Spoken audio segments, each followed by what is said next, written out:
and other universities, students and delegates, and ladies and gentlemen, a very good morning to all of you. On behalf of the administration and faculty of King George's Medical University, Lucknow, I welcome you all to this Y20 consultation. It is a matter of great pride for us that the Department of Youth Affairs, Government of India has entrusted King George's Medical University with the responsibility of organizing this unique program on health, well-being and sports for the youth of our country. The youth are the key stakeholders in the development of any country.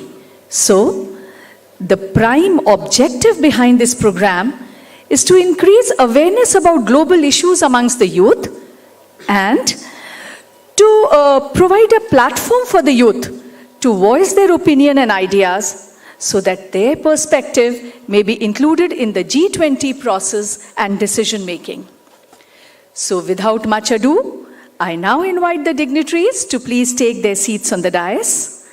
Our chief guest, Mr. Navneet Sehgalji, Additional Chief Secretary, Ministry of Youth Affairs, Government of UP, Shri Pankaj Kumar Singh, Director, Ministry of Youth Affairs, our Vice Chancellor, Lieutenant General Bipin Puri sir, our Pro-Vice Chancellor, Professor Vineet Sharma sir, and Professor A.K. Tripathi, Dean, Faculty of Medicine. To express our gratitude and respect, we would like to welcome our guests with flowers. I would request Dr. Shreya to do the honors. Our chief guest, Mr. Navneet Sehgalji. Shri Pankaj Kumar Singh, Director, Ministry of Youth Affairs. Our Vice Chancellor, Lieutenant General Bipin Puri sir. Our Pro-Vice Chancellor, Professor Vineet Sharma sir. Professor A.K. Tripathi, Dean, Faculty of Medicine. जल ही जीवन है, इस बिन सब निर्जन है. May I now request all the dignitaries on the dais to please step forward and formally commence this program with the auspicious Jal Bharo ceremony. This ceremony is symbolic of the immense importance of water conservation and keeps reminding us कि जल संरक्षण हमारा दायित्व ही नहीं बल्कि कर्तव्य भी है.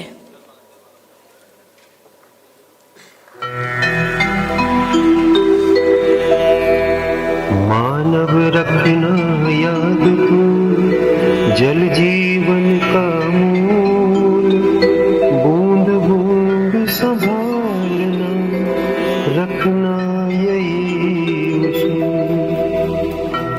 पानी अमृत था कभी सूखी नदियां ताल, दर दर है सब खोजते जीवन हुआ मुहाल.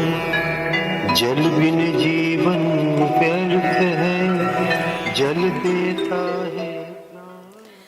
Light represents prosperity and abundance, and it symbolizes the brightness of knowledge and wisdom over ignorance. I request all the dignitaries to light the lamp and formally inaugurate this function. As the shlok goes, Deepam Jyotir Param Brahma, Deepam Jyotir Janardana, Deepo Hartu Me Papam, Sandhya Deepam Namastute. With folded hands, we all pray to the Almighty to lead us from ignorance to knowledge, from darkness to light, from immorality to righteousness.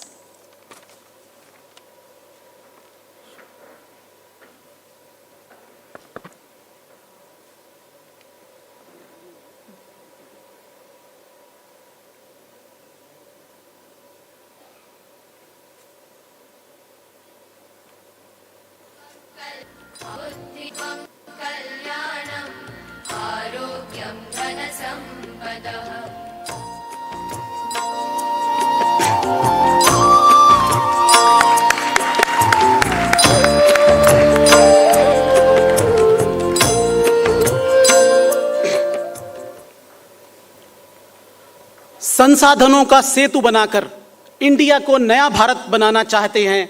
हाँ, हम राष्ट्र निर्माण कर भारत को विश्व गुरु बनाना चाहते हैं। सड़कों का स्वर्णिम चतुर्भुज बनाकर हम दूरियों को घटाना चाहते हैं। हाँ, हम राष्ट्र निर्माण कर भारत को विश्व गुरु बनाना चाहते हैं। हर बेटी को शिक्षा और सारे अधिकारों के साथ नए पंख दिलाना चाहते हैं। हाँ, हम राष्ट्र निर्माण कर भारत को विश्व गुरु बनाना चाहते हैं। स्वच्छता के संस्कारों से स्वास्थ्य को समृद्ध करना चाहते हैं। हाँ, हम राष्ट्र निर्माण कर भारत को विश्व गुरु बनाना चाहते हैं। Respected dignitaries on the dais and everyone present here, a very, very warm and hearty welcome to all of you. As we all know that we are gathered here for this Y20 consultation in King George's Medical University. So for this, first of all, I invite Honorable Pro Vice Chancellor, King George's Medical University, Lucknow, Professor Vineet Sharma, sir, for the welcome address, sir. Thank you, Pavit. Respected Shri Navneet Saigal ji, ACS Sports and Youth Affairs, Honorable Vice Chancellor, Lieutenant General Vipin Puri ji, Mr. Pankaj Kumar Singh, Director, Department of Youth Affairs, Professor A.K. Tripathi, Dean Academics. International and national speakers, Y20 representatives from IIM Kanpur, Mr. Vinod from IIM AIIMS, participants from all 75 districts of Uttar Pradesh, Anmol Soviet Chair, Y20 India, Shri Sivanand Dwivedi, Advisor to Y20, participants from affiliate colleges, officials and delegates from the Ministry of Youth Affairs, international delegates, participants from sports college, moderators, session coordinators, members of the panel session, faculty, students and staff of KGMU, guests from press and electronic media, distinguished guests, ladies and gentlemen. We feel honored to have been given this opportunity to hold this event, and on behalf of King George Medical University, it is my pleasure to welcome you all to the Youth 20 consultation event on health, well-being and sports. Agenda for the Youth, organized with support from Department of Sports and Youth Affairs, Government of UP, under the aegis of Ministry of Youth Affairs and Sports, Government of India. Various youth promotional activities were carried out in KGMU, affiliated colleges, along with 75 districts of the state in the last 1 month. And selected candidates from each district, who are also brand ambassadors of their districts, are representing their districts in this conclave. The youth activities included a walkathon, debates, dances, nukkad natak, rangoli competition, quiz, seminar on menstrual hygiene, and a panel discussion on the occasion of International Women's Day. The highlights included an interview with a youth icon, Ms. Palak Kohli, a para-badminton athlete who has represented India in the Para-Olympics. The purpose of this conclave is an interaction amongst the youth from different districts of the state with different background, and to bring awareness amongst them by honored international and national faculty through panel discussion and interactive sessions. An ice-breaking ceremony was held yesterday for the participants and the faculty to get acquainted with each other, so that the representatives who are brand ambassadors will be able to interact freely during the consultation and spread the message of this conclave amongst the youth of their districts. Swami Vivekananda, who was the great youth icon of India, inspired millions of youth all over the world and said, "Power is within you and you can anything and everything. Believe in that. Do not believe that you are weak," and he called upon the youth to focus their collective energies in nation building. And the purpose of this conclave is also the same. The faculty, doctors and students of this university have worked hard to make this event a success. And I'm sure you'll enjoy the deliberations and the hospitality during your stay. Thank you very much.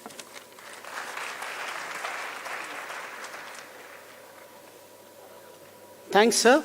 It is a matter of great honor and pride that we are presiding the G20 nations, and this is not only a diplomatic meeting.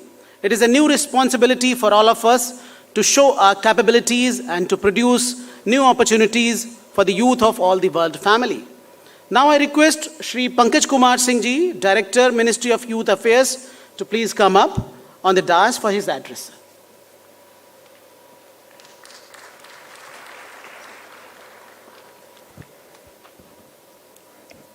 Thank you. Dr. Navneet Kumar Sehgal, respected Additional Chief Secretary, Youth Welfare and Sports, Government of Uttar Pradesh. Lieutenant General Dr. Bipin Puri, Vice Chancellor, KGMU. Dr. Vineet Sharma, Pro Vice Chancellor. Professor Tripathi, Dean Medical Faculty. Shri Anmol Chauvit, Y20 Chair. Young students and delegates from different G20 countries and various organizations from India. Namaste and a very good morning to all of you. On behalf of the Ministry of Youth Affairs and Sports, Department of Youth Affairs, I extend my heartiest wishes to the respectable dignitaries on dais, youth delegates and representatives, respected panelists, participants, and everyone present here. It is a matter of great delight for all of us to witness the unfurling of the much-awaited Y20 consultation at KGMU. It is a privilege to associate with one of the oldest and most respected medical institutions of the country. The sprawling campus nurtures the dreams, hopes, and aspirations of over 5,000 young aspiring doctors. I truly see it as one of the leading hubs for excellent medical education, unparalleled medical ethics, groundbreaking research, and a center for shaping future generation of doctors. So I would like to mention here now what is the relevance and importance of G20 and especially Y20 as we are conducting engagement group meetings in different fora, in different verticals. So this brings me to the fact that today India is already seen as a leader at the global map. December 1, 2022 will remain a watershed moment in the history of India as we assume the G20 presidency. This is a glorious opportunity for us, and this is the first time in country. It is an honor as well as a great responsibility, as this occasion has arrived during the Amrit Kal of our independence, and it also marks the commencement of our journey for reaching 100 years of independence. We have the largest youth numbers in the world. Although the age group as the National Youth Policy is 15 to 29 years, but if we see as the international standards, that is up to 35 years of age, and we can call this as the young population, that the number is 800 million. That is more than 66% of the population. 800 million, that is 80 crores of population, is such a big resource, is such a big group who are the main stakeholders in the development of our country. Under the ambit of India's G20 presidency and the vision of Vasudhaiv Kutumbakam, that is one earth, one family, and one future, India has received a unique opportunity to contribute to the global agenda of pressing issues of international importance. It is time for us, for you, for the youth, to showcase their potential for taking the global leadership. India's G20 presidency brings the prospects to devise a mechanism which allows young representatives to discuss, debate, and exchange ideas on the various G20 priorities. The Youth 20 Forum is one such forum where future young leaders from various G20 member countries and various organizations of our country, including the students, the young, they come together and deliberate and discuss upon the themes which have been decided for the Y20 engagement group this year. The themes are peace, building and reconciliation, ushering in an era of no war, future of work, Industry 4.0, innovation and 21st century skills, shared future, youth in democracy and governance, health, well-being and sports, an agenda for youth, climate change and disaster risk reduction, making sustainability a way of life. We have gathered here today to discuss and deliberate on one of the themes, that is health, well-being and sports, an agenda for youth. The panelists that we have here today, they are persons of high eminence with experience and expertise on the subject matter. They are industry experts, and their valuable insights will add significant meaning to the Y20 consultation. Youth 20, as the name suggests, it's a youth-oriented engagement forum, and I'm extremely pleased to see that dynamic young people from fields of mental health, sports, yoga, and Ayurveda, they are the panelists with us today. We have young, learned panelists. I'm sure they would shed lights on interesting topics that I have just mentioned, and that would surely spark curiosity amongst all of us, amongst the students, among the future doctors. It is our aim to include diverse young voices in the Y20 consultations so as to enable the process of social inclusion for youth that involves participation in decision-making for policy recommendations.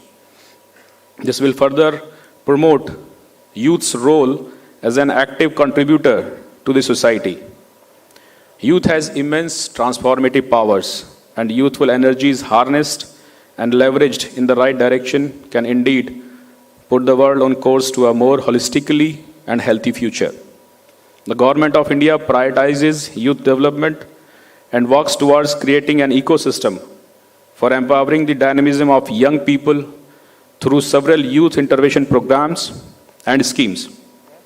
Various programs have been initiated under the leadership of the Honorable Prime Minister of India to optimally tap the youth's constructive and creative energies. Capturing the enthusiasm of youth, the Youth 20 Forum will be crucial as we discuss the modalities and mechanisms for developing well-crafted policy recommendations by the young representatives for relevant G20 and Y20 priority agendas, with a focus on global health architecture, digital transformation, and sustainable energy transition. As per the theme selected by the KGMU, that is Health, Wellbeing and Sports Agenda for Youth, it is time that we aspire to achieve global standards in medical education and excellence in health infrastructure. It is also our duty as the 21st century citizens of the global world to promote participation in sports and working with the sports community to advance health for all. It is our collective responsibility to ensure healthy lives and well-being for all ages by investing in our youth for the Y20 priorities. It will pave the way for prosperous health for future generations. It will lead towards an era of no war, encourage participation of youth in democracy and governance, and promote sustainability as a way of life. The Honorable Prime Minister has already put forward a futuristic vision of one earth, one health, which entails a universal vision for health for all. Therefore, a holistic approach is needed to realize this vision. It is time that India takes the lead in realizing the one earth, one health vision with a holistic policy making environment and align it with the philosophy of Vasudhaiv Kutumbakam. The world, our earth, is known as Vasundhara or Vasumati.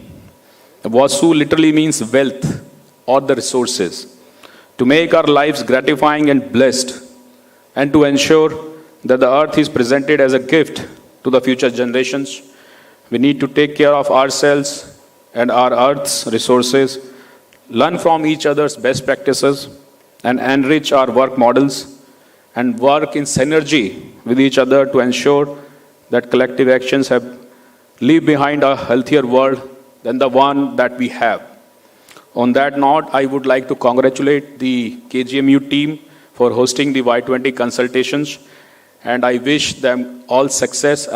And I also wish that we come out with those suggestions that form part of the Y20 communique, which would be a policy recommendations for the overall G20 agenda. And I hope that the discussions and deliberations that are done here today, they will find a way not only into the G20 communique, but also to set standards for ourselves in the field of health, well-being, and sports. Thank you so much once again for inviting me here today. Thank you, sir. Thanks a lot, Shri Pankaj ji, for enlightening the concepts and views of the Y20 and G20, which is One Earth and One Health. महोदय कहते हैं कि हालात से टूटते हैं तारे, हालात से टूटते हैं तारे, पर सिकंदर नहीं टूटता, और आ के गिरती हैं लहरें समंदर में, पर कभी समंदर लहरों में नहीं गिरता.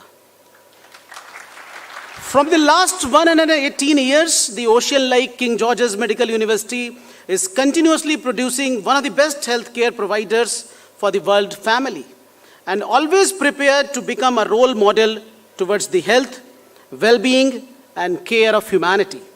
Now I request the carver of this university, Honorable Vice Chancellor, King George's Medical University, Lieutenant General Dr. Bipin Puri ji, to please come up for his address, sir.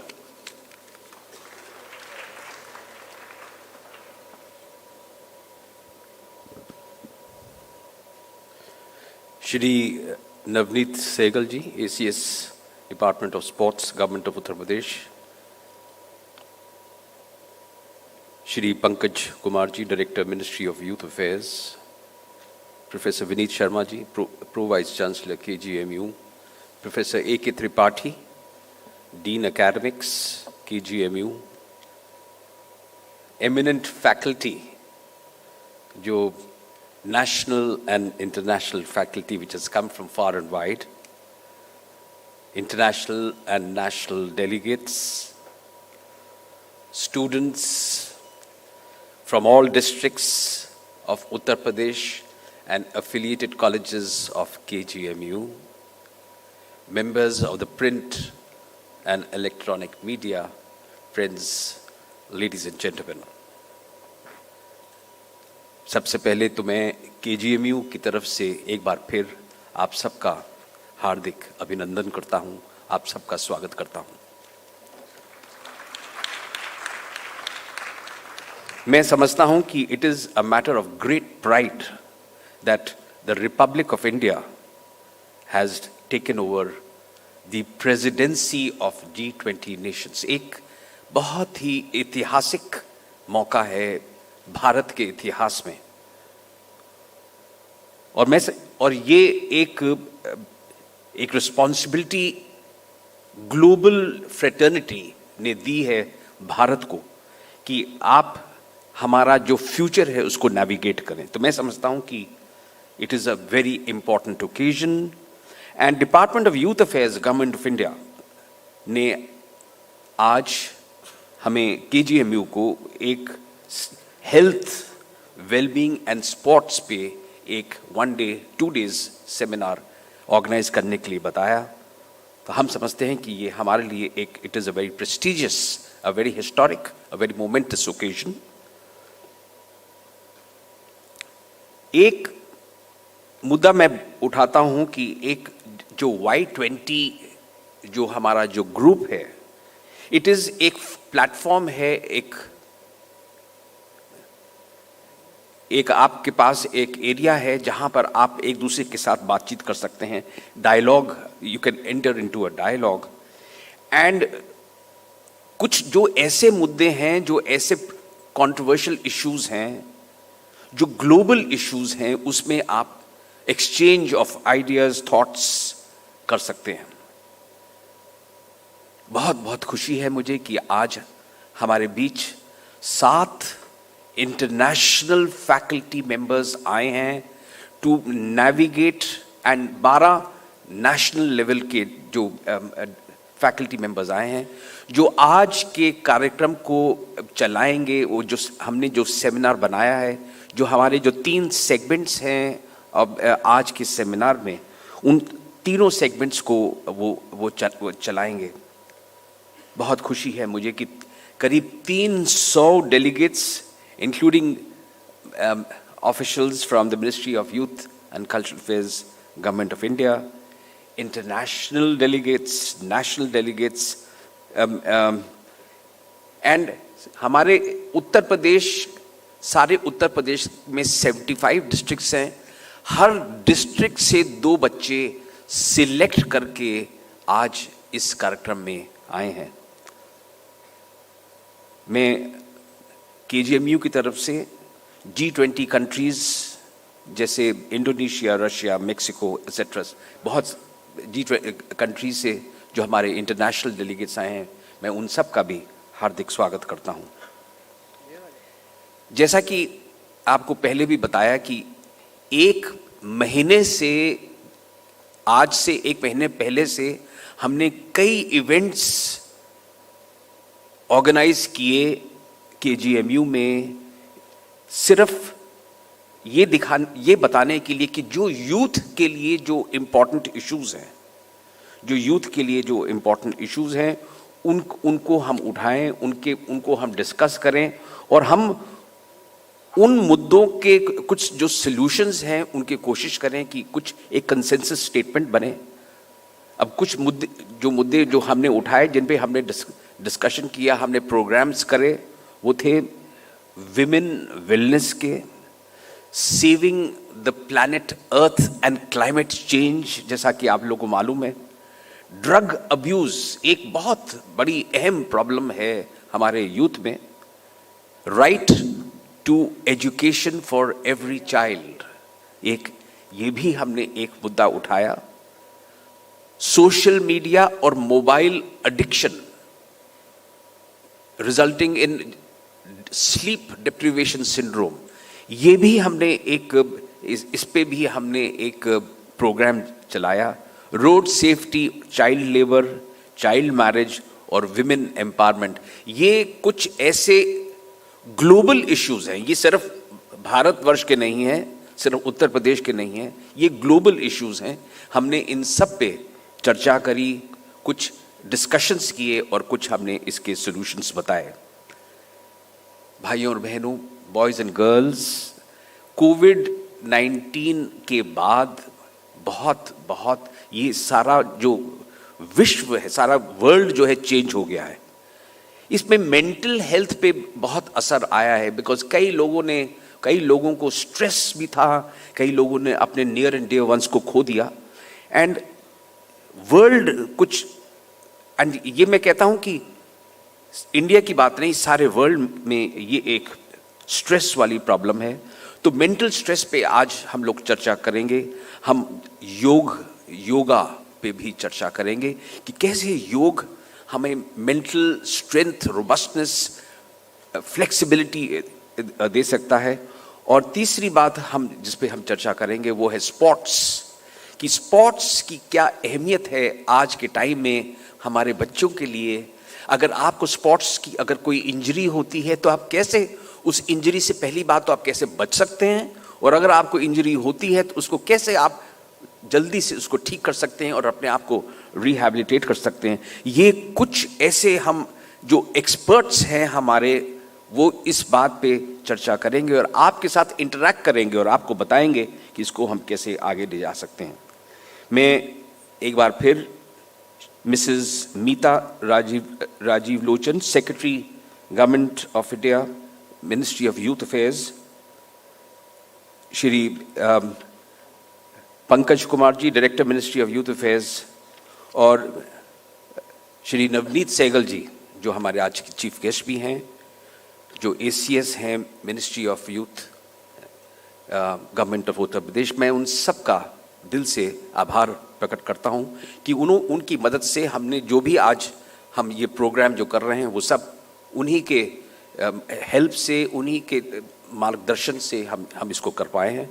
And once again I congratulate all of you, all the boys and girls who have come from all over the country and from across the globe for participating on something which is so contemporary, so current, and जो कुछ ऐसे मुद्दे जो आपके कल को decide करते हैं। तो मैं आप सबका once again in this historic city of Lucknow welcome you once again. Thank you, ladies and gentlemen. बहुत बहुत धन्यवाद सर आपके विचारों के लिए. And on this auspicious occasion of Y20, today we are enthusiased with the presence of the Additional Chief Secretary, Mr. Navneet Sahgal ji, as a chief guest of this program. Now I invite him for his words of wisdom with a big round of applause.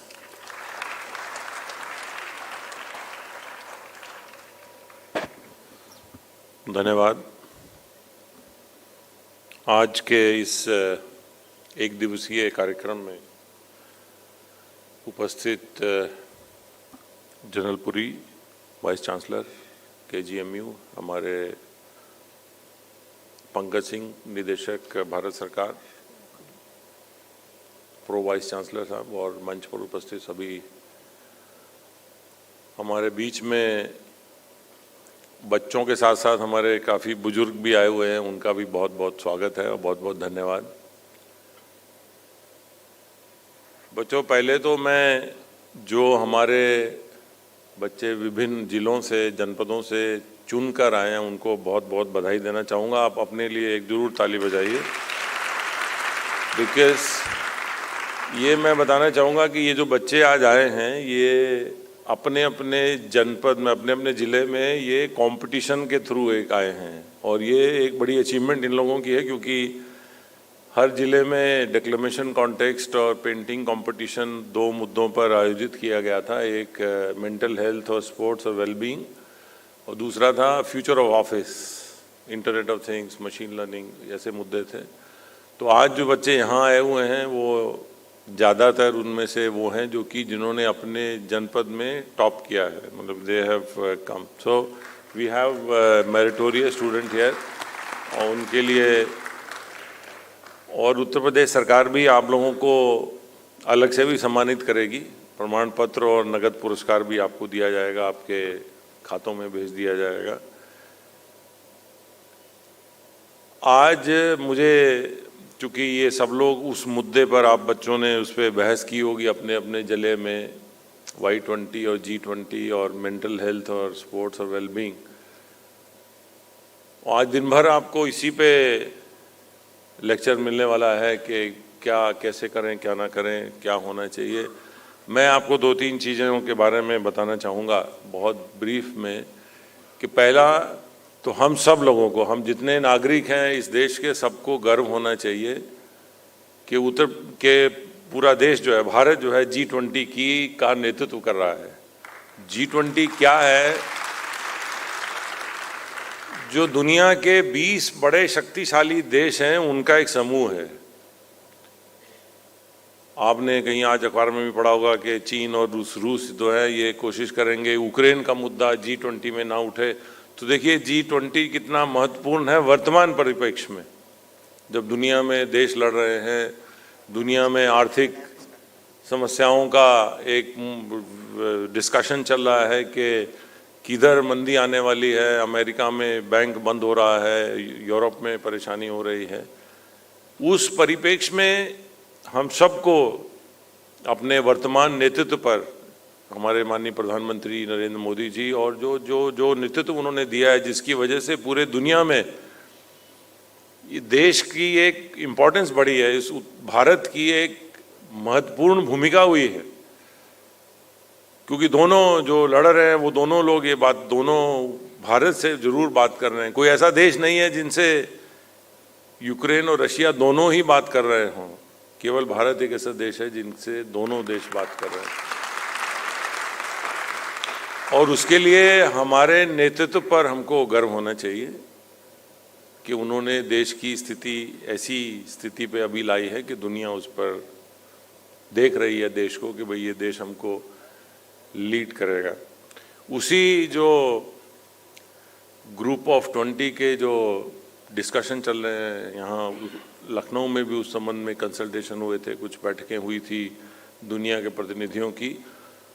तो ये एक बड़ा, मैं भारत सरकार की जो हमारी youth मंत्रालय है, मैं उसका भी धन्यवाद करूँगा कि ये जो एक महत्वपूर्ण क्षण क्या ये पूरा वर्ष है, उसके बारे में हमारे युवाओं को जानकारी पहुंचाने के लिए ये एक प्रयास पूरे देश में किया गया है. बहुत ही अच्छा प्रयास है, क्योंकि आप देश का भविष्य हैं.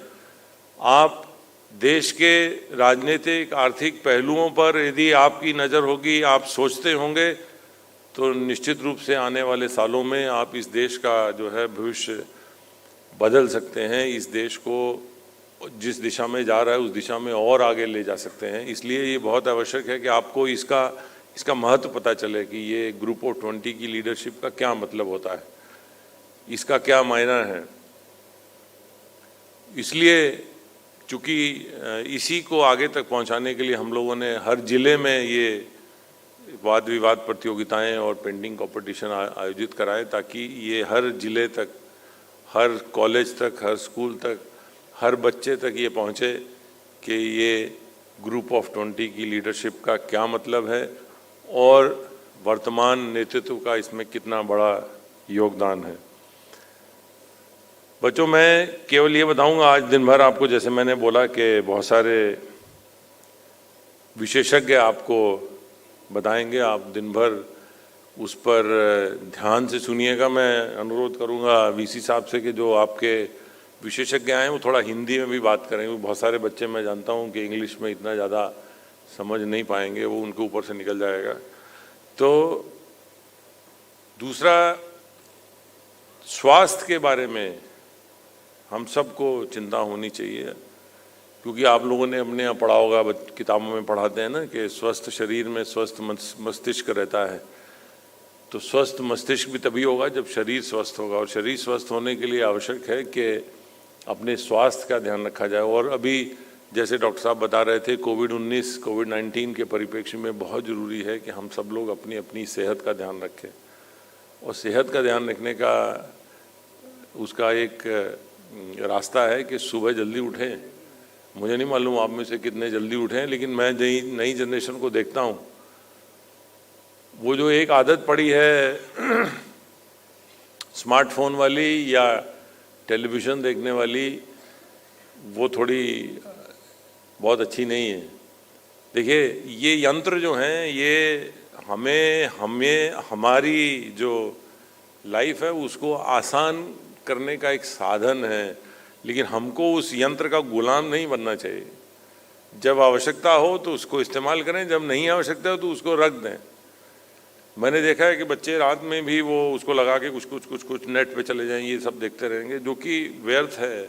और सुबह उठेंगे 10 बजे 8 बजे, भाई जिसकी सुबह 7 बजे स्कूल है वो तो चलो भागता हुआ जाएगा। वो भी क्या होगा कि आधा कपड़ा डाला, आधा नहीं डाला, कुछ जूता डाला नहीं डाला, भागते पड़ते किसी तरह से स्कूल पहुँचे। ऐसा नहीं होना चाहिए। एक जो है, एक देखिए, मैं जानता हूँ यूथ जो है वो बहुत उच्छृंखल होता है, मतलब बहुत ही शरारती है, बट वो शरारत का भी एक उसका समय होना चाहिए और उसका क्योंकि ये जितनी भी मानसिक समस्याएं हैं, मानसिक स्वास्थ्य की समस्याएं हैं, मेंटल हेल्थ की, तभी आती हैं जब आदमी स्ट्रेस में होता है। और इस उम्र में कौन सा स्ट्रेस हो सकता है भाई? मुझे मतलब आई कांट अंडरस्टैंड कि इस उम्र में आपको काहे का स्ट्रेस है? दुनिया ख़त्म होने वाली है, ये स्ट्रेस हो सकता है कि साहब हम जब तक 40 साल के होंगे मालूम नहीं दुनिया बचेगी या नहीं बचेगी। क्या स्ट्रेस हो सकता है? कुछ भी तो नहीं है भाई। ठीक है, आप अपनी अगर मेहनत करते रहेंगे तो क्लास में अच्छे नंबर पाएंगे, तो नहीं भी पाएंगे तो कोई बात नहीं भाई, आप कुछ ना कुछ सोच के रखिए क्या कर सकते हैं। मुझे वो जो 3 इडियट फिल्म है वो बड़ी एक व्यवहारिक लगती है उसमें, कि अगर बच्चा नहीं पढ़ रहा है, कुछ कर रहा है, फोटोग्राफी कर रहा है। देखिए, आजकल स्किल पे बहुत जोर है, इसलिए जरूरी नहीं है कि हर आदमी आइंस्टाइन बने, हर बच्चा आइंस्टाइन बने। कोई बच्चा बेहतर फोटोग्राफर बन सकता है, दुनिया में नाम कर सकता है। कोई बच्चा बेहतर टेक्नीशियन बन सकता है, दुनिया में नाम कर सकता है। तो बहुत सारे एवेन्यूज़ हैं। सिर्फ एक फील्ड में अगर आप नहीं अच्छा कर पा रहे हैं, उसकी वजह से स्ट्रेस लेते रहें और उससे मानसिक स्वास्थ्य खराब हो, तो ये बहुत अच्छी बात नहीं है। अभी जैसे पंकज जी बता रहे थे, हमारा इस देश की मुख्य ताकत क्या है? आप हैं, यूथ है। हमारे यहाँ उत्तर प्रदेश में भी 50% से ज़्यादा यूथ हैं। और देखिए दुनिया क्या है, अभी हम लोग जर्मनी गए थे, जापान और जर्मनी में जो बूढ़े हैं उनकी संख्या 60% हो गई, 70% हो गई। यूथ ही नहीं है वहां पे।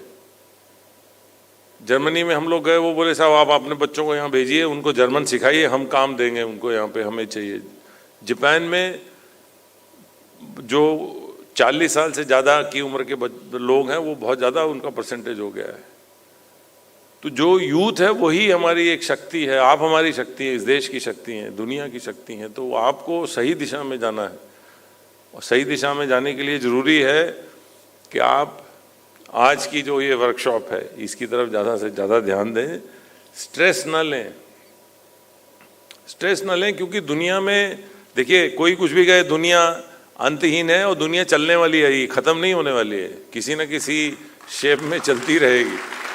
तो ये मत मानिए कि साहब जो आज है आज ख़त्म हो गया, आज नहीं ख़त्म, कल भी है। लेकिन आज के बारे में सोचिए, जो चला गया उसके बारे में बहुत समय मत लगाइए, और जो आने वाला है उसके बारे में इतना मत सोचिए। आज कैसे आप बेहतर बना सकते हैं, और उसके लिए ज़रूरी है कि आप स्ट्रेस ना लें, और यही हमारे विशेषज्ञ आपको बताएंगे।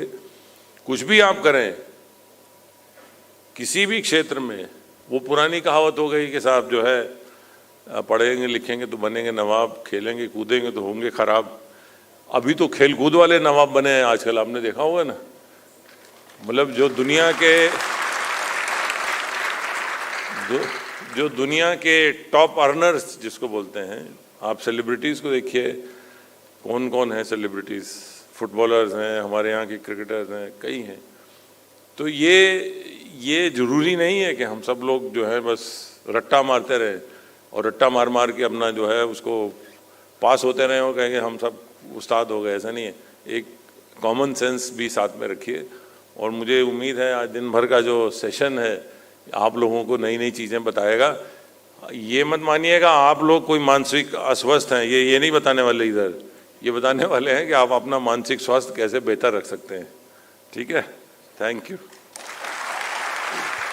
बहुत बहुत धन्यवाद माननीय मुख्य अतिथि जी, आपके विचारों के लिए, आपके उद्बोधन के लिए, आपके संबोधन के लिए। हमारे ऋषियों ने भी कहा है जीवेम शरदा शतम, अर्थात कार्य करते हुए 100 वर्ष तक जीवित रहें, और ऐसा करने के लिए हमें बड़ी नियंत्रित अनुशासित जीवन शैली का उपयोग करना होगा। आज के कार्यक्रम की स्मृतियां मस्तिष्क पटल पर बनी रहें, विद्यमान रहें, इसके लिए हम अपने अतिथियों को कुछ स्मृति चिन्ह पेश करना चाहते हैं। इसके लिए मैं आग्रह करता हूं माननीय कुलपति जी से कि कृपया वो मुख्य अतिथि जी को स्मृति चिन्ह भेंट करें।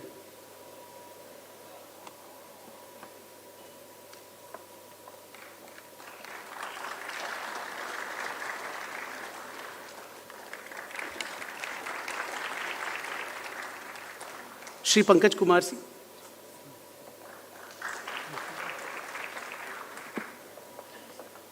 माननीय कुलपति जी से आग्रह है कि डायरेक्टर श्री पंकज कुमार सिंह जी को स्मृति चिन्ह प्रदान करें।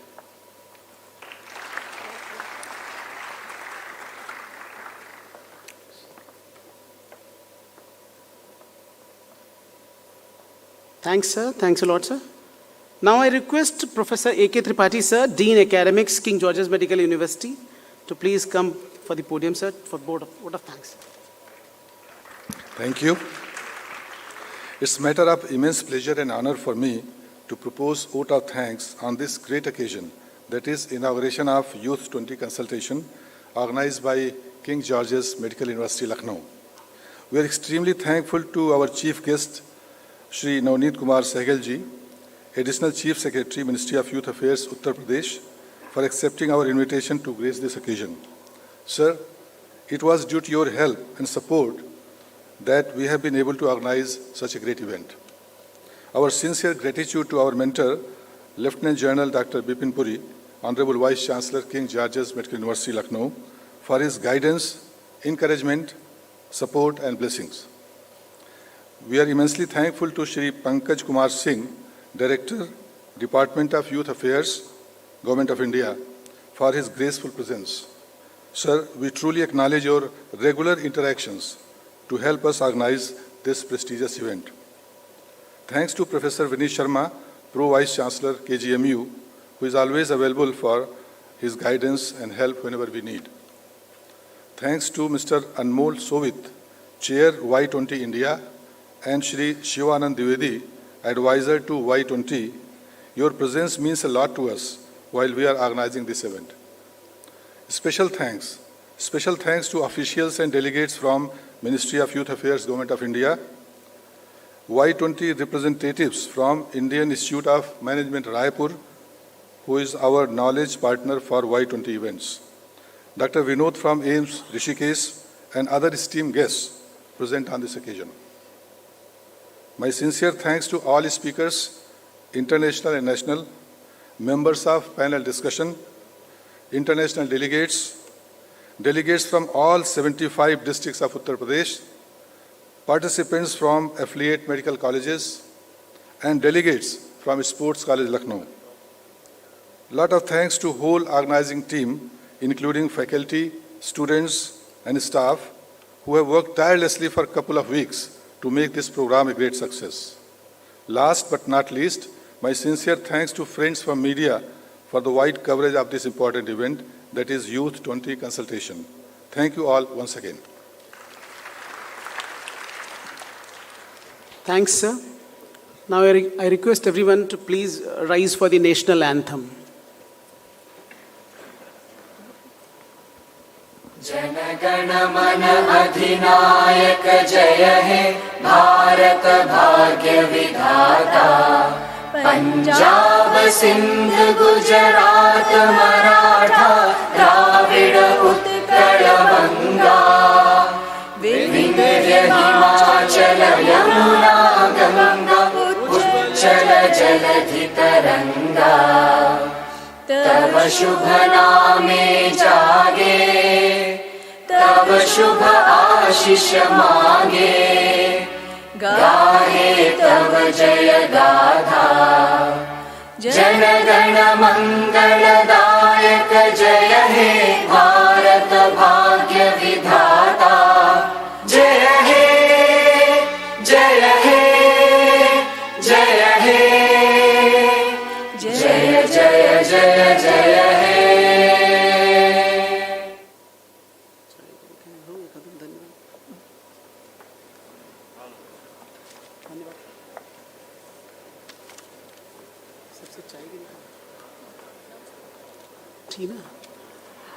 सारे स्टूडेंट्स के लिए बाहर चाय का व्यवस्था है और फैकल्टी के लिए 200 वाले हॉल में चाय की व्यवस्था है.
I request all the delegates with a blue badge to kindly report to the hall on the ground floor opposite to the lift for your refreshments. Thank you.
consultation on health, well-being and sports, organized by the King George's Medical University in collaboration with the Department of Youth Affairs, Ministry of Youth Affairs and Sports, Government of India, to celebrate the spirit of the youth and acknowledge their quintessential role in nation building.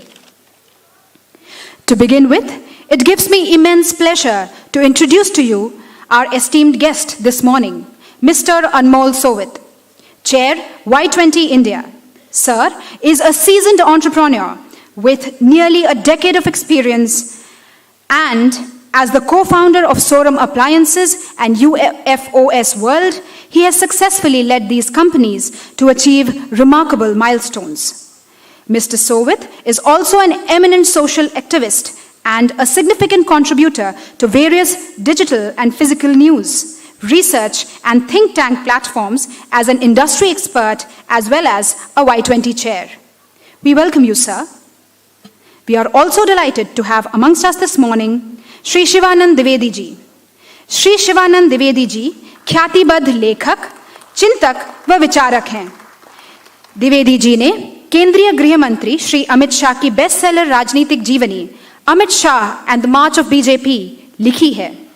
देश के प्रमुख समाचार पत्रों व पत्रिकाओं में आपके लेख नियमित रूप से प्रकाशित होते हैं। Think tank doctor Shyama Prasad Mukherjee research foundation के साथ सीनियर रिसर्च फेलो के तौर पर जुड़े हैं।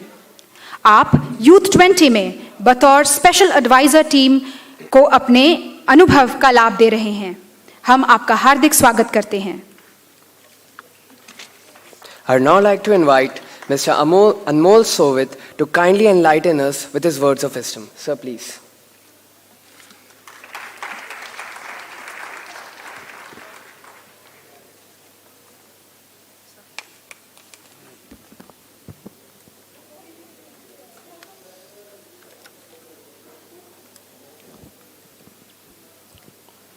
Hello everyone. Are you all feeling awesome? How is the Josh?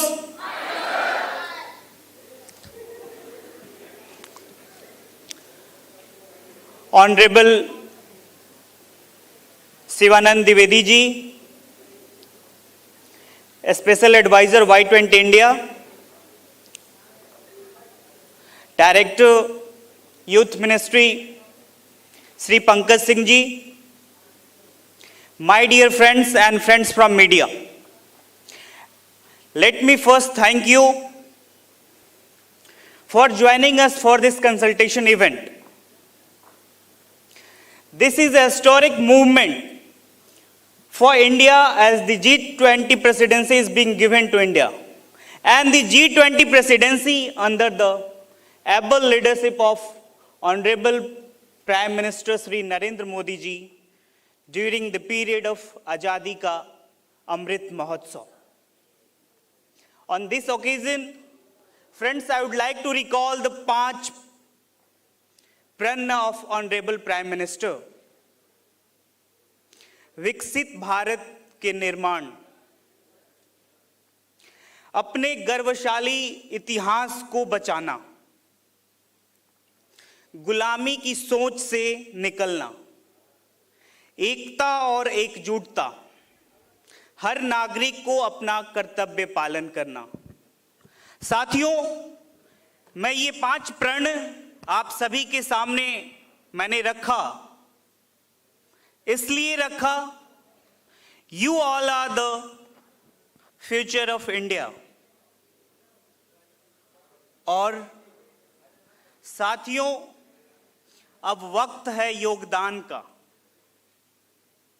हमारे पूर्वजों ने बलिदान करके जो भारत दिया हमें, और आज भारत हमारा अमृत काल से स्वर्णिम काल की ओर जब बढ़ रहा है, it's time for us to contribute. And I would like to say that I am hopeful that you all will contribute. Friends, hello, dinner हो गया? हो गया डिनर? ये KGMU का कल्चर नहीं है।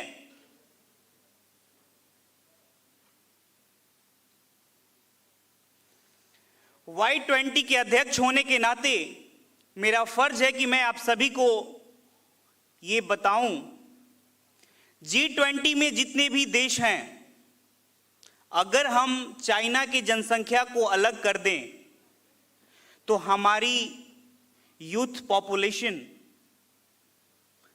सभी देशों के पॉपुलेशन के बराबर है।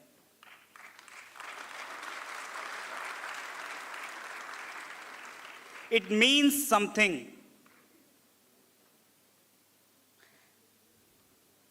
हमें एक रेस्पॉन्सिबिलिटी मिली है और आई एम होपफुल कि उसको फुलफिल करने के लिए you all are ready. In the words of honourable prime minister, जब भारत G20 की अध्यक्षता कर रहा है तो अब वक्त है भारत के हर एक शहर, भारत के हर एक गांव और भारत के हर एक नागरिक को नेतृत्व का हिस्सा बनने का। तो क्या आप सभी तैयार हैं उस नेतृत्व का हिस्सा बनने के लिए?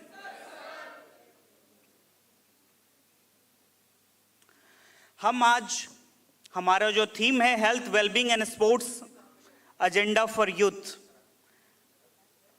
I'll say something, I'll take few minutes only.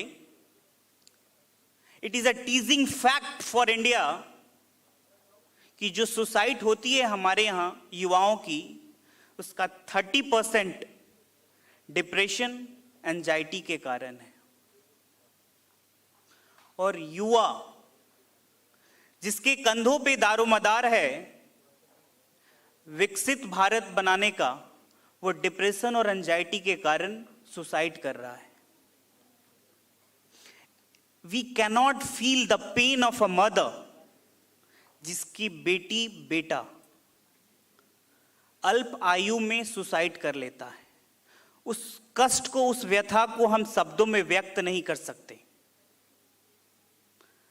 और in a society as of now हम डिप्रेशन को, एंजाइटी को बात नहीं करते इसके बारे में। हमारे युवा साथी इस पे कहने से कतराते हैं कि भैया हमें डिप्रेशन हुआ है, एंजाइटी हुई है।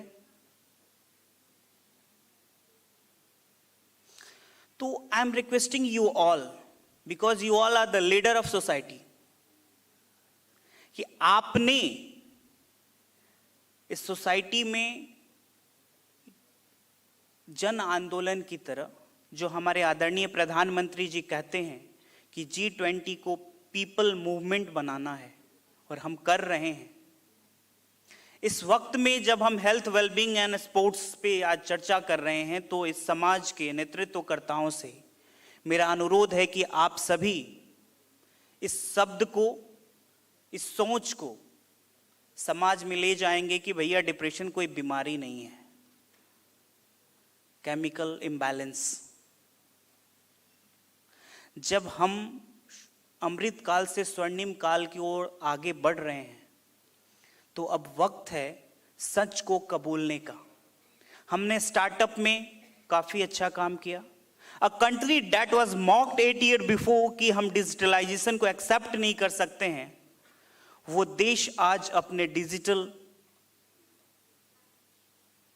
टेक्नोलॉजी को सेल कर रहा है। Is all because of you all, the youth of country.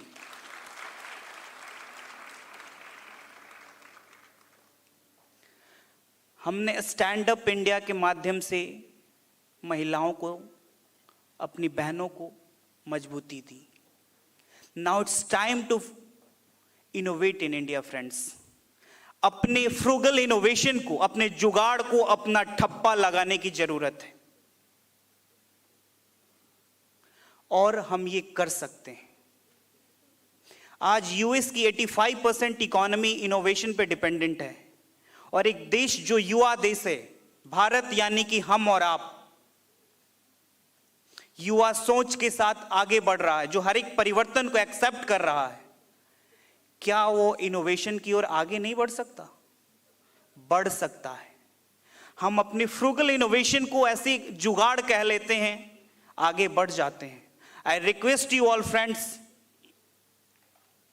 कि उस जुगाड़ को कमर्शियल राइट, पेटेंट ऐसे शब्दों के साथ आगे बढ़ना होगा, उस खोज पे अपना ठप्पा लगाना होगा।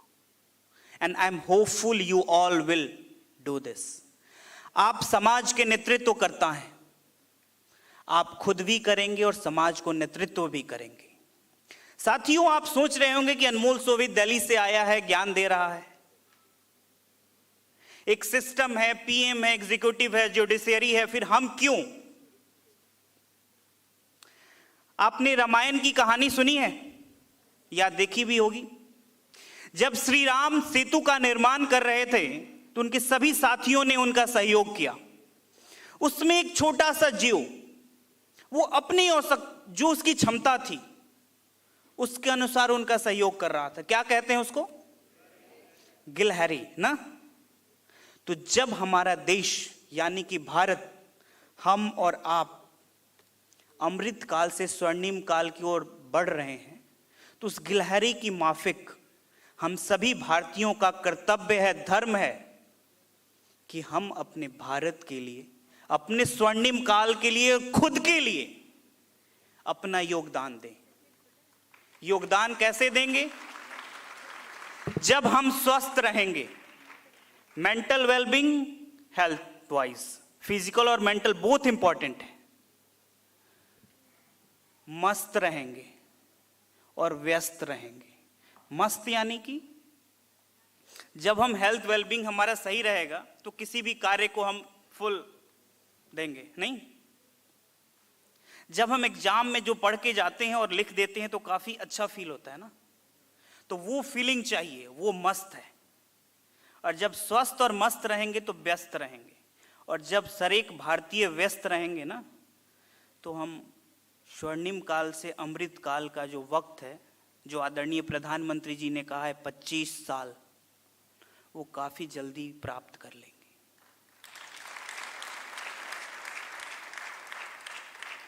साथियों, हम सभी यूथ हैं, कंप्लेन भी काफी करते हैं। I'll conclude my words with a statement.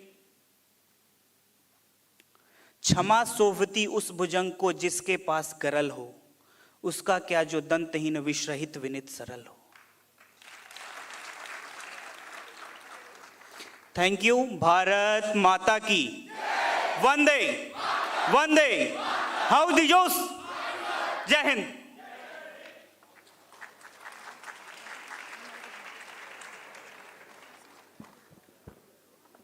Thank you, sir. That was indeed motivating. As a token of our respect and appreciation, we would now like to present our honorable guests with flowers. Mr. Anmol Sovid ji.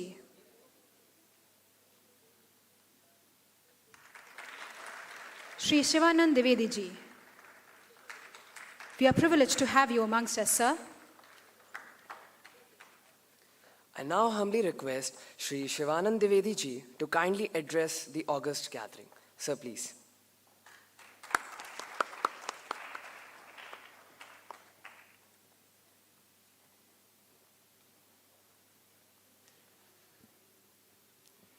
धन्यवाद।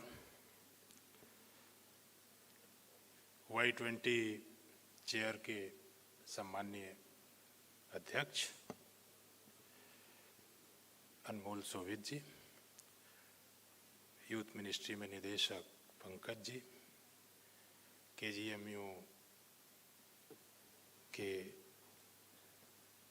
अनेक गणमान्य जन तथा इस परिसर में बैठे इस देश के भविष्य के निर्माण के नींव रख चुके हमारे युवा साथी भाई और बहन। अनमोल सोभित ने इतना ऊर्जावान भाषण दिया। क्या है कि भाषण कौशल में मैं उतना निपुण नहीं हूं, और जब आपसे पहले कोई इतना उत्साहजनक भाषण दे के चला जाए तो लगता है कि अब आप खाना पूर्ति करने आए हैं। लेकिन आए हैं तो कुछ कहेंगे। क्या है, माननीय प्रधानमंत्री जी की बात अनमोल सोभित ने की। मैं दो बातें प्रधानमंत्री जी की यहां उल्लेख करूंगा। आज से करीब 5 साल पहले पहली बार उन्होंने कहा था कि इस देश की 65% आबादी 35 साल से कम उम्र की है। यानी दुनिया का यह विशालतम लोकतंत्र सबसे युवा लोकतंत्र भी है। यानी इस लोकतंत्र को जो पीढ़ी ड्राइव कर रही है वो दुनिया की सबसे युवा पीढ़ी है। फिर प्रधानमंत्री जी ने एक दूसरी बात अब कही है। जो दूसरी बात अब कही है वो और महत्वपूर्ण है। और चूंकि ये यूथ 20 के बैनर में ये कार्यक्रम हो रहा है, युवाओं के इंगेजमेंट ग्रुप के बैनर में ये कार्यक्रम हो रहा है, तो मैं प्रधानमंत्री जी की दूसरी बात का उल्लेख करूंगा। प्रधानमंत्री जी ने कहा कि जब हम आजादी के 75वें वर्ष में प्रवेश करके आजादी के अमृत महोत्सव से आजादी के अमृत काल की तरफ बढ़ रहे हैं, अर्थात 2047 में भारत आजादी के 100 साल पूरे करने जा रहा है। उसको विजन 2047 भी कहा गया। अब एक चीज बताइए, एक ऐसा देश जहां की 65% आबादी 35 साल से कम की है, यानी औसत मान ले तो 25, 27, 28 के औसत की आबादी है। 2047 में ये 25 साल, 26 साल, 27 साल, 28 साल के युवा कितने साल के होंगे? 50 साल के। यानी ये जो 25 साल का लक्ष्य प्रधानमंत्री जी ने रखा है, जिसमें भारत 2047 में विश्व का सबसे अग्रणी हर क्षेत्र में बनेगा, उसको लेके किसको आगे बढ़ना है? आपको आगे बढ़ना है, आपको आगे बढ़ना है। और जब आगे बढ़ना है तो इसके लिए चैलेंजेस क्या हैं? क्या दुनिया में ऐसा कोई इतना बड़ा लक्ष्य है जिसमें कोई चैलेंज ना हो, कोई चुनौती ना हो? ऐसा संभव है कि आप तैयारी करते हैं, मान लीजिए कोई आईएएस की तैयारी करता है, सिविल सर्विसेज की, कोई मेडिकल की तैयारी करता है, थोड़ी बहुत तो चुनौतियां होती हैं, आप चाहे कितने भी इंटेलिजेंट हो। बेशक हमारे पास इस समय डायनेमिक, दूरदर्शी, कर्मशील, समर्पित, निष्ठावान, ईमानदार नेतृत्व है, लेकिन हमारे सामने जो चुनौतियां हैं वो नेतृत्व की नहीं है, नीति की नहीं है, निर्णय की नहीं है। हमारे सामने चुनौतियां दूसरे तरह की आएंगी। क्या आएगी? अब ये जो 65% आबादी जिसकी हम बात कर रहे हैं, 35 साल से कम की, इनके सामने सबसे बड़ा संकट जो कोविड में हमने देखा है, एक जो 2-4 बड़े संकट आएंगे, आ सकते हैं, या जो चुनौतियां हमारे जीवन में आती हैं, उसमें एक चुनौती होती है हेल्थ की, स्वास्थ्य की। अब एक चीज बताइए, अगर कोई एक व्यक्ति दिन में 10 घंटे काम कर रहा है और साल में 260 दिन काम कर रहा है, तो 260 दिन कब काम कर रहा है? होली, दिवाली, संडे, मंडे, अपने परिवार सब छुट्टियां मनाने के बाद 260 दिन कर रहा है। इसके बाद वो छुट्टी जो हम उम्मीद नहीं करते हैं, वो कौन सी छुट्टी होती है? बीमार पड़ने की। बीमार हम पड़ते हैं, हमारे परिवार में कोई पड़ता है, हम छुट्टी लेते हैं। तो जब एक व्यक्ति के स्वास्थ्य खराब होता है या स्वास्थ्य में कुछ प्रतिकूलताएं आती हैं, तो उसका असर 3 चीजों पे पड़ता है। किन 3 चीजों पे पड़ता है? पहला असर पड़ता है श्रम पे, श्रम। दूसरा असर किस पे पड़ता है? समय पे। और तीसरा असर किस पे पड़ता है? संपत्ति पे, इकोनॉमी पे। एक आदमी जो 25 साल तक यानी 2047 तक अपने जीवन का 100% इस राष्ट्र के निर्माण के लिए लगा सकता है, अगर वो बीमार पड़े, और इस औसत में अगर हम देख लें तो अगर इस देश का 65% आबादी जिसके श्रम शक्ति पर, जिसके परिश्रम पर, जिसके पराक्रम पर जिसके बुद्धि कौशल पर प्रधानमंत्री जी ने 2047 के अग्रणी भारत की संकल्पना की है, अगर उसको हेल्थ की चुनौतियां होंगी तो जो ये 25 साल का समय है ना, ये 20 साल हो जाएगा। यानी हम इस 25 साल में कितना काम कर पाएंगे? 20 ही साल काम कर पाएंगे, क्योंकि कुछ समय हम अपने हेल्थ की चुनौतियों के कारण नहीं कर पाएंगे।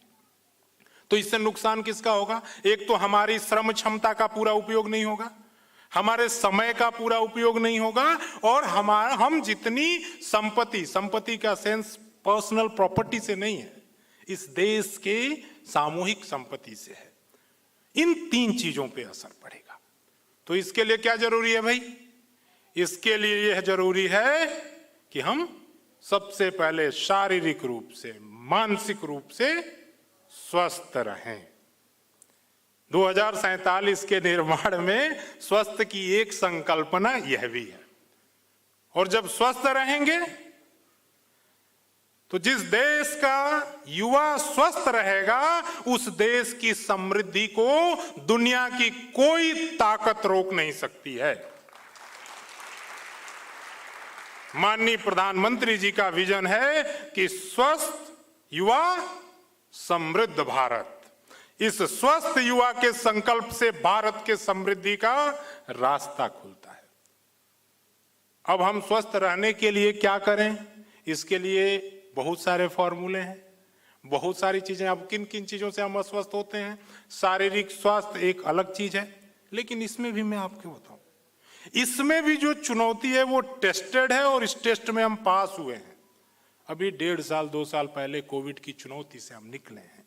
स्वास्थ्य संकट की शताब्दी की सबसे भयावह, सबसे त्रासद, सबसे बड़ी चुनौती इस भारत के सामने आई। दुनिया ने कहा कि 130 करोड़ का देश कोलैप्स कर जाएगा, गिर जाएगा, ढह जाएगा, कैसे संभालेगा? लेकिन 130 करोड़ देशवासियों के परिश्रम, पराक्रम, नेतृत्व की दूरदर्शिता की बदौलत हमने कोविड को परास्त नहीं किया, सिर्फ हमने उससे आगे की राह निकाली, और हमने दुनिया में एक दाता भारत की पहचान बनाई कि भारत अब याचक नहीं है, दाता है। हम दुनिया को खुद भी स्वस्थ रखेंगे और दुनिया को भी स्वस्थ रखेंगे। वसुधैव कुटुंबकम, स्वयं की चिंता नहीं, सबका कल्याण हो, विश्व का कल्याण हो, ऐसी भावना के साथ भारत काम करता है। और इसका आत्मविश्वास किसने दिया है? इसका आत्मविश्वास हमारे नेतृत्व ने दिया है, हमारे डेमोक्रेसी ने दिया है, हमारे लोकतंत्र ने दिया है। और दुनिया के सबसे प्रगतिशील लोकतंत्र जिसने अनेक नवाचारों को अपनाया है। हमारे संविधान में कितने संशोधन हुए हैं अब तक? 100 तो हुए ही होंगे, 100 संशोधन तो हुए होंगे, शायद 100वां 101वां संशोधन। तो जब इतने संशोधन, अमेंडमेंट होने के बाद, यानी हमने 100 संशोधन करने के बाद, 3 डिजिट में भी संविधान में अमेंडमेंट करने के बाद, दुनिया को ये नहीं जाहिर होने दिया कि हमारे संविधान में कोई खामी थी। हमने ये जाहिर किया कि हम एक प्रगतिशील लोकतंत्र हैं, दुनिया के साथ, समय के साथ, नवाचारों के साथ कदम से कदम मिलाकर आगे बढ़ने वाले डेमोक्रेसी हैं। और ये कैसे होता है? हमारे युवाओं से। तो आज जब हम 2047 की तरफ बढ़ रहे हैं, तो ये जो हमारे साथी बैठे हैं, इनके ऊपर सबसे बड़ा दायित्व है, भार नहीं है। भार लेके तो चलना ही नहीं है, दायित्व है। और दायित्व है भारत को विश्व में अग्रणी बनाने का। स्वस्थ मन, स्वस्थ शरीर, स्वस्थ चित्त, स्वस्थ भाव, स्वस्थ संस्कार, स्वस्थ निर्मिति और स्वस्थ व्यक्तित्व के निर्माण के साथ भारत आगे बढ़ेगा और प्रधानमंत्री नरेंद्र मोदी जी के उस विजन को साकार करेगा। अब ये बताइए, 2047 में तो कुछ नहीं कह सकते कि ये सरकार होगी, कौन सरकार होगी, कौन प्रधानमंत्री होगा, ये तो 25 साल बाद की बात है। लेकिन दूरदर्शी नेतृत्व वह होता है जो यह नहीं देखता है कि इस राष्ट्र की यात्रा में वह कहां खड़ा है, वो ये देखता है कि इस राष्ट्र की यात्रा में हमारे 130 करोड़ देशवासी कहां खड़े होंगे, और ये जो देशवासी आज के 25 साल बाद खड़े होंगे वो आप होंगे, आप होंगे, आप होंगे, आप होंगे। और इन्हीं से मिलकर जो भावी भारत 2047 में बनेगा, उस भावी भारत को दुनिया इस रूप में लेगी कि इस देश के युवान ने एक ऐसे राष्ट्र का निर्माण किया जिसने अपने प्राचीन गौरव को न सिर्फ प्राचीनता विरासत के साथ पुनः स्थापित किया, बल्कि नवाचारों को, इनोवेशन को आत्मसात करते हुए एक लोकतंत्र की आदर्श मिसाल दुनिया को दी है। मैं आज के इस कार्यक्रम में KGMU ने, Y20 ने मुझे आज इस अवसर पे बोलने का अवसर दिया। मैं कोई बहुत बड़ा स्कॉलर नहीं, कोई ऐसा बुद्धिजीवी चिंतक नहीं। परिचय की एक परंपरा होती है, उसमें कुछ शब्द बेवजह जोड़े जाते हैं, तो उसी बेवजह जोड़े गए शब्दों में चिंतक, बुद्धिजीवी और तमाम लेखक, ये सब चीज़ें आती हैं। हम तो मनोभावों को व्यक्त करने वाले एक साधारण इस राष्ट्र की सेवा में जो मेरा योगदान होता है ऐसे करने वाले लोग हैं। आज आप सबने मुझे यहाँ बुलाया, बोलने का अवसर दिया, इसके लिए मैं धन्यवाद करता हूँ। भारत माता की, भारत माता की, भारत माता की। धन्यवाद, नमस्कार। Thank you, sir. Your words were indeed thought-provoking. Without any further ado, let us now launch enthusiastically into our first session for the day. Mental health is an arena that has garnered immense interest because of its relevance in today's world. It is rightly said, mental health is not a destination. It is a process. It is about how you drive and not where you are going. With these words, I would now like to invite our moderators for session 1, Dr. Sujit Kumar Kar sir and Dr. Aditya Agarwal sir, to kindly carry the session forward. Sir, please.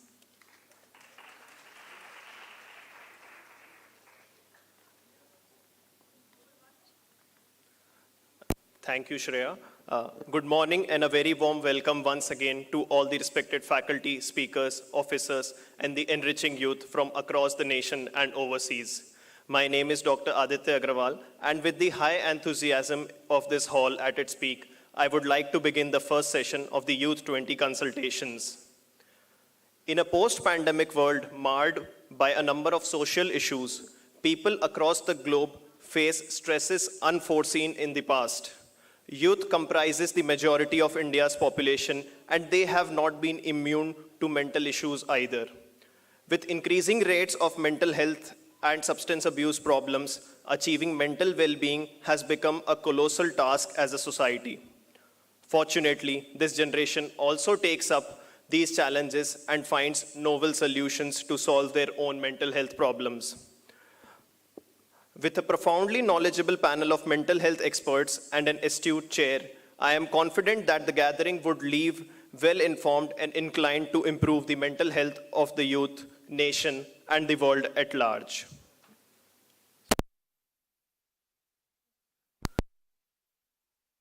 Without further delay, I would like to invite upon stage the speakers. I request Dr. Kshitij Srivastav sir to grace his chair. Sir is a member of the Royal College of Psychiatrists, UK, and has completed his specialization in child and adolescent psychiatry from Maudsley Hospital, UK. He is also affiliated with King's College London as a researcher and with Allahabad University as a faculty. Beyond a bulk of 25 publications and numerous sessions at conferences, he continues to prioritize his physical health through active participation in marathons as well.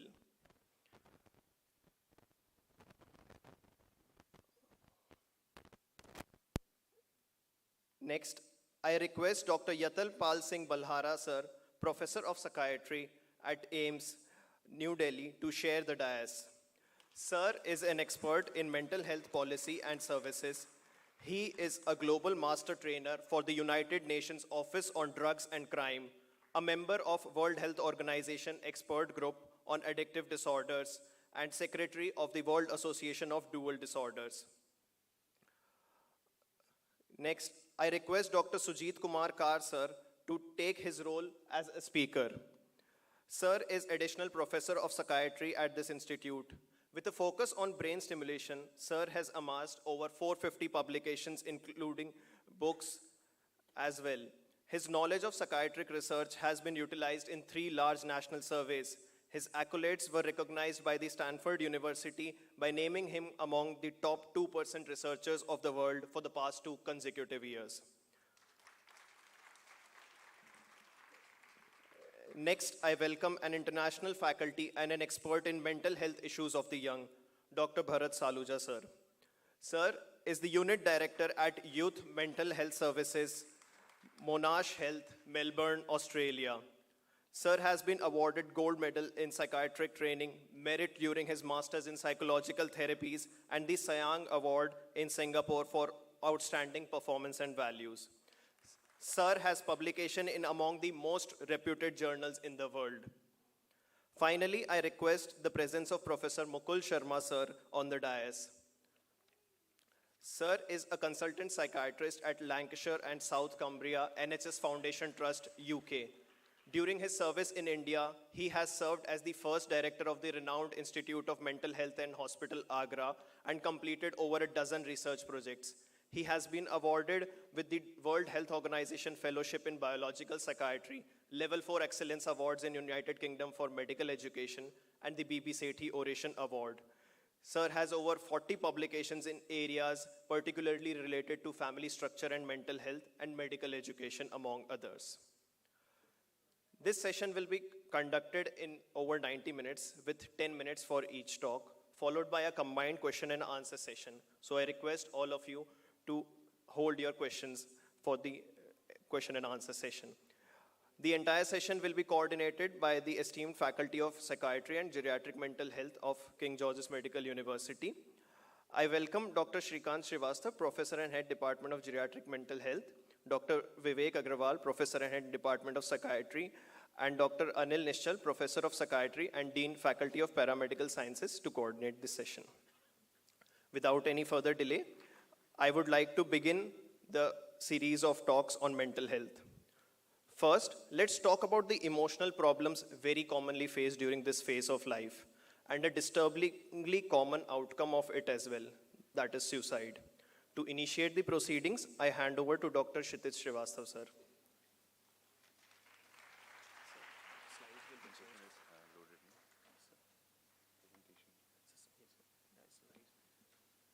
Good morning, everyone. To begin with, I want to thank the organizer for giving me this chance to talk in front of you.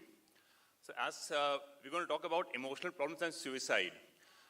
So I think to start with, I will describe my own emotions. So standing here, it's making me a bit anxious.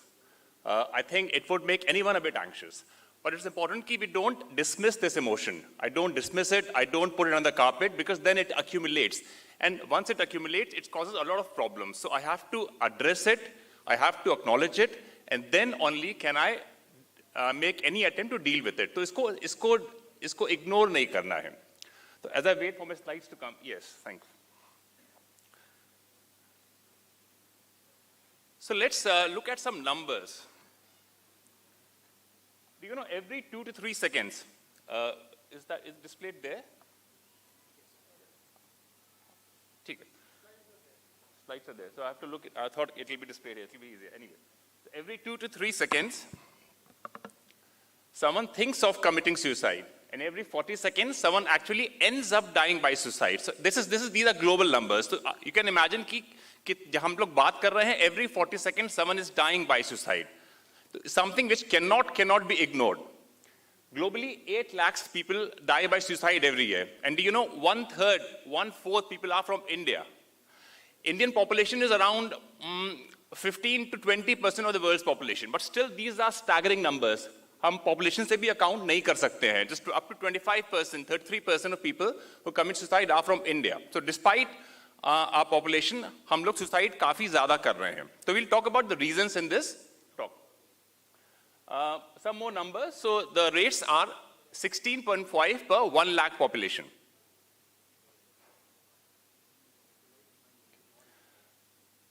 So as this is the youth seminar, so we want to be aware that the most vulnerable are the 15 to 29. So the most vulnerable are the youths and the elderly. So we're going to focus only on the youths in this presentation. It's among the top 2 leading causes of death in both genders, suicide, along with road traffic accident, for example. So self-harm and suicide is very rare before the puberty. So हम लोग puberty, teenage में something happens, हमारा brain ऐसा develop करता है, hormones kick in और उससे कुछ चीजें change होती हैं, we become more impulsive, we become more emotionally labile, हम उनको handle कर नहीं पाते हैं ठीक से, and there's an increased risk of harming ourselves and in some situations of committing suicide. However, as we grow up, teenage से हम बाहर निकलते हैं, early 20s, mid 20s, late 20s तक ये rates काफी कम हो जाते हैं, जो एकदम से बढ़ते हैं during teenage years, they subside to an extent. Also, early teenage years, rates of self-harm are more in girls, but it settles down and becomes much more equal as we grow up, although completed suicide rates are always more in boys. So when someone self-harms, do you know why would someone self-harm? Can you think for some people self-harm gives them pleasure, it gives them a kick. So for example, I have a lot of emotional pain inside me, जिसको मैं handle नहीं कर पा रहा हूँ, मैं अपना attention emotional pain से divert करके अपने आप को cut करता हूँ, and that becomes much easier for me to handle. And once I do that, it even gives me a kick, so it becomes like an addiction. So self-harm can be addictive. But for some people, it's a punishment because they're guilty, because they think they're not doing the right things. उनको लगता है कि उन्होंने कुछ गलत किया है, and they try to punish themselves. And that's where self-harm is on a continuum with suicide. We talk about the higher rates. Actually, it's difficult to move, so yeah, I think this is better.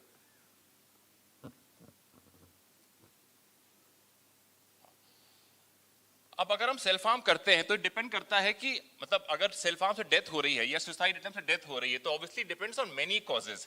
एक cause है कि मैंने decide किया है कि मुझे अपने आप को खत्म कर ही देना है, तो फिर मैं ऐसी चीजें यूज करूंगा जिससे मोर्टालिटी ज्यादा है. तो फॉर एग्जाम्पल हैंगिंग हो गया, सेल्फ इमोलेशन हो गया. ना पेस्टिसाइड पॉइजनिंग काफी इंटरेस्टिंग है क्योंकि pesticide poisoning, organophosphate poisoning is often impulsive. हमको कुछ गुस्सा आता है, लड़ाई होती है, कुछ चीजें बुरी लगती हैं और हम कुछ जो मिलता है उसको खा लेते हैं.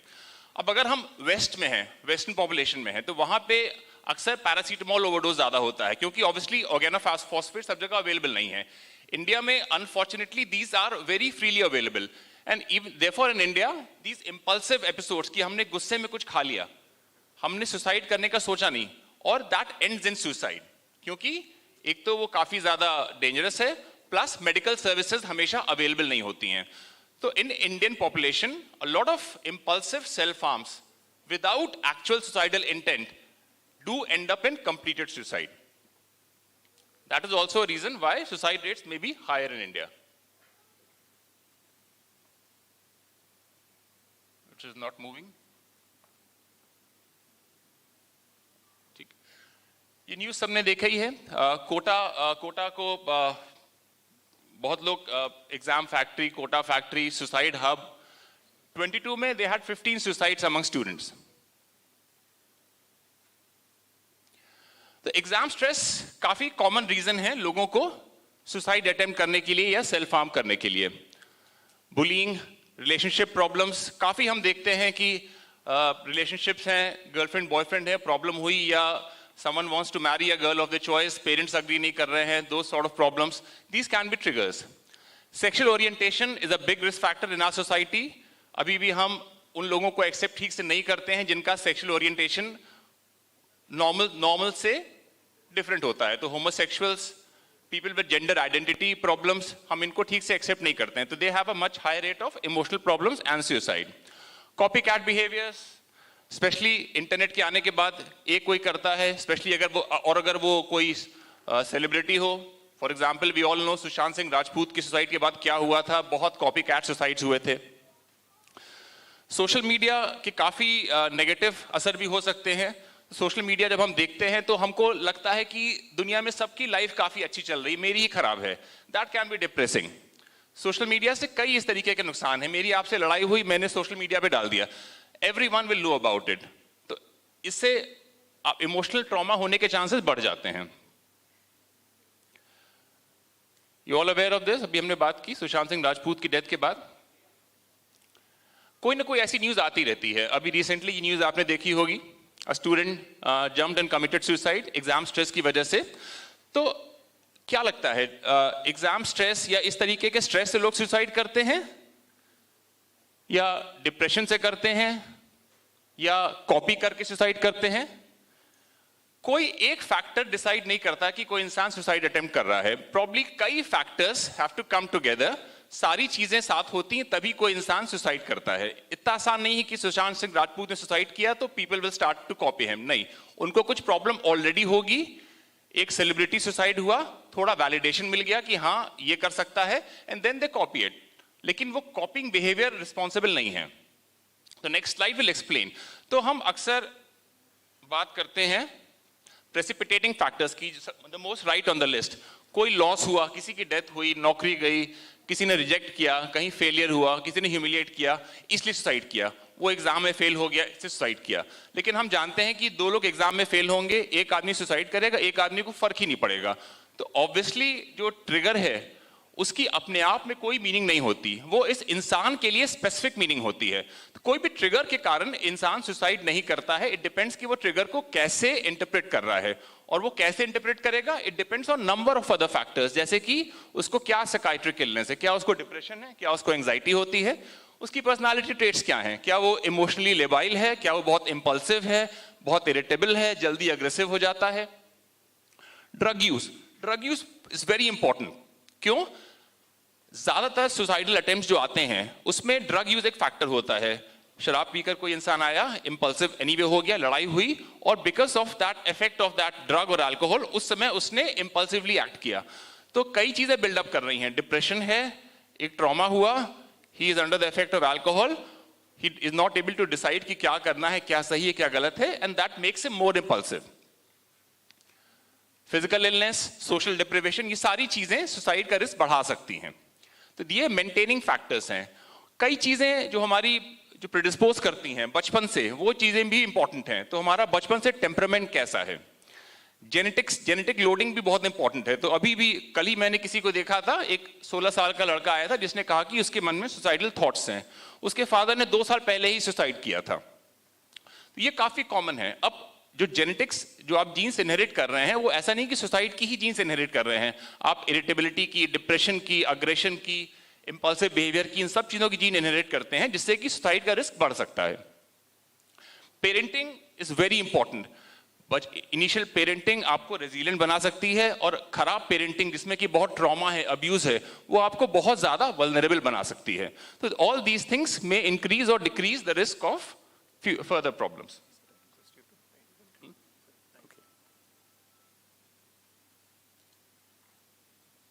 Okay, so we'll just talk a little bit about हमको क्या करना चाहिए. अक्सर हम लोग इसकी बात नहीं करते हैं, इमोशनल प्रॉब्लम्स की, सुसाइड की. ये स्टिग्मा काफी ज्यादा बड़ा बैरियर है. हमको लगता है कि हम स्ट्रांग नहीं हैं, अगर हम ऐसी बात करेंगे तो लोग क्या सोचेंगे, या मेरी जॉब छूट जाएगी, या मेरी शादी नहीं होगी. तो these factors make it difficult कि हम अपनी साइकाइट्रिक, अपने इमोशनल इश्यूज के बारे में डिस्कस ही नहीं कर पाते हैं. काफी मिथ्स भी हैं सोसाइटी में कि मेंटल इलनेस उनको होती है जो कि इंटेलिजेंट नहीं होते हैं, या कमजोर लोगों को होते हैं, या अगर सब कुछ लाइफ में ठीक है तो आपको डिप्रेशन हो ही नहीं सकता. नहीं, आपको तभी भी डिप्रेशन हो सकता है. Depression is an illness, it is a biological illness. आपकी लाइफ में सब कुछ ठीक चल रहा है, even then you can get depressed. लोग सुसाइड के बारे में बात भी नहीं करना चाहते हैं. उनको लगता है कि हम अगर बताएंगे तो सामने वाला क्या समझेगा. अगर कोई आपसे सुसाइड के बारे में एक्सप्रेस करता है तो आप भी बड़े अनकंफर्टेबल हो जाते हैं कि हम उससे कैसे डील करें. तो अगर आपके मन में कोई इमोशनल प्रॉब्लम्स आ रही हैं,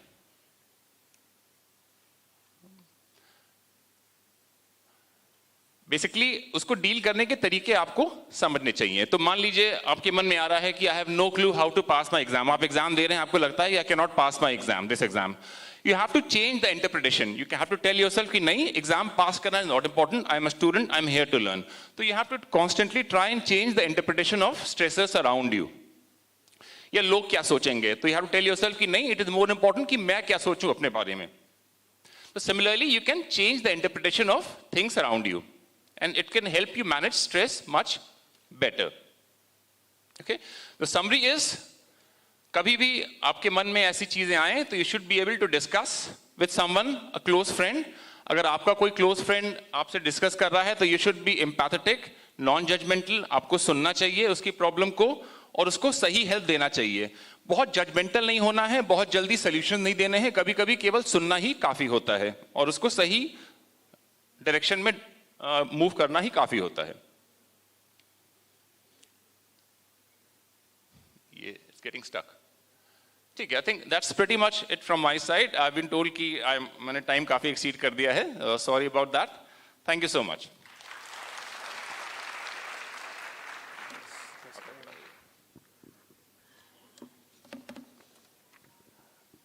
Thank you, sir, for imparting your wisdom to us.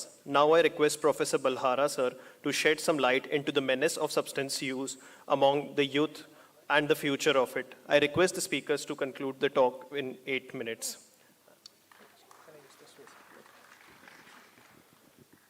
Thank you. Good afternoon. Come on, give me some energy. Good afternoon.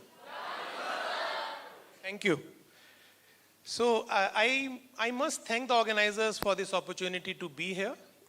आप लोगों के साथ people who are full of energy. हालांकि कभी कभी उस एनर्जी को इवोक करना पड़ता है, खुद से नहीं आती है. People who are full of ideas, innovations, people who want to do something with their life, with their country. So thank you for inviting me. It's always a great pleasure to interact. आप लोगों से I think मेरे पास अब 7 minute और बचे हैं. So I will have 7 minutes to talk to you. बहुत ज़्यादा ज्ञान नहीं दूंगा, कुछ बेसिक मुद्दों की बात करूंगा which I think हम सबको जिसके बारे में बात करनी चाहिए. There is much more to substance use. Probably you will have questions और वो हम अगले part of this session में लेंगे, ठीक है? So let me put across a couple of points जो in my opinion we must not ignore जब हम substance use की बात करें. Quickly 5 सेकंड में, मैंने यहाँ पे substance abuse लिखा है. ये substance क्या होता है? 5 सेकंड है बस. हाँ, यार मेरे पास ना माइक्रोफोन है, आपके पास नहीं है, जोर से बोलो. Something that is toxic, okay, that we consume. How it is different from the word drug? मैंने ड्रग क्यों नहीं लिखा?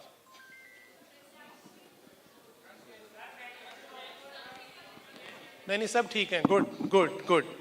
सो मैंने सब्सटेंस इसलिए लिखा है because when we use the word substance we include the drugs जिनको कभी कभी हम इलीगल मानते हैं, but we are also talking about things like alcohol and tobacco. तो इस सेशन में whenever I use the word substance, please include all the things which are dependence producing or addictive in nature. तो उसमें tobacco भी आएगा, alcohol भी आएगा और बाकी ड्रग्स भी आएंगी. So just to clarify that. Now to give a very simple answer to this question, where are we headed? At least मुझे ऐसा लगता है, मेरा ये मानना है कि substance use के context में हमारा देश या ये दुनिया वहीं जाएगी जहाँ पे हमारा youth इसको लेके जाएगा. नहीं? Does anybody disagree about that point? No. And there are reasons why I believe. So it's not कि मैंने सोचा और बोल दिया. The first thing is कि जो substance use की जब हम बात करते हैं तो ज़्यादातर लोग जो अपना पहला नशे का इस्तेमाल है they do when they are teenagers. They are young. So that's one reason why I think that youth is the audience to talk to. कि आप वो लोग हैं जिनसे बात करने की ज़रूरत है. वो लोग जो अब बड़े भी हो गए हैं और आज नशा ले रहे हैं, ज्यादातर लोग उनमें से पहली बार टीनेजर ही थे जब उन्होंने नशा लिया था. तो व्हाट इट मींस इज कि not only you start as a teenager but you carry this behaviour along as you grow. तो ये आपके साथ अगले 25, 30, 40 साल रहता है अगर ये शुरू होता है. ये सिर्फ स्टैटिस्टिक्स की बात नहीं है. There is a fact which tells us कि जितनी जल्दी हम लोग जीवन में नशा पहली बार इस्तेमाल करते हैं, उसके चलते जो प्रॉब्लम्स आती हैं, the challenges that we face, they are directly proportional to that young age of onset. So if you start early, problems will happen early. Problems will be more severe. That's why it's a problem that we need to discuss with people like you. And when I mean you, मैं सिर्फ आपसे बात नहीं कर रहा हूं, I'm trying to talk to those with whom you will interact once you go out of this hall. So please make it a point to carry these messages along with you. Problems कई तरह की होती हैं, we all know. Drug use एक ऐसा मुद्दा है जिससे ना सिर्फ हेल्थ, जिसको हम फिजिकल या मेंटल हेल्थ बोलते हैं, उस पर असर पड़ता है. It destroys our relations, it destroys the community. उसके फाइनेंशियल इम्प्लीकेशंस हैं, एकेडमिक इम्प्लीकेशंस हैं, लीगल इम्प्लीकेशंस भी हैं, and I won't bore you with the details of that. I will move on to another important point, जो ये issue है. आप लोगों में से कितने लोग इस फिलॉसफी में बिलीव करते हैं? A simple yes will do. To some extent, no. Does anybody believe in this philosophy कि ये मेरी लाइफ है, मुझे डिसाइड करने का हक मिलना चाहिए? This is a very strange kind of a statement that I put there. वो लोगों को सोचने पे मजबूर करता है, फिर लोग सोच में पड़ जाते हैं कि इसका मतलब क्या है. और मैंने यहाँ अगर ड्रग्स के मामले में लिखा है तो फिर इसका मतलब ये तो नहीं है कि that it's my life, let me do the drugs. I definitely don't mean that. What I mean by this philosophy is कि जब हम लाइफ की बात करते हैं ना, तो substance use is an issue which comes across as part of our day to day life. हमें हर रोज इस इशू को डील करना पड़ता है. जरूर नहीं मुझे अपने जीवन में करना पड़ेगा, लेकिन मैं अपने आसपास के लोगों में देखूंगा कहीं ना कहीं ये हो रहा है. और लोगों को कई बार ऐसा लगने लगता है कि क्योंकि ये मेरी लाइफ है, इसको मैं कंट्रोल कर सकता हूं, और जब मेरी लाइफ में दिक्कतें आएंगी, मैं आज एक ड्रग लेनी शुरू करता हूं, और जब प्रॉब्लम आएगी मैं रुक जाऊंगा. This is how many people think. But trust me, जब हम सब्सटेंस यूज की बात करते हैं, there are some stages which are under our control or our choice. For example, पहली बार मैं सिगरेट का पफ लूं या नहीं, वो शायद मेरी मर्जी है. दूसरी बार लूं या नहीं, वो भी शायद मेरी मर्जी है. लेकिन अगर किसी का ये मानना है कि I will choose not to have addiction despite of doing a drug, that's a myth. Because this element of choice, it goes down as we progress on that ladder towards regular use of drugs. तो पहला use may be मेरी मर्जी था, second भी शायद मेरी choice था, लेकिन एडिक्शन हो गया नहीं, ये बहुत सारी ऐसी चीजों पे डिपेंड करता है which are beyond my own personal control. So please don't be under impression कि वो लोग जिनको आज लंग कैंसर हुआ है, उन्होंने सिगरेट पीना इसलिए शुरू किया था कि आज लंग कैंसर होगा. I have never met any person like that. जो लोग शराब लेते हैं वो ये सोच के नहीं पीते हैं कि मुझे लिवर खराब करना है, या जो लोग ड्रग्स लेते हैं सोच के नहीं लेते हैं मुझे HIV कराना है, अपना घर बर्बाद करना है. But it all comes as a package that you have to live with. ये भी एक बहुत कॉमन मिसकंसेप्शन है लोगों में कि भाई मेरे आसपास तो सभी नशा कर रहे हैं, मैं अकेला क्यों बाहर रहूं.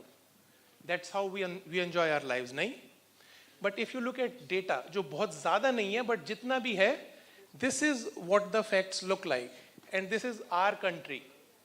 These are number of people who use tobacco in India. And see, ये जो ग्राफ है, I'm sorry, this pointer is not working. Over the years, Hindustan में टोबैको का इस्तेमाल करने वाले लोगों की संख्या में गिरावट आ रही है. So people are now realizing कि ये वो चीजें नहीं है जिनके साथ जीवन में मजा आता है, वो चीजें जिनके साथ जीवन में प्रॉब्लम्स आती हैं. And it's going down.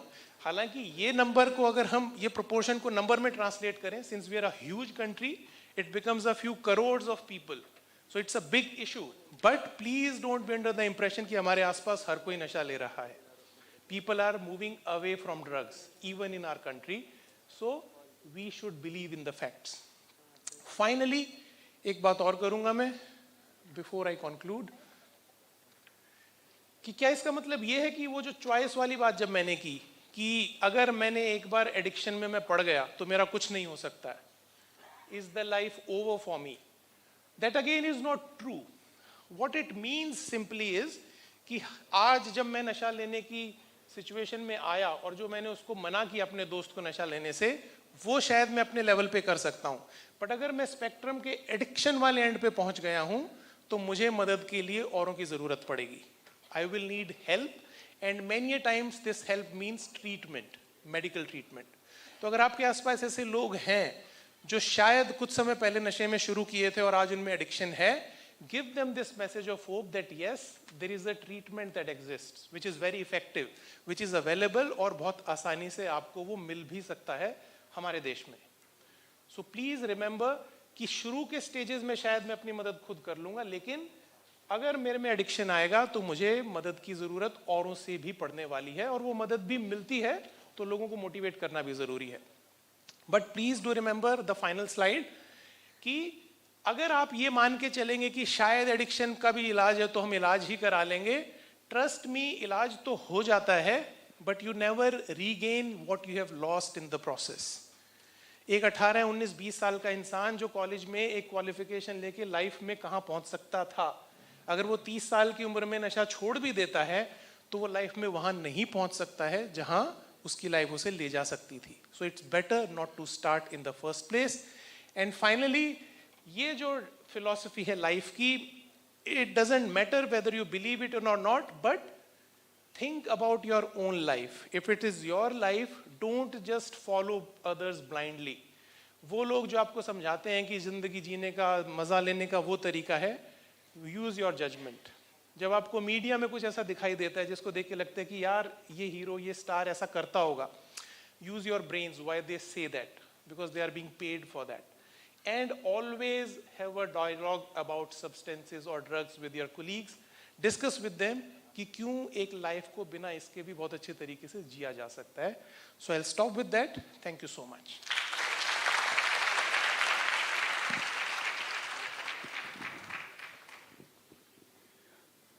Thank you, Professor, for the enlightening talk. Next, for the next topic, I would like to call on stage Dr. Sujit Kumar Kar, sir, to elaborate on the health hazards of screen use.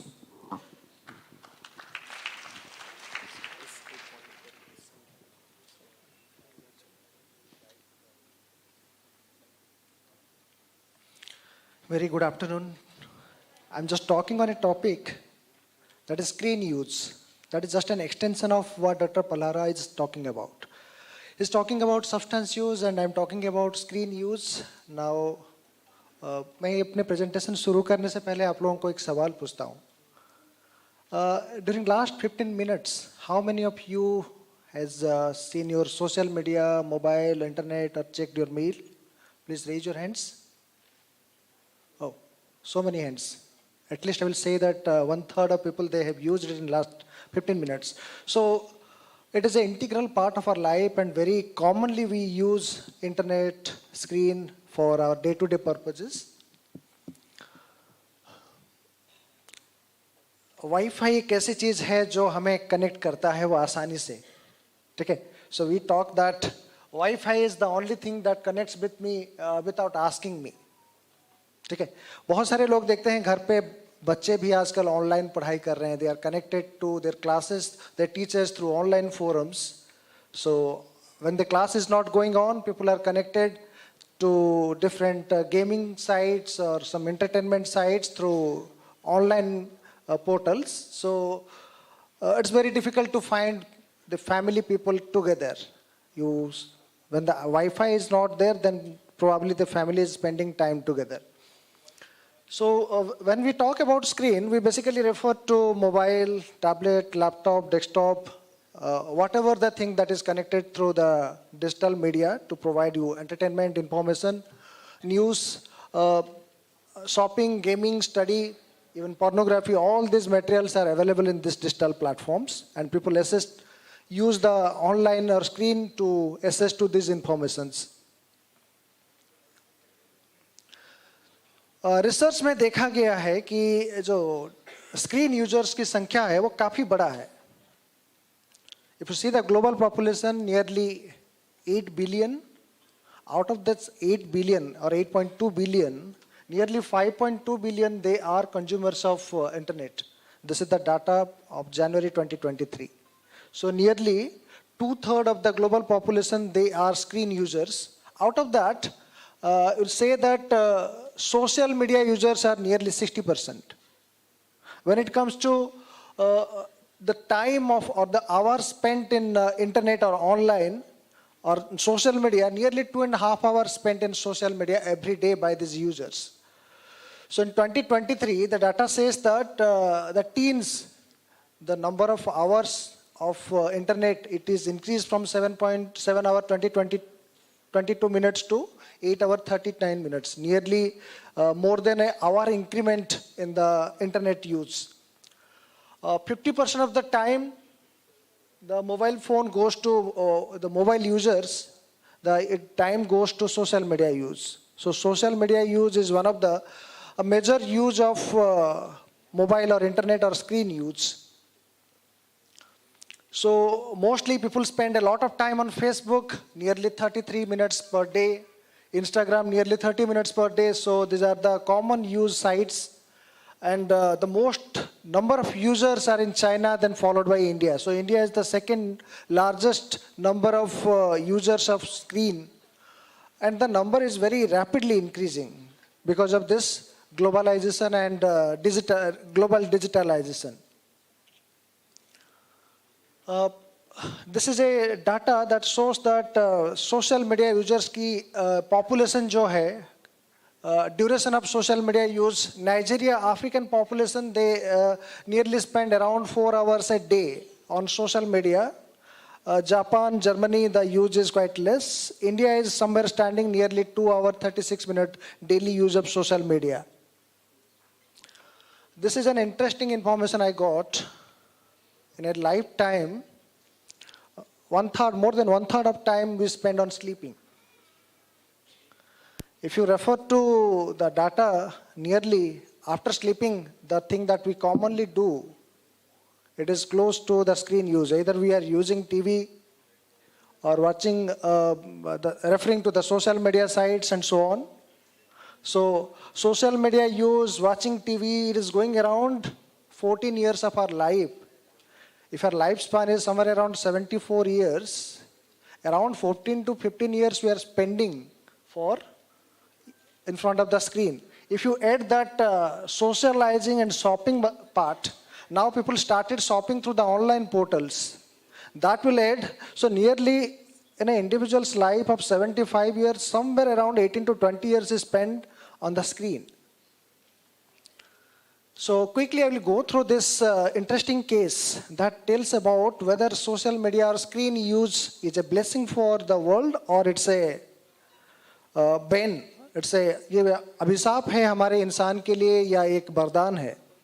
So I'm telling about a story of 15-year-old girl who is studying in standard 10th. She was brought by the mother for psychiatric consultation. And the reason for psychiatric consultation is she started remaining withdrawn to self. She started stopping interacting with family members. उसने लोगों के साथ बोलना चलना बंद कर दिया था, गुमसुम रहने लगी थी. So during that time, she was not able to enjoy the day-to-day activities. घर की चीज़ों को, रोजमर्रा की चीज़ों को enjoy नहीं कर पाती थी. She is having also difficulty in sleep. She used to spend 8 to 10 hours in the screen, mostly playing games or spending time in the social media.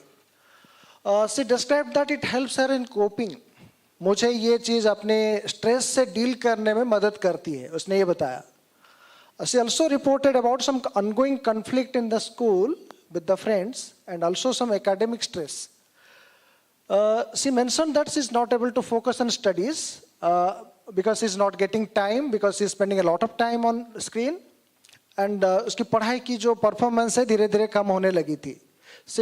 Terminal exam उसकी बहुत करीब था and she started experiencing anxiety whether I will be able to perform in the exam. She is planning to drop the examination.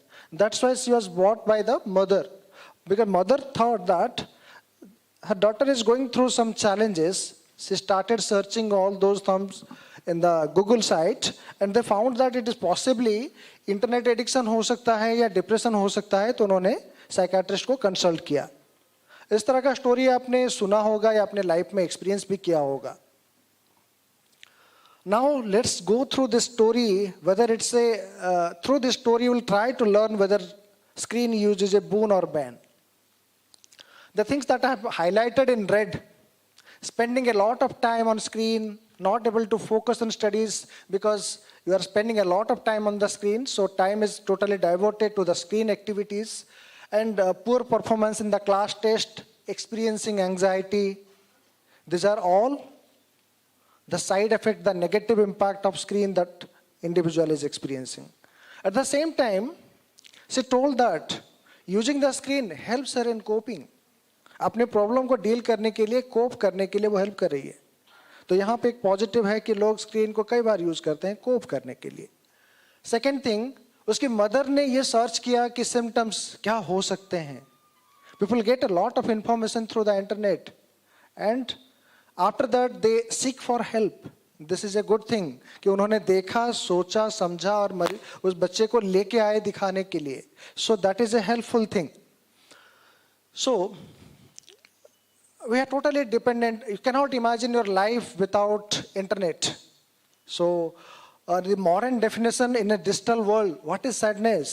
If the internet is slow, a lot of Wi-Fi are there, but you are not able to log into it. You are not having direct access to internet. You are not able to download things. और आपने देखा social media में, आपने message भेजा, आपकी friend ने उसको read किया, आपको रिप्लाई नहीं किया. ठीक है, आप लोगों ने अपने एक पोस्ट डाला है, कई सारे लोग आके कहते हैं कि मैंने फोटो डाला है, मेरे फोटो को किसने कमेंट नहीं किया, किसने लाइक नहीं किया, मेरे दोस्त की फोटो है, उसकी फोटो को इतने फॉलोअर है, इतने लाइक है. So start comparing yourself with others.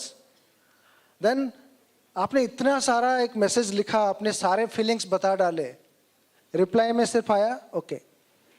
ठीक है, so how you feel? It's related to the internet. Again, something very closely related. So you are finding happiness somewhere else, not in the family, not in the society, not inside other activities. It is somewhere related to the digital world. So life is that happens between the Wi-Fi signals nowadays. So we can say, this is my concluding slide. If we say that internet or digitalization is a blessing, we seek a lot of information, but during the COVID time, you must have gone through the social media site. A lot of information are coming, quite confusing. We call it infodemic. A lot of information overload. What to do, what not to do. काढ़ा पीना है, नहीं पीना है, अभी तक इसमें clarity नहीं है. बहुत सारे मेडिकेशन के बारे में बहुत सारे गाइडेंस हर कोई शेयर कर रहा है. ठीक है, lot of information. So we have to keep a balance. What information is required, what information is unauthentic. People get a lot of unauthentic informations in the website and get biased through that. Second is health awareness. We seek information through the internet to get ourselves familiar with some health related issues. But sometimes the health related issues cause a lot of panic in the individuals. कहीं मुझे Covid तो नहीं हो गया, कहीं मुझे कोई बीमारी तो नहीं हो गई. बहुत सारे लोग ये इंफॉर्मेशन गूगल में देख के दौड़ के आते हैं, मुझे खांसी हो रही है, कहीं मुझे कोविड तो नहीं हो गया. So that panic and cyberchondria, that is due to excessive negative impact of the screen use. People use it for entertainment, well, acceptable. But excess use of YouTube or social media sites, web series, overnight watching a whole web series, you are not getting time for study. So that diversion also leads to internet addiction or gaming addiction, leading to a significant impairment in the life. Then people use it for socialization, very good. But sometimes in the social media, people are abused, online bullying. And people give a very negative comment about the body shape, body shaming we call. So these are the negative impacts. So digital media is essential, it is important, it is an integral part of our life, but we cannot say that we have to keep a balance. So if you cross that particular limit, probably you are going to be trapped by this screen use. We'll have more discussions, questions after the sessions, after finishing this session. Thank you so much.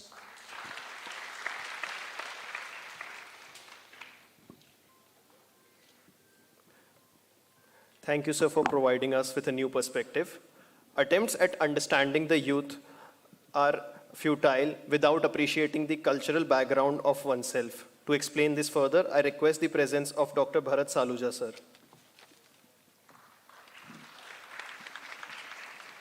Thank you so much.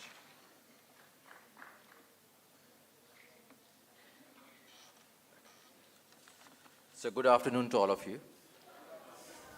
It's a pleasure to be here because I'm back at my alma mater where I've studied, and then giving a talk back here is a very, very great honor, and I thank everyone to invite me to have a chat here. Something is very different about the audience today.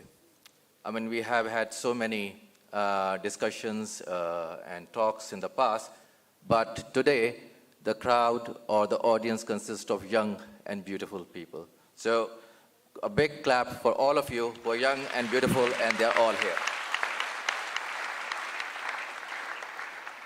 So today I'll be talking about the cultural aspect of the youth.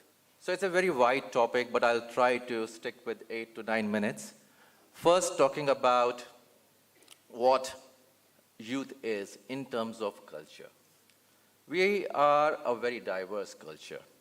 And so if we want to discuss or about youth, the policies, we have got leaders here, from the ministry, and we're going to talk about what's going to happen with the youth, how are they going to bring the nation forward, वो हमारे देश को कैसे आगे लेके जाएंगे, उसके लिए हमें अपने कल्चर के बारे में जानना बहुत ज़रूरी है, और वो कल्चर हमारे यूथ जो आज के नौजवान हैं वो किस तरीके से डिफाइन होते हैं, ये जानना बहुत ज़रूरी है।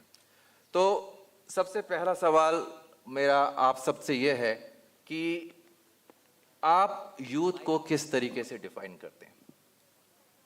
कोई बता सकता है कि आप सब लोग, हम यहाँ पर मान के चल रहे हैं कि ज़्यादातर नौजवान हैं, यूथ हैं, तो yes, I think we got a person. आप उठ के बोलिए। हाँ, माइक है उधर।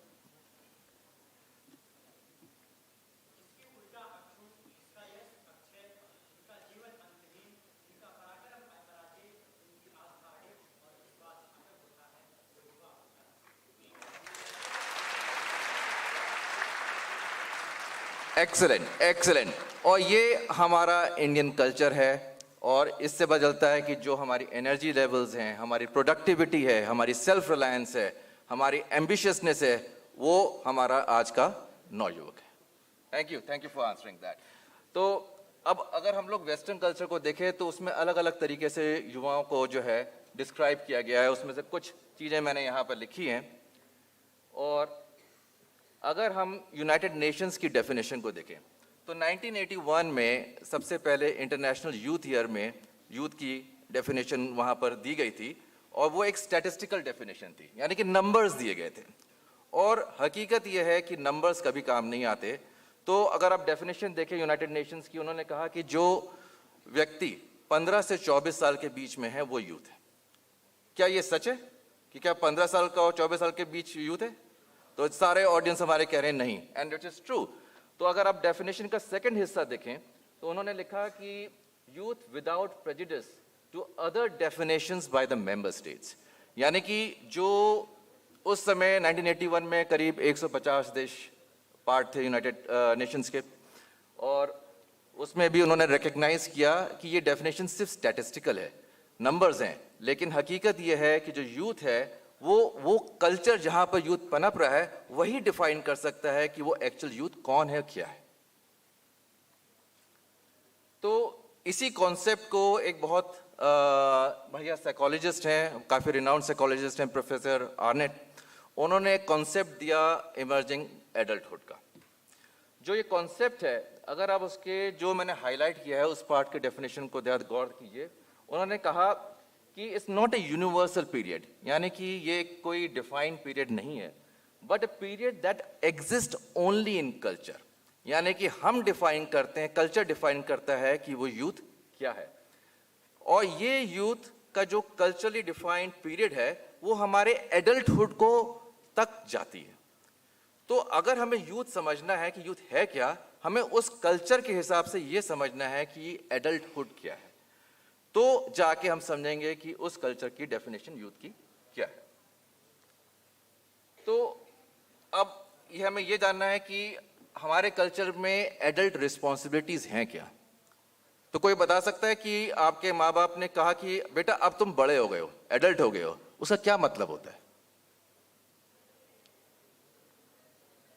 जिम्मेदारी शुरू करी आपने, ठीक है, डिसीजन पावर आई आपके पास, ठीक है, तो ये अलग अलग कल्चर के हिसाब से अलग अलग एडल्टहुड की डेफिनेशंस हैं। तो इसके लिए काफ़ी सर्वे किए गए। कुछ सर्वे इंडिया में हुए, जो कि पुराने सर्वे पहले मैं दिखा रहा हूँ, उसमें ये कहा गया कि जब व्यक्ति दूसरे को प्रोवाइड कर सकता है, यानी कि दूसरों की ध्यान रख सकता है, उसको प्रोटेक्ट कर सकता है, या और आगे पीढ़ियां बढ़ा सकता है, यानी कि प्रोक्रिएट कर सकता है, तब वो जो है एडल्ट माना जाता है। यानी कि हमारे कल्चर के हिसाब से जो पुरानी स्टडीज हैं, रिसर्च हैं, वो ये दिखाती हैं कि आप एडल्ट तब होते हैं जब आप दूसरों के लिए एक रिस्पॉन्सिबिलिटी के लायक हो जाते हैं, या responsible towards others. So this is our culture कि we are talking about everybody else. तो उस वक्त वेस्टर्न कल्चर में भी रिसर्चेस हो रही थी, उन्होंने भी स्टडीज की, सर्वेस किए, तो उन्होंने कहा ना, हमारे कल्चर में शादी करना, जो स्कूल खत्म कर देना, जॉब पा जाना, ये एडल्टहुड की निशानी नहीं है। तो आप देख रहे हैं कि दोनों कल्चर कितने अलग हैं। तो ये कैसे हो सकता है कि जो अमेरिका का यूथ है वो इंडिया के यूथ के जो है सिमिलर है? पॉसिबल ही नहीं। हम लोग की सोच, हम लोग का कल्चर बिल्कुल अलग है। तो आगे फिर और कोई रिसर्चेस हुई हैं, जो अभी नई रिसर्चेस हैं इंडिया में जो हुई हैं। तो पहले जो स्टडीज हैं ये आपकी हैं अमेरिकन, ये जो स्टडीज हैं वो अमेरिकन स्टडीज हैं, इसका डाटा है। तो उसमें ये दिखाया गया कि जो नई जनरेशन है वो एडल्टहुड को कंसेप्चुलाइज करती है as accepting responsibility for one self. तो हमारा क्या स्टडीज थी दूसरों के लिए, अब जो अमेरिकन स्टडीज हैं या जो यूरोपियन स्टडीज है वो दिखाती हैं कि रिस्पॉन्सिबिलिटी अपने लिए, और अपने डिसीजन हम खुद ले सकें, और तीसरा हम अपने पैसे खुद कमा के अपने ऊपर आत्मनिर्भर सकते। तो उनका कॉन्सेप्ट एडल्टहुड का बिल्कुल अलग है। अब कुछ स्टडीज अभी रिसेंटली अलग अलग देशों में हुई हैं जिसमें कि इंडियन काफ़ी रहते हैं। तो उनमें जो सर्वे किया गया, उन्होंने ये देखा कि जो हिंदुस्तानी हैं उनकी जो कल्चर में यूथ को जो कॉन्सेप्ट है एडल्टहुड का, वो ये है कि हम लोग की जो सोसाइटी है वो काफ़ी टाइट है। टाइट का मतलब हम लोग एक साथ जुड़ के चलने वाले लोग हैं, अलग अलग चलने वाले नहीं। इंडिविजुअलिस्टिक हम लोग बहुत कम हैं, और उनका एक डायमेंशंस में नापा गया जिसको कि हम लोग कलेक्टिविस्टिक इंडिविजुअलिस्टिक डायमेंशन कहते हैं। यानी कि आप खुद अकेला चलना चाहते हैं कि सबको साथ लेके जाना चाहते हैं। तो उसमें अब जो स्टडी का स्कोर आ रहा है वो आ रहा है 48। यानी कि हम लोग जो पहले काफ़ी कलेक्टिविस्टिक थे, एक साथ चलने वाले थे, इंटरडिपेंडेंट थे, वो अब धीरे धीरे करके हम लोग मूव कर रहे हैं वेस्टर्न कल्चर की तरफ, और हमारा स्कोर 48 पहुंच गया है। तो हम लोग की जो नई जनरेशन है इट्स वेरी यूनिक। ना हम लोग बहुत पीछे हैं और ना बहुत आगे वाली सोसाइटी। तो हम लोग की यूनिक सोसाइटी है, यूनिक यूथ है और यूनिक कल्चर है। इस बात को हम लोग को बहुत ध्यान देना चाहिए। अब 2 मिनट बचे, तो बस मैं टॉक का पहला ही हिस्से पे ख़त्म करूंगा, और जो दूसरा हिस्सा है हम लोग डिस्कशन में करेंगे कि जो कल्चर और मेंटल हेल्थ का क्या साथ में रिलेशनशिप है। We can discuss that in the discussion. So to end this talk, what I would like to say is that youth begins in biology. यानी कि हम लोग की जो प्यूबर्टी होती है वो बायोलॉजिकल है सब कुछ, बट एंड्स इन कल्चर। हमारा कल्चर डिसाइड करता है कि हम यूथ कब से कब तक रहेंगे। तो thank you for that.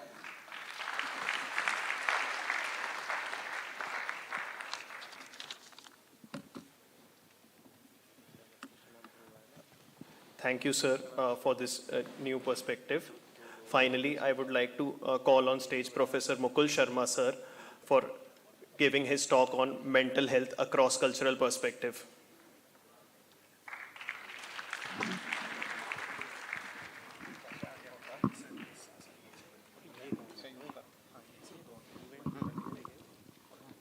Hello.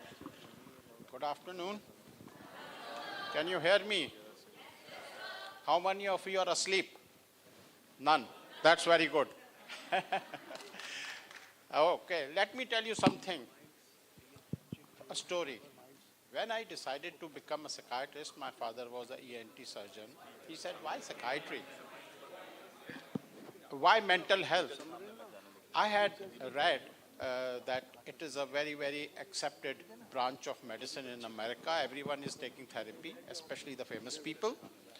Then I also realized it is a branch which is growing. There was a shortage of psychiatrists here. But then I came across a problem. Do you know what the problem? The stigma with mental health. So, whenever patient comes, we doctors are trained to find out what is wrong with the person. And we do not usually recognize what is right with the person. Okay? Everybody may have a mental illness, but there are also positives of that illness, and that has to be seen in the balance. The second problem which I saw was, if you see your patient, because of stigma in society, they will not recognize you. वो कहते हैं कि भाई ये तो doctor हैं, psychiatrist हैं, लोगों को पता लग जाएगा, so they don't recognize you. Anyway, the trends has changed. There's a wide recognition of mental illnesses, and people generally do not hesitate to come and meet with mental health specialists. We have heard about mental illnesses, the problems which are very important for the youth.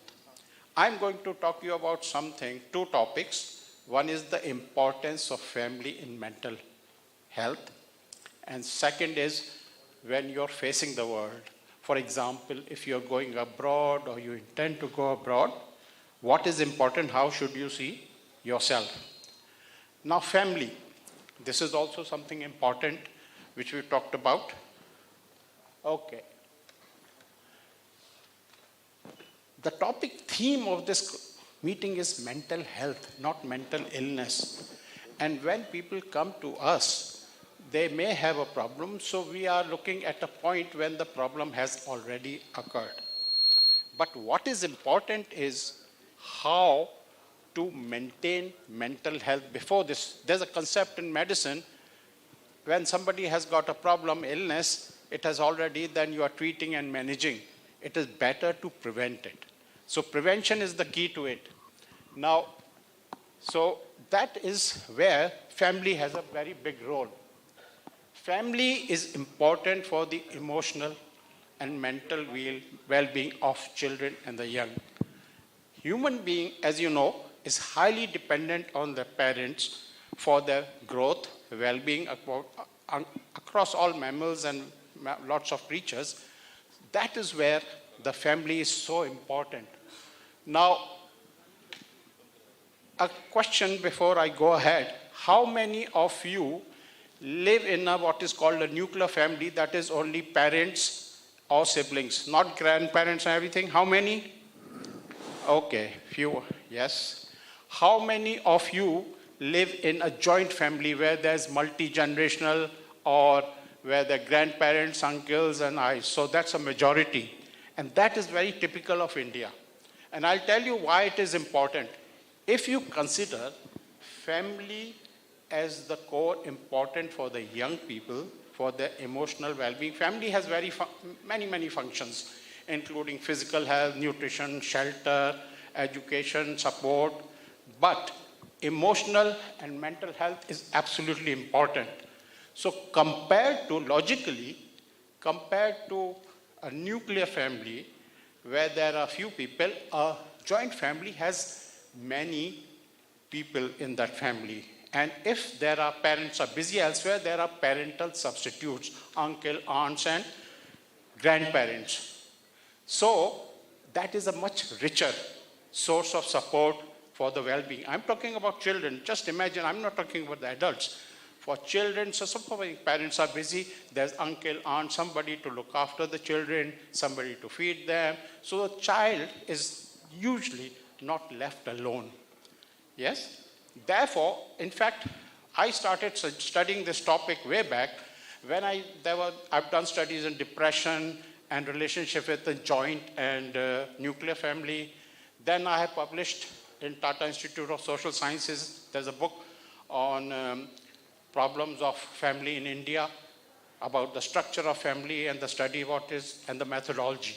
So if nuclear family, joint family is a bigger circle, and then you can have cousins and others, people who are not living there. So that too is a family. So think of it as a social network for potential support. Yes? Do you agree with this? Yes. And then you can have very good friends and other people. In fact, studies have shown even acquaintances which you meet in shopkeeper, someone, is also that social interaction happens and it makes you. Human beings are after very social animal. Yes? And I'm not talking about virtual society. That is a different level, but human beings do need human beings. Just remember that. And you need your family, and it's so absolutely important.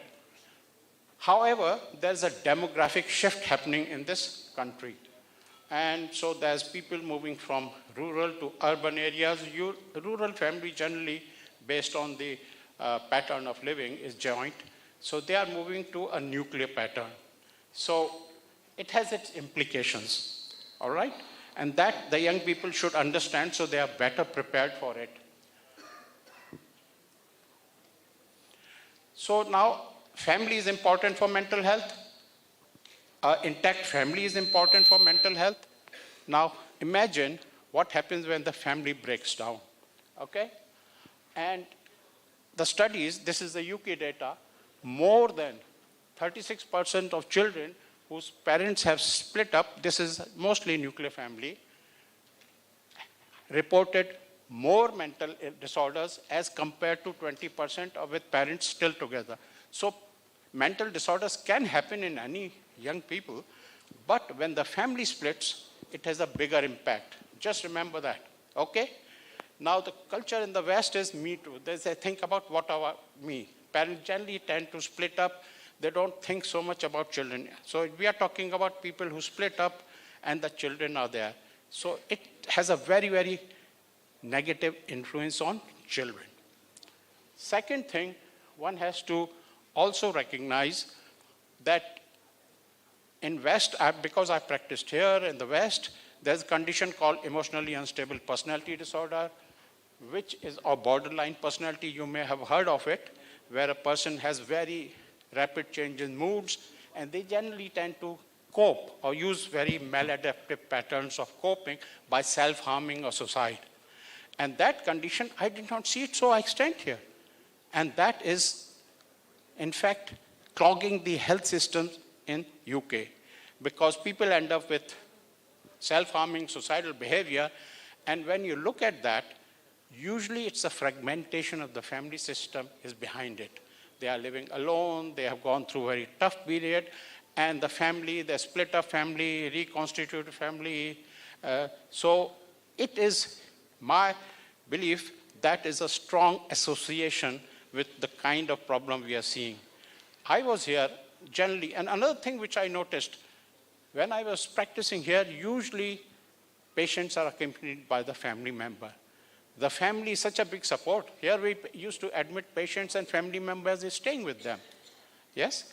People will say, oh, why don't you have nurses and everything? Yes, we have their shortage, but why remove a very supportive structure? Because patients will go back in the family. So it is important that the family is remain involved. You also educate them about mental illness. So indirect, there's so many benefits. Okay? So that is something. Now, when I'm talking about another thing, divorce rates. Yes? In UK, 42% of families split up. And what is that? India has the lowest divorce rate, 1.1% in the world. But there is a trend towards in urban areas. So we must be really cautious about it, why this is happening, and try to prevent this thing.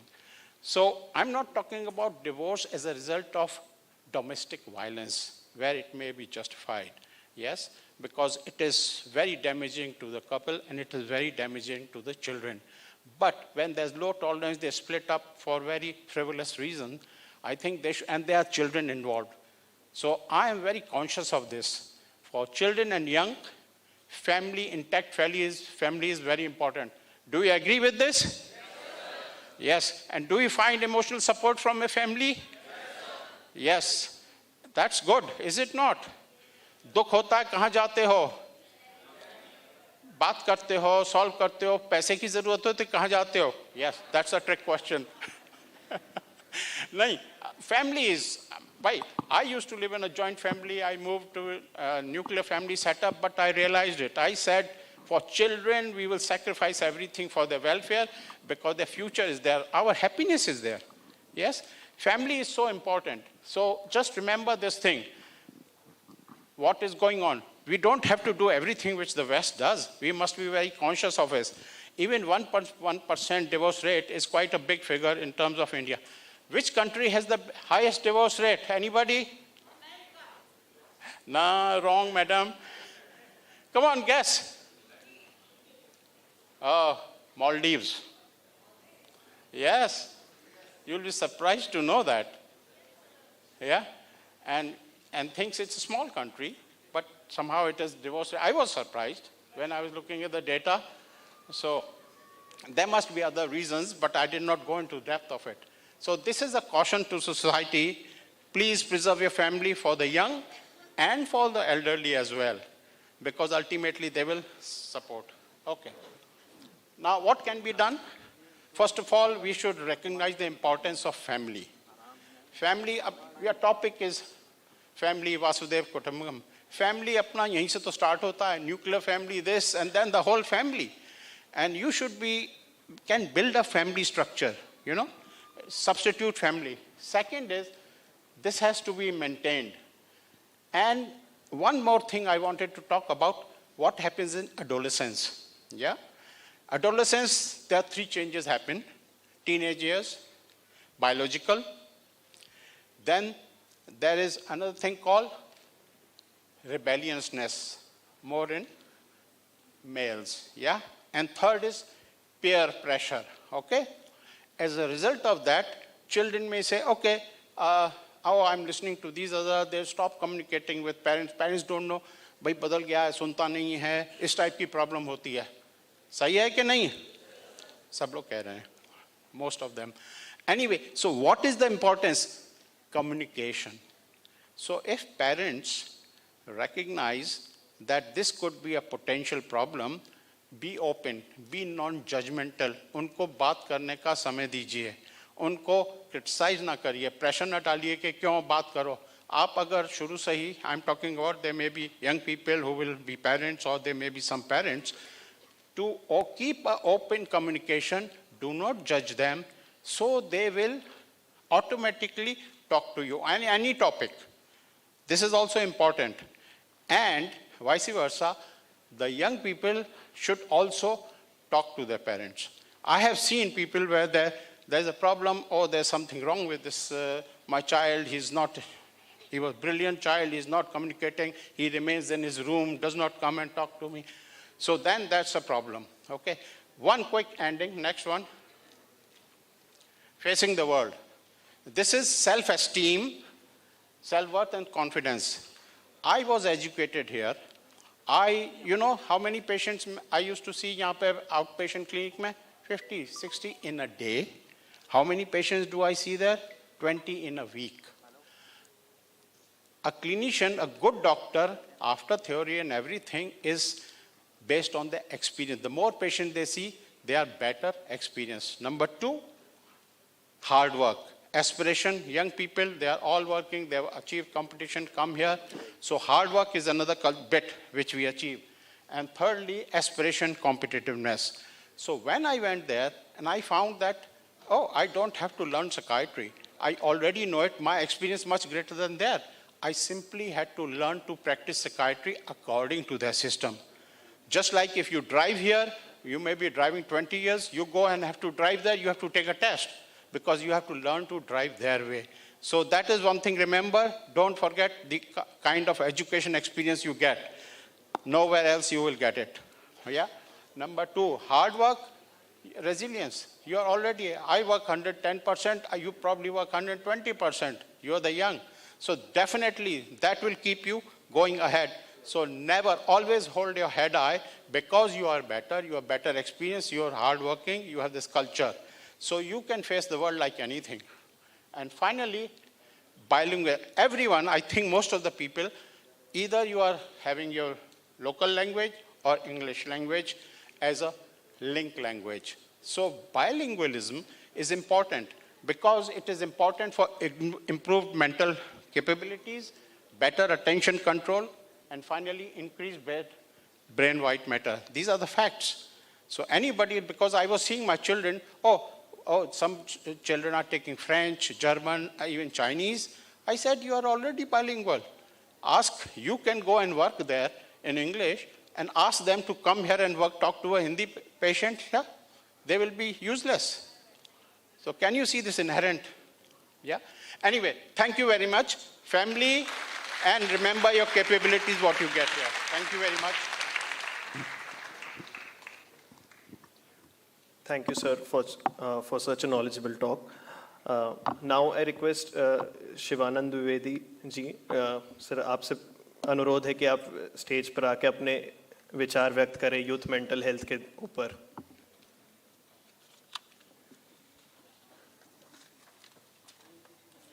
Thank you.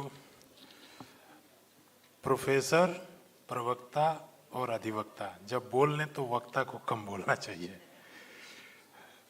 Professor Mukul sir, doctor Bharat sir, Yatan sir, Kshitij sir, Sujita sir, इन अनेक विषयों पर mental health से जुड़े family role, digital का हमारे जीवन में प्रभाव, इन सब चीज़ों पे मैं बस बोल रहा था अभी सर से कि मेरी एक मीटिंग है 12:30 बजे, मैं निकल जाऊंगा. लेकिन जब मैं पहला प्रेजेंटेशन देखा तो मैंने यहाँ से मैसेज डाला कि मैं आधे घंटे बाद आऊँगा. तो मैं अपने आप को रोक नहीं पाया और बहुत फ्रूटफुल.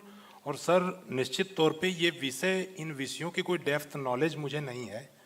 मैं एक दूसरे साइड का शोधार्थी हूँ, रिसर्च मेरा भी एरिया है, बट मैं पब्लिक पॉलिसी रिसर्च पर मेरा ध्यान केंद्रित रहता है. लेकिन ये जो हमने 5 प्रेजेंटेशन देखे, ये कहीं ना कहीं रियल लाइफ में हमारे जीवन में घटित हो रहे घटनाक्रमों को बदलने में कारक हैं. मुझे थोड़ा मेरे सोच के करीब इसमें जो था वो जैसे डिजिटल, उसको मैं थोड़ा ज़्यादा समझ पाया, क्योंकि डिजिटल तो हर किसी के जीवन में है. पहले हम डिजिटल को चलाते थे, अब डिजिटल हमको चला रहा है. अभी एक चीज़ आया है चैट जीपीटी करके, कुछ एक नया प्रयोग आया है, तो मैंने देखा कि वो कविताएं भी लिख रहा है. इट मीन्स हमारे इमोशंस, कविताएं कौन लिखता था? कवि हृदय व्यक्ति. हम कहते थे कि वो तो एक कवि हृदय व्यक्ति हैं, यानी कवि होने के लिए एक हृदय होना जरूरी था.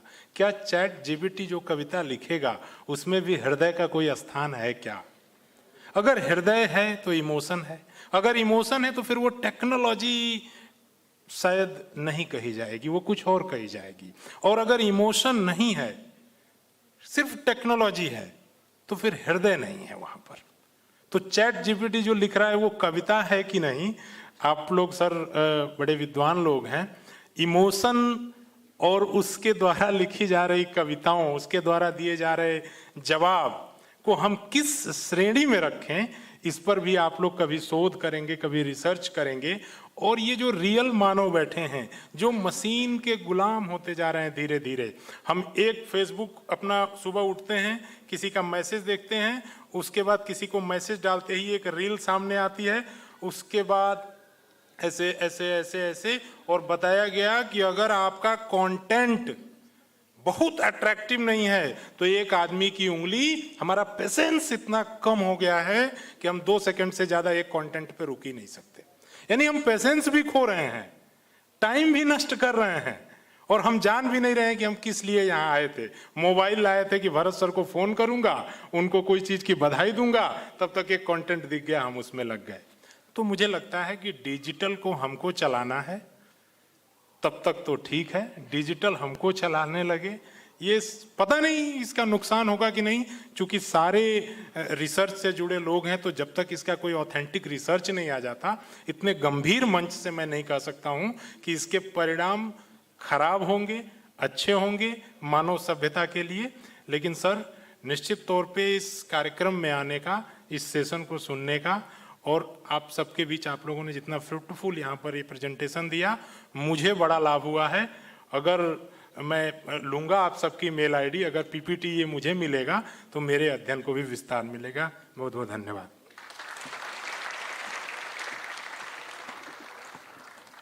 Thank you, sir, for your motivating words. I now humbly request our Dean Academic, Sir, Professor A.K. Tripathi, and Dean Paramedical, Professor Anil Nishchal, sir, to kindly honor our guests with mementos. Sir, please.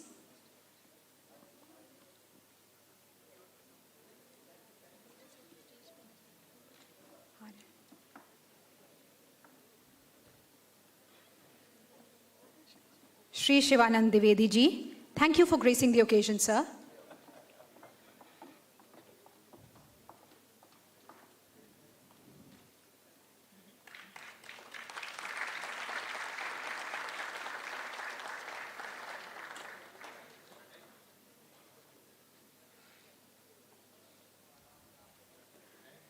Mr. Anmol Sovit, thank you for your esteemed presence, sir.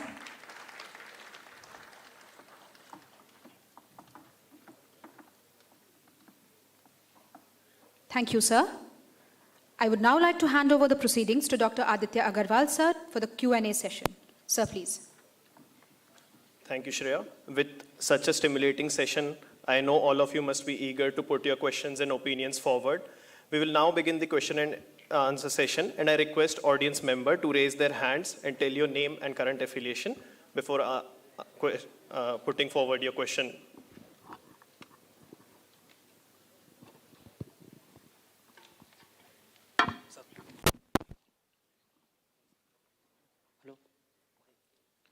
Sir मेरा नाम आर्य श्रीवास्तव है and मैं वाराणसी से हूँ. Sir मेरा question ये है कि आज के टाइम पे जैसे आज के टाइम पे चल रहा है सिग्मा चैड ये सब, तो कुछ मेंटल डिसऑर्डर्स होते हैं जो हमारी कैरेक्टर्स को डेवलप करते हैं. लाइक जैसे ADHD होता है, वो हमें एक सेंस ऑफ ह्यूमर देता है, एंड कुछ कैरेक्टरिस्टिक्स ऐसे देते हैं मेंटल डिसऑर्डर जो हमें सुसाइड नहीं करने देते, हमें अपने में जीना सिखाते हैं. लाइक अगर हम फ़ोन यूज़ नहीं भी कर रहे तो इन्वायरमेंट को देख के हैप्पी हो सकते हैं. लाइक मेरा फ़ोन कल टूट गया, मैं इन्वायरमेंट को देख के खुश था. तो ऐसे मेंटल डिसऑर्डर्स का इलाज होना जरूरी है जिसको हम अभी सिग्मा चैड ये सब बोलते हैं, क्योंकि आज के टाइम पे ये ज़्यादा चल रहा है. तो ऐसे डिसऑर्डर्स का ट्रीटमेंट होना जरूरी है क्या? ये किसी के लिए स्पेसिफिक है या जनरल? जनरल नहीं, आपका क्वेश्चन काफी अच्छा है. पहले हमको समझना है कि सारे डिसऑर्डर्स एक जैसे नहीं होते. तो आपने एग्जांपल दिया ADHD का और टेक्नोलॉजी एडिक्शन का, ठीक? अब ADHD और टेक्नोलॉजी एडिक्शन काफी अलग तरीके की प्रॉब्लम्स हैं. तो फॉर एग्जांपल जिन बच्चों को ADHD होगा बचपन में, उनमें टेक्नोलॉजी एडिक्शन होने के चांसेस भी ज्यादा होंगे. जिन बच्चों को ADHD है, हम ADHD को इलनेस डिसाइड करते हैं कि प्रॉब्लम है, वो डिपेंड करता है हमारे एक थ्रेशोल्ड पे. कुछ ADHD के सिम्टम्स काफी अच्छे हो सकते हैं और काफी हेल्पफुल हो सकते हैं. तो ADHD में होता क्या है कि ये बच्चे थोड़े ज्यादा हाइपर एक्टिव होते हैं, इंपल्सिव होते हैं, रिस्क लेते हैं, चीजों को एक्सप्लोर करते हैं. तो अगर एक्सप्लोर करने वाली कैपेसिटी ह्यूमंस में नहीं होती तो कई चीजें हम खोज भी नहीं पाते. ठीक है, तो हम ये नई चीजें करते हैं, नई चीजें एक्सप्लोर करते हैं, ये भी काफी इंपॉर्टेंट है. जब भी बहुत ज्यादा हो जाता है तब ये डिसऑर्डर बनता है. अब जो एक्सप्लोर करने के लिए आपको एक चीज और चाहिए कि आपको एक चीज से आप संतुष्ट ना हो, आप नई नई चीजें ट्राई करते रहें. अब जिन बच्चों में ऐसा है तो ऑब्वियसली सोशल मीडिया है या इंटरनेट गेम्स हैं या इनमें आप ये चीजें काफी स्टिमुलेटिंग होती हैं और आपको काफी वैरायटी देती हैं कोई भी किसी भी चीज के बारे में. तो चांसेस ज्यादा होते हैं कि इनमें ये ज्यादा अडिक्ट हो जाएं उन चीजों के. अब ट्रीट हमको वही करना है जो प्रॉब्लम दे रही है. तो ADHD को हम हमेशा ट्रीट नहीं करेंगे अनलेस कि वो प्रॉब्लम करेगी. बेसिकली अगर जिन बच्चों को माइल्ड ADHD है वो हमारे पास आएंगे भी नहीं. वही बच्चे आएंगे हमारे पास जिनमें ADHD काफी सिवियर है और उनकी पढ़ाई में दिक्कतें हो रही हैं या उनके बिहेवियर में दिक्कतें हो रही हैं.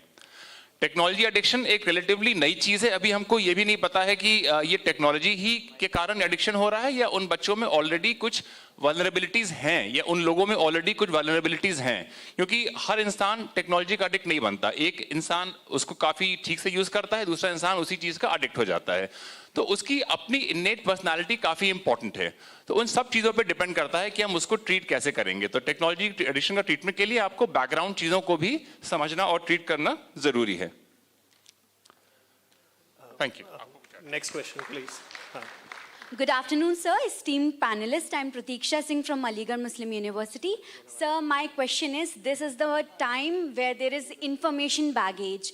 There are too many things undergoing altogether. For example, you might be in a common meeting to make a presentation. There will be other things that will require your attention too. So there used to be time when people used to say, एक चीज पे focus करो. अब information और ये technology के advancement से बहुत सारी चीज़ों को आपकी अटेंशन की ज़रूरत है. हम वो नहीं कह सकते कि ये ज़रूरी, ये कम ज़रूरी. ऐसा आप मे भी होता हो आप लोगों के साथ भी कि सारी चीज़ें ज़रूरी हैं, सब साथ करना है. कई बार ये एंजाइटी भी क्रिएट करता है कि सब कैसे प्रायोरिटाइज करूं, क्योंकि वो भी नहीं कर सकते. तो सर उस प्रेशर को how to handle that, because for me as a student, MBA student हूँ मैं, मेरे साथ बहुत सारी एक्टिविटीज़ हैं, कॉम्पिटिशन्स भी हैं, एकेडमिक्स भी हैं, there are other activities. So sir how to handle this pressure? Thank you, Pratiksha. I guess your question is how to manage multitasking while also remaining focused at a particular task. Yes, sir, definitely. या प्रतीक्षा, मैं आपसे ये सवाल पूछूंगा, आप कैसे handle कर रहे हैं अभी तक? Sir, sometimes I tend to lose my patience. तो क्या करते हैं तब? Go with the flow. Go with the flow. That is this is one important answer. Sometimes you have a lot of things to do. Yes, sir. And it is very difficult to prioritize which is to be done first, what is to be done next. So when it happens, go with the flow. You will reach somewhere that is meaningful. You will reach in a reasonable place. You will do something. So what happens, many people don't take initiative at all. When they see a lot of things, they are not able to prioritize, they don't take any initiative at all. So they want to escape from that situation. I will say that, don't do that. Whenever you are having a challenges, whatever things you can do, if possible, you try to prioritize it and try to finish the task. This is how everybody sitting in this hall, they are doing. So there is no hard and fast rule to say that how to do it. This is just like parenting. Coaching is not available. You have to go through the process to learn it. Many people, they are able to prioritize their things in a better way. So they organize their things in a better way. They are more successful because they will be able to complete the task more effectively. One of the important thing is managing the time. Time management is one of the important factors that determines when you are doing a task. So you have to, just like we are holding this program, we are given 90 minutes and we have to also take so many questions. So this is how we are thinking that how many questions we can take in next 10 minutes. To whom we prioritize, to whom will respond first, then next. This is how you have to organize. There is no hard and fast rule and there is no defined rule how to do it. This is through, you have to go through this process only. Sir, and what about anxiety related with that? Anxiety, sometimes what happens, anxiety, when you are overloaded with a lot of tasks, anxiety is a natural phenomenon. So sometimes what happens, anxiety enhances our performance. Yes. Without anxiety, we cannot, अगर आपको exam से पहले anxiety नहीं होगा, तो exam से पहले जो आप 4 दिन में पूरा चैप्टर खत्म करते हो नहीं कर पाओगे. जो 4 महीने में खत्म नहीं कर पाए उसको 4 दिन में खत्म करते हो एग्जाम से पहले. And this is happening only because of anxiety.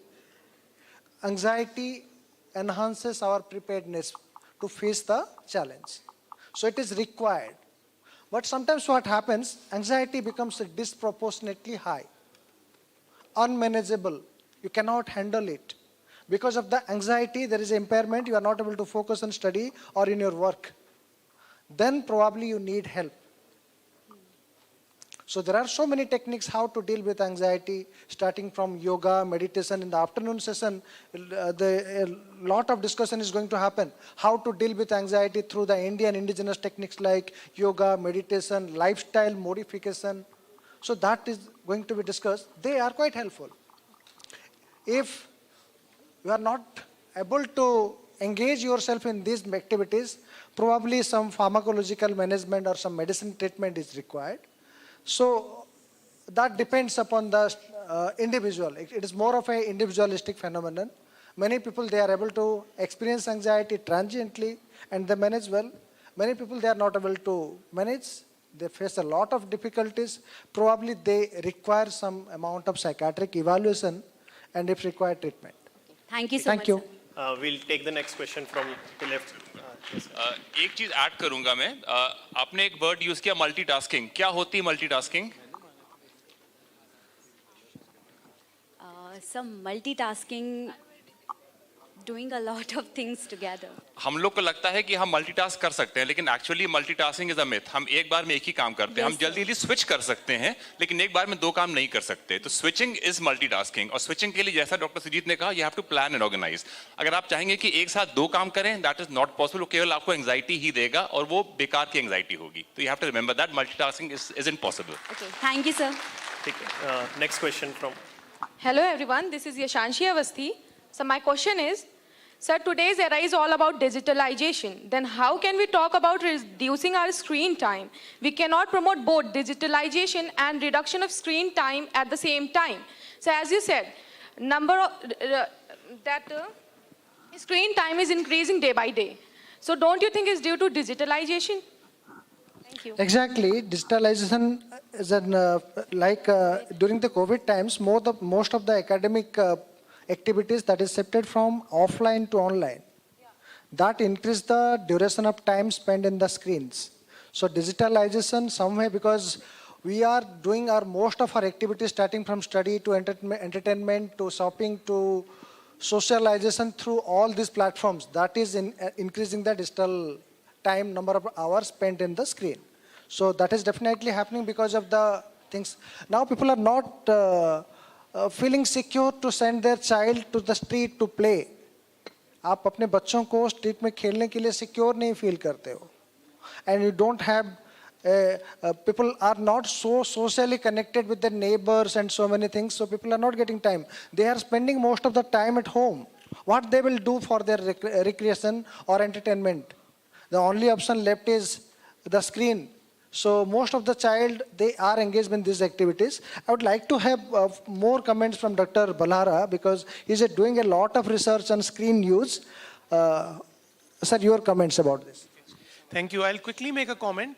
सी, जब हम लाइफ में किसी इशू की बात करते हैं ना, so we need to be more precise than the way we approach them usually. So the problem is not the screen. This is a screen. आप लोग इसको देख रहे हो ना सुबह से, एंड आई वुड बिलीव कि इसको देखने से you are gaining something more than what you are losing, no? So the screen is not the problem. The problem is the expectation from the screen.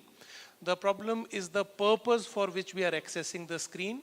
The problem is what is it that makes us feel good or bad about looking at that screen. So there is research which has come now जो हमें बताती है कि जब आप screen को पढ़ाई के लिए देखते हैं, ईमेल भेजने के लिए देखते हैं, तो आपको प्रॉब्लम नहीं होती है क्योंकि वो आपके काम का हिस्सा है. जब आप स्क्रीन को एज अ सब्स्टिट्यूट देखते हैं कि मैं आपसे ऐसे भी बोल सकता हूं, बट ऐसा करने की बजाय मैं आपको बोलूंगा कि मैं आपको ईमेल करना प्रेफर करता हूं, और we will talk over WhatsApp. That substitution is a problem. Expectation कि हाँ मेरे मन में एक बात आई, मैंने ट्वीट किया, दैट इज ओके, बट मेरे मन में बात आई, वो मुझे दुनिया को नहीं बतानी थी. मेरा पर्पस था कि दुनिया मेरी बात पे कैसे रिएक्ट करेगी. That is the problem. So जब मैं बाहर खेल सकता हूँ ग्राउंड में जाके, उसके बदले में वीडियो गेम खेलना प्रेफर करता हूँ, that substitution of a screen is the issue. तो स्क्रीन में भला बुरा कुछ नहीं है. Human beings have invented so many things. It's not कि वो invention was the problem, it's the way we approach them, it's the way we expect things out of that screen time. So digitalization is a great thing. Even if we are concerned about it, we can't help it because वो बढ़ने वाला है. The problem is कि मैं उस screen time में से कितना समय किस चीज़ के लिए निकालता हूँ. गेमिंग भी प्रॉब्लम नहीं है. वो लोग जो गेम डेवलपर हैं, उनको स्क्रीन देखनी पड़ेगी गेम बनाने के लिए, otherwise you can't make a good game. वो यूट्यूबर्स जिनका घर आजकल यूट्यूब पे वीडियो डालने से चलता है, वो यूट्यूब को जैसे अप्रोच करते हैं और मैं एज अ कंज्यूमर जैसे अप्रोच करता हूँ, दोनों में बहुत फर्क है. उनके लिए वो काम है, मेरे लिए वो टाइम बर्बाद है. So we need to be more precise कि हम स्क्रीन को किस एक्सपेक्टेशन से, किस इंटेंट से, किस पर्पज से एक्सेस कर रहे हैं, एंड देन प्रोबेबली हमें थोड़ा समझना आसान हो जाता है कि स्क्रीन में शायद दिक्कत नहीं है. इट्स द इंटरफेस और interaction between the screen and human being that matters more. Thank you. Thank you, sir, for the question. Any international students who would like to put forward a question? Kindly give the mic to madam. Hello. Okay. We'll take a question from you. Kindly give the mic to the madam. Oh, yes. Yeah. Okay. Can I? Please. All right. Thank you, all the speaker, for those acknowledgement in this insightful panel discussion. So before, I'm Vero from Indonesia. Currently, I'm studying Master of Art in Nalanda University, Bihar. So I have short question along with some case for, to give an example. All right, before that, I want to tell you, I'm an artist and also author. I mean, not celebrities, but I made art. So that I believe that language is the first place to develop the emotion and reflect to the thought process. And based of that, based of that realization, that let me give you one sentence which is related with that language. So there is one sentence from Fyodor Dostoevsky. If you feel the pain, you are alive. But if you feel other people's pain, you are a human being. So from this sentence, generally people will think that, people will think that the way artist thinking is like might be displaced mind or something like that. But for us, it is kind of our consciousness to find our essence of our existence. So my question is that to all of you, our expert here, like, could you give us insight about the mental state of artists in general view? Thank you. It's an interesting question. I will give Mukul Sharma sir to. This is mostly related to empathy, how we empathize with others. And you are asking about the mental health aspect of artists. Exactly, like Exactly. mental state of artists. Yeah. I don't know about the situation artists here in India, but in Indonesia, we have this assumption the artist has different point of view, different way of thinking like that. Thank you. It is also a way of expressing things, yes? Art is a very good thing. Human beings, can you hear me? Yeah? Yeah? Excuse me, sir? Can you hear me? Yes, yes, yes. Okay. So art, when you say, is a way of expressing, yes? People understand it. Look, as I was talking about human beings, we interact with other human beings through language. And there is another aspect, non-verbal communication. Yes? Exactly. Through how your gestures, how you talk. I know how you talk, and you're also studying me right now in several ways. 75% is non-verbal. So when you say art, you are expressing not through verbal, means through art. That is visually you are representing something, your thought process, what you conceptualize is being represented. Exactly. Yes? Some people can explain what it means, some people will get it, some people will find it difficult, yes? Because it's very different. But one can empathize with it. You people appreciate art, yes? Is that? Yes, yes, sir. Yes. So I think it is also a very important way of communicating. How effectively? I think it is universally art is appreciated. Sometimes it is, you don't have to speak about it and it is appreciated all over the world. Yes? Yes. So I think it is acceptable way of communicating and people understand it, appreciate it. Some may have different views about the same thing. Yes? Everybody interprets that information in different ways. Exactly. So I think it is fine, no problem. So what about delusion, sir? Because Delusion. Somehow, from this different point of view, that Delusion. assumption come like that. Well, delusion is a technical word we use in psychiatry, which is, I think, is quite different from what you say. Delusion is a false, firm, fixed belief into something which is not a fact, yeah, and cannot be corrected by any amount of reasoning. So people with severe mental disorders can have delusions. Some types of delusions about suspiciousness, oh, the world is against me, they are conspiring. Then you can have other kinds of delusions depending upon the underlying illness. That is an indicator of, but there are people mistake delusions with commonly held beliefs by society. Let me give you an example. A lot of people believe in God, okay? But once you ask them, have you seen God or met God? No. But it is accepted, it is not a delusion, it is society accepted belief into something commonly held, it's not abnormal. Yes? But if one person say, I'm God, and start behaving like it, or think, oh, some X person is God because of this, that might be a delusion, okay? A suspicious delusion, suspicion is quite common. I hope that because you raised this term delusion is quite different, but it doesn't have to do anything with art, is it? All right. Yes, come on, more. Next question. Thank you, sir. Hello. Please. Yeah, Yeah. please. Next we'll. Please give the mic here. Yeah. Hello, myself We'll Ashfaq take a Ahmed question from next. Badoy. Sir मेरा question दो चीज़ों पे है, एक screen से related है and दूसरा use mobile मोर। तो कभी कभी सर क्या होता है कि जब हम लोग सोशल मीडिया पे घुसते हैं या जाते हैं उसमें तो थोड़े देर के लिए जाते हैं लेकिन बहुत टाइम लग जाता है। तो सर मैं इसको कैसे अवेयरनेस कर सकता हूँ, इसको मैं कैसे लोगों को बता सकता हूँ कि मैं थोड़ी देर के लिए जाता हूँ, कब 2 घंटे बीत गए मुझे नहीं पता चलता है। सर ये जो है एक कॉमन फेनोमेनन है कि जैसे हम लोग सोशल मीडिया एडिक्शन की टर्म यूज करते हैं या गेमिंग की एडिक्शन की टर्म यूज करते हैं। एडिक्शन की एक लिमिट है, एडिक्शन की एक फीचर है। लोग सोचते तो हैं कि मैं 10 मिनट देखूं, but there is loss of control, they are not able to control that particular behaviour. You plan for 10 minutes but you spend for 2 hours और spend for 1 hour more than you planned because you are not having control about own behavior, digital behavior. So that is an indication that probably you are going to the trap of internet addiction, or that individual who is doing that, who is not able to control, is going to the trap. If an individual particular meets a specific criteria, not able to control, spending excess of time, having some impairment in life, then probably we have to think of that individual is developing a pathological or addictive behavior towards internet.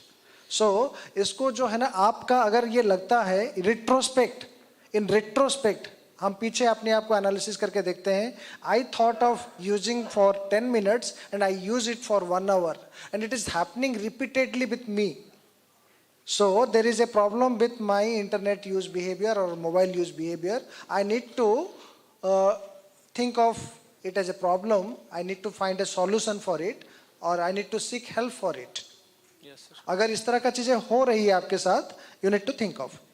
और sir ये कहना चाहेंगे कि जैसे कि रात में जो सोशल मीडिया ज़्यादा यूजेस होते हैं, एक सर्वे किया गया था जिसमें ये दिखाया गया था 75% जो नेट की यूजेस होती हैं वो नाइट में ज़्यादा होती है। Exactly. तो सर क्या हम लोग उस पर कुछ ऐसा पॉइंट बना सकते हैं कि मीडिया सोशल मीडिया को कुछ घंटों के लिए स्टॉप किया जा सकता है? इस बारे में हम लोग बात कर चुके हैं। Next question please. सोशल में हम लोग इसको लंच के बारे में समय आपके क्वेश्चन को हम एड्रेस करने की कोशिश करेंगे because many other people are asking. या please A very good. Yeah. Make your question very brief and specific. आगे माइक दीजिए। प्लीज माइक यहाँ पे पहुंचाइए। आगे आगे आगे। A very good afternoon to all of you. I'm Bhudesh Mishra from Lucknow. So my question is to Dr. Kshitij sir, that smiling faces have the deepest scars. So we have seen many cases where people. Can you repeat the question? Start again, please. Yeah, sure. Sir, my question is, smiling faces has the deepest scars. We have seen so many cases that people around you who interact normally with us, who smile with us, live happily, like showcase themselves happy in the society, but deep down they feel anxious, they feel depressed. So how we can identify such people and how we can help them, which leads them to suicides, things like these. So basically you're saying कि हम smile करके अपने emotions को छुपा लेते हैं और हम दूसरी एंड से कैसे उनको पहचाने। हमने जैसे बात की थी, 2 चीजें इंपॉर्टेंट है, हमको बात करनी है और हमको सुनना है। तो अगर आपका वो दोस्त है और अगर आपको लगता है कि वो स्माइल करके चीज़ों को छुपा रहा है तो आप उससे इनकरेज करिए कि वो अपनी चीज़ें आपसे डिस्कस कर सकता है। और अगर वो डिस्कस करे तो उसको ये कॉन्फिडेंस होना चाहिए कि आप उसको नॉन जजमेंटल तरीके से सुनेंगे, उसकी हेल्प करेंगे, उसकी प्रॉब्लम को ठीक से समझेंगे, बहुत जल्दी सोल्यूशन नहीं देंगे और उसको सही हेल्प तरफ डायरेक्ट करेंगे। अगर उसको ये कॉन्फिडेंस है तो वो हंस के अपनी प्रॉब्लम को छुपाएगा नहीं, आपसे वो डिस्कस जरूर करेगा। And sir, add-on question to Dr. Sujit sir. Sir, what are the easy methods of dopamine detox? As we know that social media use gives a dopamine boost. So what are the easy methods of dopamine detox to the teenagers? उसे exactly dopamine detox तो नहीं कहेंगे। आप मुझे पूछ रहे हैं कि डिजिटल एडिक्शन किसी को हुआ है तो वहां से कैसे दूर जाके इजी मेथड, इजी वे। मैं कहूँगा कि दोस्त कोई इजी वे तो नहीं है। There is no easy way. When there is a problem there is a solution, but the thing is digital online activity को लिमिट करके ऑफलाइन एक्टिविटी में हमें शिफ्ट करना है. So whatever addiction is happening, may it be related to substance, may it be related to internet, it's a habit. And how habit formation happens? Habit कैसे बनता है? एक चीज को आप जब कंसिस्टेंटली बार बार करते हो तब जाके वो हैबिट बनता है. ठीक है, अगर उसको अनडू करना है ना तो भी आपको रिपीटेडली वो चीज को नहीं करना होगा. और you have to find something more interesting और more less harmful. You have to do that thing regularly. जैसे आपको अपने इंटरनेट यूज आप शाम को 2 घंटा करते हो तो वो 2 घंटे के समय पे आपने जिम ज्वाइन किया और जिम पे जाके टाइम स्पेंड करते हो और रोज उसको एक रूटीन की तरह बनाया, एक्सरसाइज की तरह, कि आप रेगुलरली एक्सरसाइज उस समय पे जाओगे तो उस समय आपके इंटरनेट नहीं यूज होगा. ठीक है, तो आपको एक हैबिट, नया हैबिट बनाना पड़ेगा उसको अनडू करने के लिए. This is how, and making a new habit requires a lot of commitment and a consistency to do the same thing repeatedly and again and again. Thank you. So Next there is no question. easy way. You have to find another way and you have to make that habit to uninstall this habit. Thank you, sir. Next, please. Next question. Any? Yeah. No. Yeah. You can pass on the mic here. ये Yeah. नीचे इनको बोलने दो पहले. Yeah. Please, madam. Please. Thank you. I'm Devi, BHU Varanasi. I'm Indonesian. Yeah. Okay. So I drive my questions to Professor Bharat Saluja. Yeah. Yeah. Please. And sir, my questions is what's culture is? What is culture? Yes, because what is culture? Society is a value or a family value? So wait. Sorry, go ahead. Yeah. Sorry, sir. So what is the culture? Society values or family values? Because values that inherited from some generation, we can calculate it as a culture, right? So is there any culture which can be strengthened the mental healthy? Because for me, I came from the cross culture studies. Culture is natural, sir. It can be like, it cannot be a tool. It's just a nature. So what's the culture's functions here? And then, sorry, sir. So, and also drive one question for Professor Sharma. Okay. So, sir, I'm interested with your slide in the implication of the family breakdown. So here,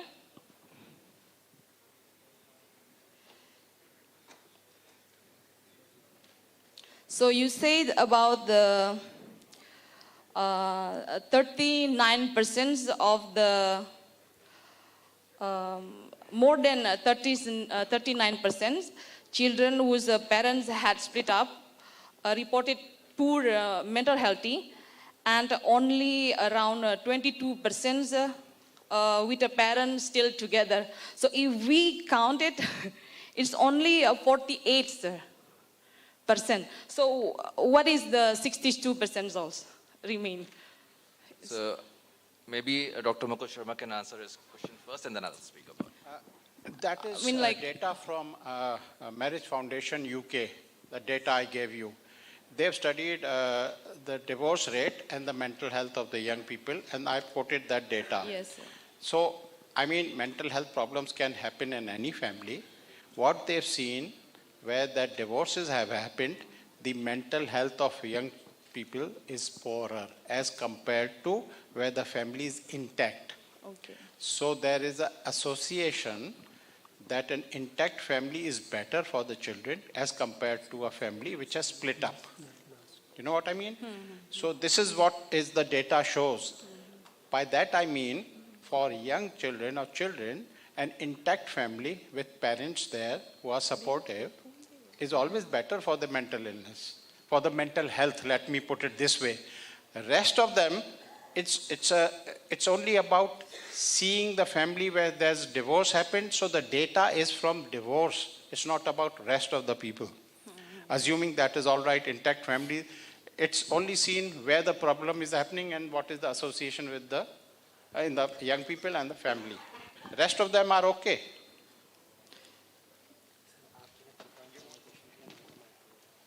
So I think to answer your question, I think you already partly answered the question what culture is. I mean, it's a congregation of our family values, our social values, how we see ourselves in a community, in a society, as an individual and in the family context.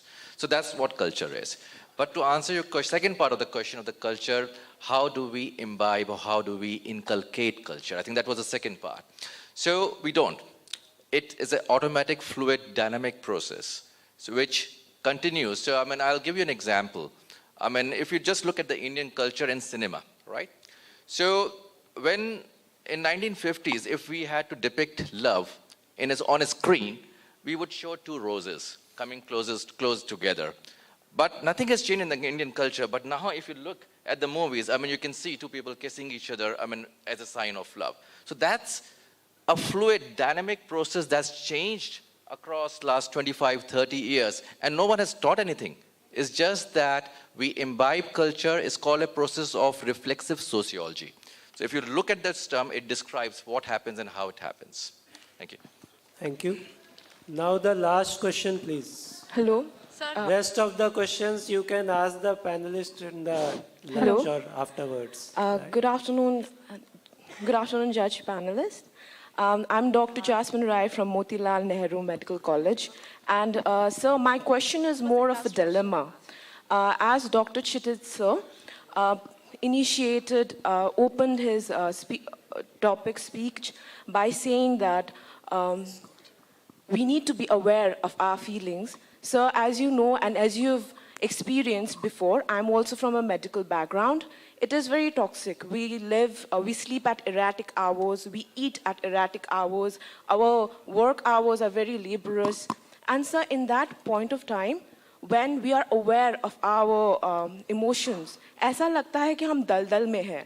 Our emotions are very hyped and there's a whirlpool of emotions. So during that point of time when I'm working, sleep deprived and working, I tend to ignore, we all tend to ignore our emotions and just do the work. But उस time भी ऐसा लगता है after coming back, after ignoring our emotions and after coming back, we have a mental breakdown. You know, when we sleep, when we go to bed, or when we are free, we have a mental breakdown because we are so tired. So, sir, in this case, getting aware, being self-aware of our emotion is creating panic, and even like not ignoring and delaying, postponing our feelings is causing a mental breakdown. So in this case, what would you like to advise? This will need a very long answer. You can perhaps discuss with me afterwards. But when I said that you have to be aware, it is not just being aware, you have to be aware and then accordingly deal with it. Ignoring problems, all it means ki you ignore things till it becomes a very big problem which you cannot handle. If you're aware of these things from the beginning, then you can have strategies to deal with these problems. That's all. But you can perhaps come back and discuss with me because it will need a long answer. Sure, Thank you, sir. We'll conclude this session now, and I hand over back to Shreya for felicitating the faculty. That was indeed an intriguing session. Our honorable speakers have enlightened and inspired us. It is rightly said, memories orchestrate the most beautiful melodies of our heart. To preserve the memories of this beautiful day for times immemorial, we would now like to present our honorable speakers and moderators with mementos. I now humbly request our respected session coordinator, Dr. Vivek Agarwal, sir, to kindly felicitate our speakers. Sir, please. Dr. Kshitij Srivastava, sir. It was indeed delightful to hear you, sir.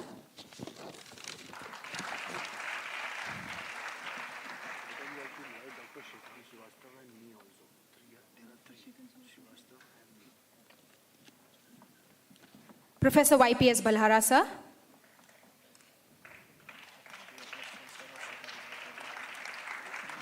Thank you for gracing the occasion, sir.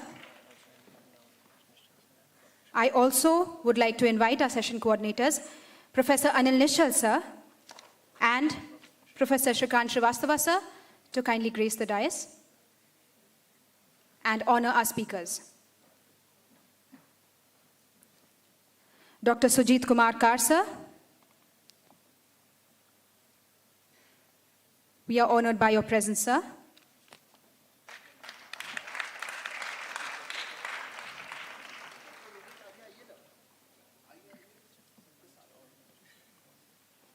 Dr. Bharat Saluja, sir.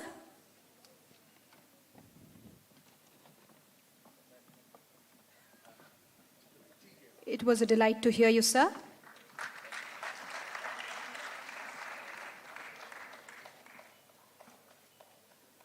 Professor Mukul Sharma, sir.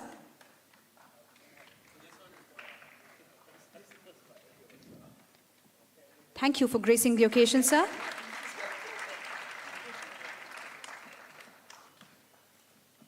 And Dr. Aditya Agarwal, sir, for an excellent moderation of the session.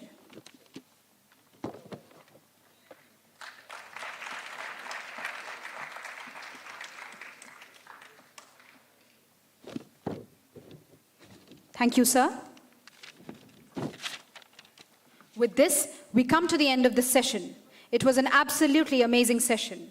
I now request our delegates and students with the blue strip ID cards to kindly proceed to the banquet hall on the ground floor for lunch. I request our distinguished guests, faculty and delegates with the green strip ID cards to proceed to the hall on the opposite side where we hosted the morning tea for lunch. Please note that we shall assemble in the same hall for session 2 from 2:30 p.m. I request our delegates and guests to kindly grace the hall at 2:30 p.m. Thank you, everyone.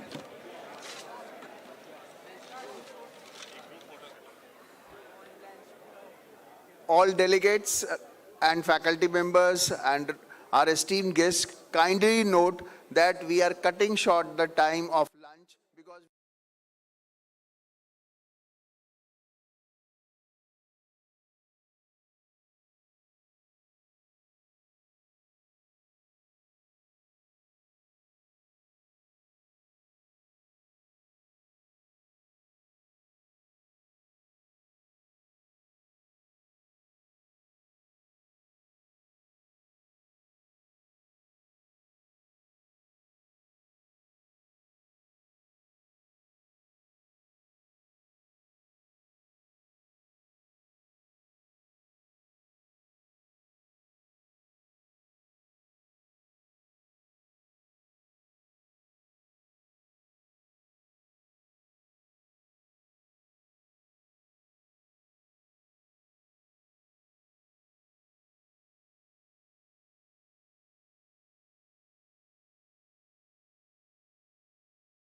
King rightly said, sports teaches you character. It teaches you to play by the rules. It teaches you to know what it feels like to win and lose. In short, it teaches you about life. In my opinion, sports is one of the clear proofs that human ability is without limits. In sports, people set a record and they break it. Now, without further ado, I'd like to call upon the stage our moderators for this session, Dr. Abhishek Saini sir and Dr. Abhishek Agrawal sir. Sir, please. A very good afternoon, all of you. Friends, sports has always been an integral part of our culture, not only in the modern era, but in our granthas too. We had a greatest of archer in the form of Lord Rama, Arjuna and Eklavya. Even the god of sport, yes, the mightiest Bajrangbali, was himself a great player of Kushti and Kabaddi. Friends, in our culture, in our ancient era, not only the heroes were the player like Karna, Balrama, but the devils were also portrayed as a greatest of the player like Duryodhana. So, in the same run, to fulfill the vision of our Honorable Prime Minister Narendra Modi ji of New Sporty India, where sports are being encouraged and practiced with heart and soul, here comes the challenges in the form of sports injury. गिरते हैं सहसवार ही मैदान जंग में, वो तिफल क्या गिरेंगे जो घुटनों के बल चलते हैं. और खेलेगा इंडिया तो गिरेगा भी इंडिया. जब गिरेगा इंडिया तभी तो उठेगा इंडिया, और जब उठेगा इंडिया तभी तो जीतेगा India. So, to proceed with these challenges in the form of sports injuries, psychological stresses, and lack of resources, but as there is a saying now, when there is an obstacle, there is definitely a way out. So, to discuss all these challenges and possible solutions paving a path to success, I, Dr. Abhishek Agrawal, Associate Professor, Department of Sports Medicine, with my colleague, Dr. Abhishek Saini, Assistant Professor, Department of Sports Medicine, welcome you all in this post-lunch session of Sports Awareness and Wellbeing. Friends, it's my privilege to introduce our first speaker, Dr. Ankit Jose. Sir is the Masters of Orthopedics and has done FASM, Fellowship of Arthroscopy and Sports Medicine, and FIJR, which is a fellowship in joint replacement. Currently, he is working as a clinical associate in the Department of Sports Medicine in Instituto Cugat, Barcelona, Spain. He is specialized in dealing with sports-related injuries. His special research work on joint replacement, joint preservation, and regenerative medicine makes him a doctor of youth and for the youth. Friends, in the current scenario, choosing a correct sport is always been a challenge. It's a tricky thing. So I invite Dr. Jose to deliver his talk on the topic, choosing sports wisely. I invite Dr. Jose, please come on the stage. Please welcome Dr. Jose with a huge round of applause.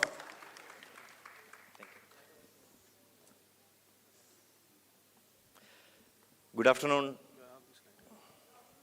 Good afternoon, everyone. Yeah. After the post-lunch session, I see so much energy here. Thank you. Hope I don't make you guys sleep off. So I'm Dr. Ankit. Thank you, KGMU and organizing committee for inviting me and having me here for this wonderful talk. So today I'll be talking about choosing sports wisely. Yeah. So choose a sport that makes you happy, challenges you, and helps you grow, and not that one just impresses others or brings you temporary success. So initial times, the gladiators, so how did they choose the gladiators? They were either the prisoners from war or slaves, but they were given proper training so that they excel in what they were doing. So in my talk, I'll be giving a small introduction I'll be talking about what are the factors you should consider while choosing a sport and a brief summary of choosing a sport. So sports and physical activities play an essential role in our lives. It helps us stay healthy, boost our mood, and reduce our stress. When choosing a sport, it is important to consider your physical abilities, your interest, and what goals do you think about, what goals you want to achieve by choosing a sport. So in this presentation, we will discuss how to choose a sport that fits your needs. So choosing a sport, especially when you are young, what age should I specialize in a sport? So should I try to specialize or play only a single sport at a young age? So what should be that age? And why should I do that? So when choosing a main sport, it should have a participate for greater than 8 months per year in one main sport and quit all other sports to focus one sport. So that is the definition of choosing a sport. So should I do that? What time should I do that? So there is a study where 3,500 highly qualified young athletes selected to train in Russia in their sports school and found that only 0.14% reached the high level status. And there was a similar study, a 7-year study, which was done in German athletes, selected to train young age, and they only found only 0.3% ranked among the 10 best international athletes. So the question I put forward to you is, what age should you start? So presently, they tell about 10 or 11 to 12, more than 12 years is the perfect time, is the ideal time to choose a sport. Till then, you shouldn't choose a single sport or consider yourself training in a single sport. It has a big impact on your neuromuscular development, on your physical development, and also your mental development. So play enough sports, play whatever you like, play what sports is available in your area till the age of 10, and then maybe after 10 or 12, that is the time when you can choose a sport and dedicate yourself exclusively for that sport. So again, I have already told this. So considering some sports, gymnastics, diving, figure skating is something which you can start early adolescence, whereas team sports in mid-adolescence and endurance sports late adolescence. So what are the risks? So when you specialize in highly specialized sports, that is more than 8 months as I told you, there is a high risk of injury, the high risk of overuse injury, and also a risk of acute injury is low. That is when you do it at a young age. So ideally, you should never do that in a young age. So can you choose sports, or does the sports choose you? So everybody knows Sachin Tendulkar. In his autobiography, Ajit Tendulkar recognized his talent and enrolled him in cricket coaching camp at the age of 11. So who is the one? Is it you or someone else who needs to tell you? There is always that question. It may be your coach or it may be your parents. There is always somebody who will guide you or who will recognize your talent to choose a sport. Factors you should keep in mind when choosing a sport at the professional level. What is your natural ability and what is your talent? What is your passion? What is your interest? What is the sport you have been watching from your young age? What is the sport you love to play? What is the market demands and career prospects? You can't just take a sport without considering your family, what is your income we can generate? What are the other factors you should consider? And also training and development, whether the opportunities for you to train and excel in that sport is there in your area or your region. And also, what are the scopes of development? Is there further training which is available in your area, or you should go to some other area? The regional factors, what attributes to choose sports is also important. And also considering personal values and lifestyle. So sometimes this Indian cricket team, that is a sport. It's called a team sport. So sometimes there is an I in a team. So all the sports people in the team are not recognized easily. There is always somebody who gets highlighted, like the captain, Virat Kohli or somebody. So in a team sports, when you choose a team sports, you will never becoming that it's difficult. So whether you want to be that one person who wants to be highlighted, what is your personality like? Should you want to be that person who wants to achieve and showcase your talent individually to the world?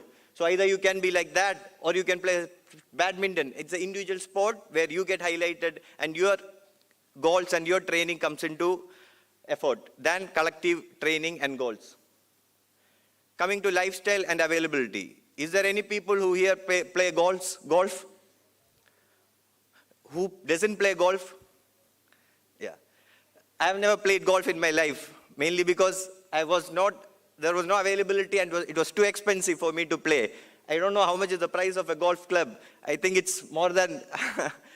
So, based on your availability, you can't choose sports which is highly luxurious. I mean, the money you have to pay for playing a golf is very high. So choose a sport which is easily available and you spend less money on the sport.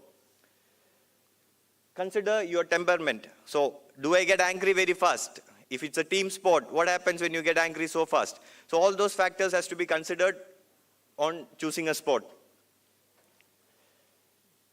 Coming to my last few slides, consider your physical and mental attributes. What are you good at? It's not like everybody wants to go out and play. There are some people who are good at something which is indoor, maybe playing a video game, or maybe chess, maybe caroms. Post-COVID was the time when people recognized their indoor talents, and there are many people who has recognized they were better at indoor games than outdoor games. So even that is a sport. It doesn't matter what you choose, outdoor, indoor. You choose what is really good for you and what you excel and you can excel in. Coming to family, one key determinant of parental perception of costs and benefits in sports may be their socioeconomic status. So what low-income parents is more worried about the scholarship your son or daughter can achieve and what benefit that can happen to them as a family for the growth of their family in financial ways. Also, is there any risk of injury? They can't afford to have their kid to get injured, and because the cost of the treatment of that injury shouldn't be their troublesome problem. So higher income parents are mainly focused on the benefits that they can get from their children enrolling into sports or reaching a higher level in their athletic career. So focusing on balancing cost and benefits in the sports decision is very important as a family, as a parent. So all parents should be appropriately informed about the potential costs and benefits that are weighing in their sports-related decision. Family-focused efforts should be balanced with recognition that structural change is needed to address income-related concerns about sports participation. Again, region and sports.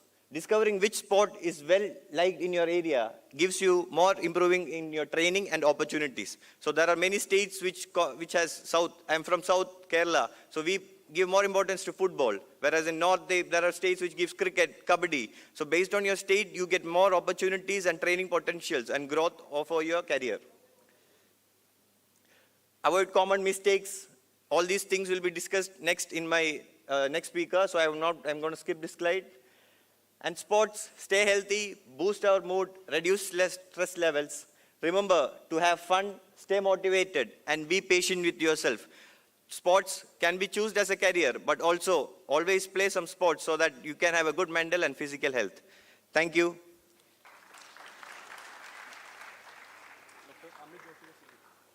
Thank you, Dr. Ankit, for such an intriguing talk. Now, किस-किसको नींद आ रही है? चलो ठीक है, I'll ask you a question. Name the only country in this world which does not have a rectangular flag. कौन सा ऐसा देश है जिसका? Yes, yeah, obviously, yes, thank you. So we have our next speaker from Nepal, and he's Mr.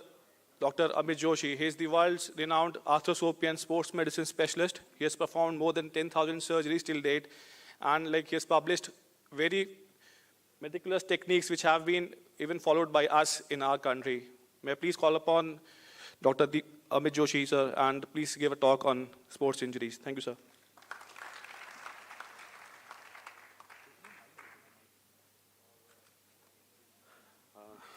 Thank you very much. I'm so energized and pleased, and I'm so overwhelmed that you know the only triangular flag in the world is from Nepal. So probably today what I'm going to talk is not directly, how to prevent yourself from the sports injury. Rather, I'll talk about how to prevent injury of your sisters, mothers, fathers, and probably of the whole country. And this can be done only by the strategic approach. So whenever we say a sports injury, this comes in our mind, the cycling, football, basketball, kabaddi very popular in India and Nepal, cricket, athletics, and these are the sports injuries. So whenever we talk about sports injury, this thing comes in our mind. But the reality is different.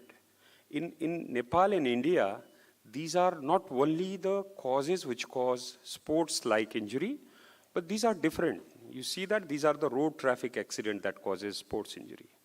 The terrain we have in Nepal and India, the way we travel on in our public buses, this causes knee injury, shoulder injury. The farming habits, the care of our livestock, and grasses, how we fetch, climbing on the tree, these are the injuries that is more common. And then very recently, we have published our paper in BMC, in which we saw that the anterior cruciate ligament, this is a ligament of knee, which is most commonly injured ligament of the body, is not because of the sports, is because of the road traffic accident, because of the fall in our household activities. So, and now, this complicated scenario in our part of the world is now again added by the involvement of the children. Now every school is doing sports. Elderly, you know that your uncle or father, they go and do sports in their weekends. And the women's, because their physiologies are completely different. So that is why a single policy to prevent a sports injury is not possible. That's why you need a comprehensive approach of this sports injury prevention. So this comprehensive approach requires three key factors. Number one is knowledge about injury. It's not only the sportsman has to have knowledge about the injury. This is the coaches, these are the organizers of the various sports, activities. They have to have knowledge of sports injury and make arrangements accordingly. Adequate infrastructure. We all know that when we start playing, we start with whatever we have. We play football with chappal in our, feet. We play football, cricket everywhere in all the terrains. So these predispose. So adequate infrastructure is very, very essential whenever you are talking about a professional sports. And the medical support system, which is very, very, very essential. I'll come on that talk later on. So if you see the natural progression of a sportsman, which is very essential to understand, to plan how we can, have a sports injury prevention plan, is we all start with self-interest. If I have an interest in football, I'll start football. If I have interest in cricket, I'll start cricket. It starts with self-interest. Then your talents start showing up. And then if you are talented, if you are doing good, then you'll be picked up by the local committee. And then you'll start playing local games. Then if you do good, and if you survive injury of this harsh condition in your local sports activities or local environment, then you'll upgrade yourself into a regional games, and then you'll upgrade yourself to a national game. And when you start performing national game, then you'll be very much recognized. So if you see this, the growth pattern of the sports person, you can divide them into three groups, and based upon strategy, it can be divided into three groups. These three groups are basically the local level, and then the regional games, and the national level. So in the local level, the facilities, the injury prevention facilities are very, very poor. And I'm sure you youngsters, some of you will be policymaker in the future. That is why this is very important to understand that the facilities in the local level is in the very primitive stage and the poor.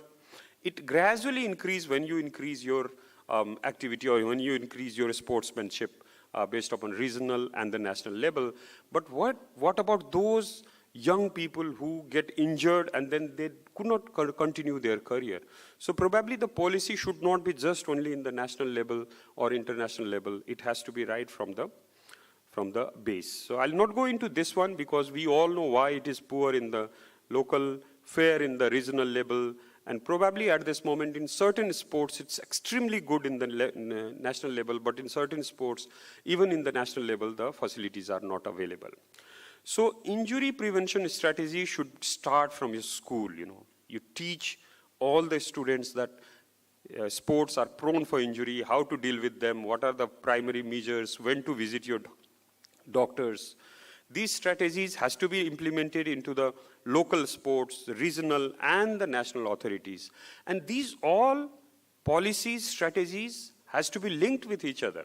These are not separate entity. What you learn in your school should be utilized when you are playing in your national level as well. So there is a misuse, dynamic, this theory, causal model, how to approach a sports injury patient. I'll not go into deal with that detail, because what is important to understand, whenever you are in sports, before starting sports, there has to be a process of identifying you are fit for this sports or not. Then during the training periods, then again you have to assess during training period.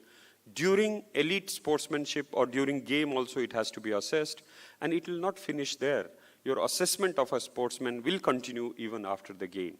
So that is why it is more complicated process. I'll not go into detail of that because this requires more of expertise. But if you go to literature, you'll find out that there are lots of programs, preventive programs, more than 10,000 preventive programs. We know 11 plus, FIFA 11 plus, which is specifically designed for, football sports. There is a IOC, International Olympic Committee, has published a whole book, 2-edition book just for the sports injury prevention. So the recommendations are already laid down. But what is not there is the policy is not there, understanding is not there. That is what, if we all understand the requirement, it will be beneficial for all of us. So I would like to conclude by saying a few words that sports injury occurs not only in the sports person. It has extended to society of all age group, hence it is a social issue rather than to a limited people. Sports injuries are multifactorial. That is why it requires multifaceted approach rather than it happened this, you have to do this. Awareness at all level, not only in the family or the sportsman, every level is very, very important. Close coordination of local, regional, and national level authorities are the one who have greatest potential of reducing sports injury, which is long-standing pandemic as of now. Thank you very much. Thank you.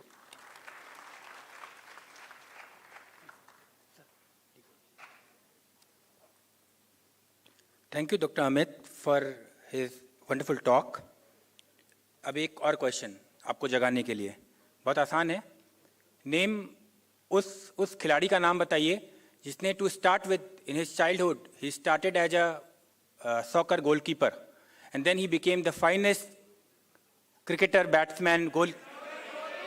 चलो, good. Now I would like to introduce our third panelist, Dr. Terence D'Souza, who is MS Orthopedics and has done FNB in sports medicine. Friends, he is a renowned arthroscopy surgeon of Ganga Hospital Research Center, Coimbatore, Tamil Nadu. For the knowledge of our audience, I would like to explain that arthroscopy is a skilled surgical technique by which we go inside the joint through some tiny holes and treat various ligament injuries, making it a minimally invasive procedure for the faster return to the sports career. He has also been awarded with Best Young Investigator Award in the research of frozen shoulder in prestigious CCOT Conference 22 in Kuala Lumpur. He is also a DVR Gold Medal awardee. Friends, now in today's life, dealing with the challenges of roti, kapda and makan, dealing with the daily living of livelihood, fighting with the lack of resources, especially in third world countries like us, choosing sports as a career is definitely a tough call. So here I invite Dr. D'Souza to please come on the dais, on the podium, to deliver his talk on choosing sports as a career.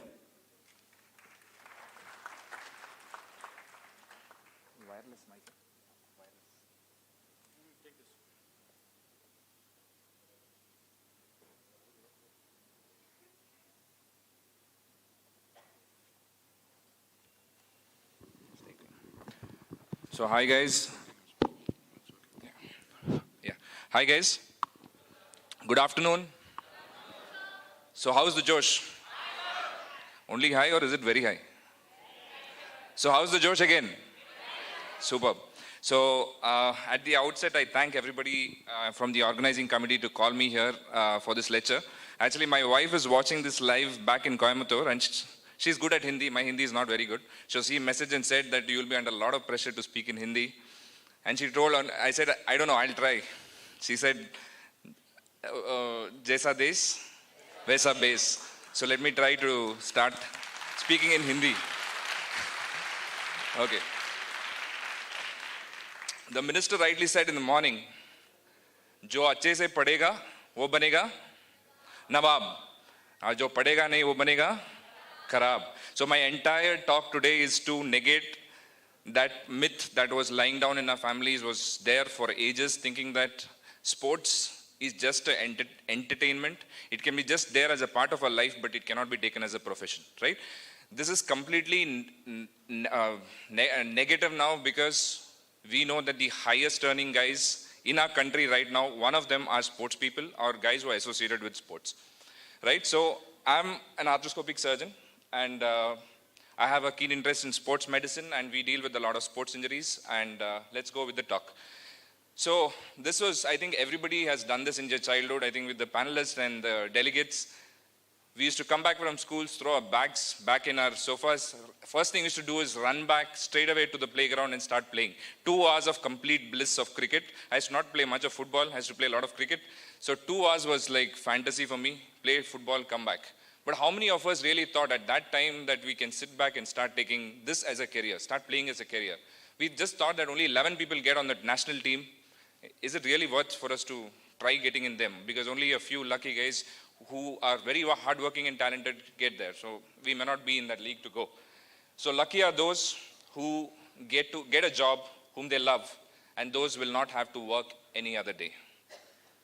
Okay, so why all this is because of that whole statement of the minister in the morning.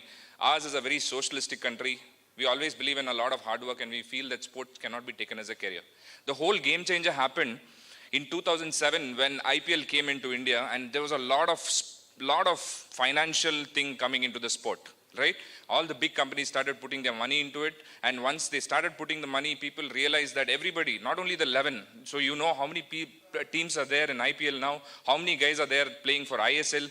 I hope you guys watched the ISL last Sunday, Mohan Bagan winning. So many guys are there, so many guys get opportunities to play. So everybody gets paid well. It's not only the top 11, but a lot of guys are getting opportunities in different types of sports. So that was a game changer then. And now we know, earlier days back when we were kids, we had to go up to the terrace to adjust the antennas back to see that one-day match. All the friends used to come home to sit and watch a match. Now we are traveling in a bus. Okay, we are sitting somewhere, we are lying down on a bed, streaming Hotstar and watching match every day, right? Why? Because the data has become so cheap. So all these things are making sport very, very popular, very, very known to people, and even parents have started showing interest of putting their kids into mainstream sports, right? So the scope is a lot. The scope is not only for this. I want you guys to understand and take it as a take-home message today, that the chances are not only for the guys who are playing on the field, but the chances are a lot for the guys who are playing in the background. Meaning to say, if you expect your Kohli to be razor sharp, to be the best in the Indian team, you need a guy who gives him the best data. You need the guy who is training him the best. You need the best fitness around him. That means the guys who are at the background has to be as perfect as what Kohli is. So that gives a chance for a lot of other people to come into play who make the team a complete. So actually, if you see, there's no one team in Team India. There are 2 teams in Team India, Team 1 and Team 2. Team 1 is on the field and Team 2 is playing at the background, right, behind the scenes. So this is the crux of the talk. You can be a sportsman, or you can take careers in allied fields, such as you can become a sports manager, you can take up sports medicine, coaching, you can do sports analytics or sports journalism. So coming to cricket, I think everybody knows about cricket, so I'll just be rushing through. How do you become a cricketer? So one thing is you start playing gully cricket, you become interested in it, you start playing in your school, back in your high school, college days, play for the zones, and then eventually comes the state level thing. So at the state level, we had 3 main games. I think everybody knows this. For test cricket, still the Ranji is a gold standard. You get selected into it, and then eventually gets absorbed into the IPL or the Team India. The newer things that have come is, what is this? I'm going back. I think it's already there. What is the next slide that I put? What is the trophy? Vijay Hazare, yeah. Vijay Hazare is what? What kind of a form of cricket? One-day cricket, yes. So a 50-over match. Then the next comes this. You guys are aware of this, right? This is a Syed Mustaq Ali trophy, smart trophy, that is for T20 now. So a lot of opportunities. Even if you play here, your pay is going to be good. You are playing what you dream for, and then you're done. And if you're good at it, you get a chance to play at the big leagues and the big team India. Football is not at all left behind, and as Ankit already said, back in South, we are all crazy about football. I think everybody became even more bigger fan of football after the World Cup this time with Argentina winning. So the similar thing happened in the ISL last week. I don't know if you guys followed. Mohan Bagan won the ISL this time. So this is not only IPL, we have ISL. In the same way we have leagues for badminton, we have leagues for table tennis, we have leagues for volleyball. I don't know if you guys are knowing about this. Please go and Google up. If you like playing volleyball, there is a league for volleyball. It is as of now not as much as broadcasted as it is for cricket and football, but there are leagues for everything now. So in football, if you're interested, this is how the order goes, and this I got it through a source. So you start, the topmost is the Indian football team. After this comes the Indian Super League. That is the ISL, which happened. They have 11 teams. After that is the I-League. Then there is the I-League second division. Then there are state leagues. There are zonal teams. So you can just think about the opportunities what the guys have, and those are just phenomenal. Just look at this. This is what is making sport even more popular. The digital viewership of IPL, if it is 110 million, ISL has become 32, and the Pro Kabaddi that is coming up has become almost 26 million. So everybody is interested, everybody is pulling in money, and parents are interested to put kids more and more. They want their kids to become engineers or doctors. The mentality is changing. They want them to be cricketers or some player. To watch them on the TV. So the similar scene is on the athletics as well. So you get noticed. The whole thing about for you guys at your level, the only thing that you have to take home is get noticed. Whatever sport you're playing, get noticed at your level. There will be some guy who will be scouting. There are a lot of guys who come for scouting players. They come, they see you play well, they go and tell their coaches that this guy is good. I saw him in that match. We should pick it up for this kind of a match next time. So this is what I do. This is what we are all doing here. Though we are not playing in the teams, we are interested to play, but this is what we are doing. So what are the other lucrative options? Sports manager. So sports manager is the biggest guy, right? So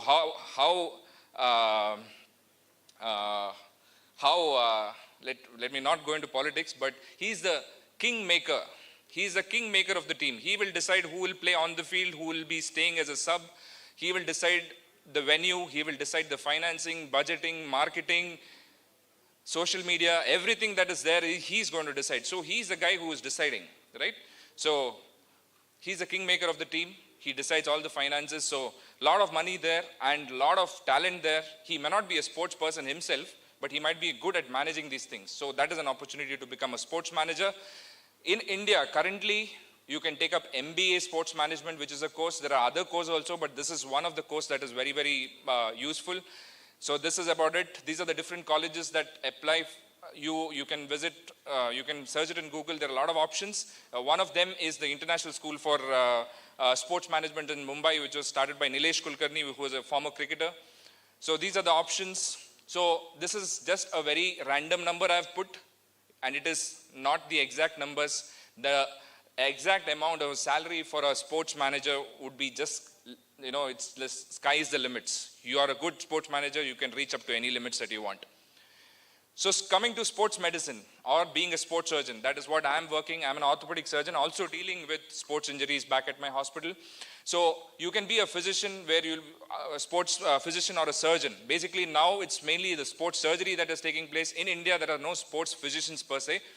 A sports surgeon is a sports surgeon and a sports physician both. So we operate, we pick up the injuries on the field and then we operate on them and send them as back as good in the original level back to sports, right? For this, you have to be a doctor and then specialize. That is one thing. Apart from that, you can be a physiotherapist and then train, and that becomes a sports physiotherapist. You can be an exercise specialist where you're teaching that particular exercise for your athlete to become the best. So I don't know if you guys know, the first slide of mine was Neeraj Chopra, and anybody knows the name of the coach for Neeraj Chopra? He gained a lot of popularity and a lot of credit was given to him. He's a German guy, and this Neeraj Chopra trained under him from 2018 onwards, and he gives a lot of credit to him. So a lot of science goes behind sports. It's just not playing sports nowadays. And then psychology, we have already seen in the morning session, psychology is very important for general public. Even sports, it is an extremely stressed out environment. People get depressed very fast. People need to get motivated. So that itself is a specialty. So apart from becoming a doctor and taking psychiatry, there are courses such as bachelor in psychiatry. So you can, psychology, you can take that up. Bachelor courses available, bachelor in sports medicine courses available. So all these are the colleges that are offering, and this is what the sports surgeon does, picks up injuries, operates, and sends them back as soon as possible to sports, optimizing return to sports, right? So this we all know. For us, sports coaching means being a physical education teacher. This may not be limited at the school level, college level, at the grassroots level, but it can come up to the state teams, national teams, the league teams, so a lot of scope there too. Sports analytics. This is a very, very underestimated field, but with a lot of scope. Each time you switch on your IPL match, the first half an hour is sports analytics. You see so much of data on the computer.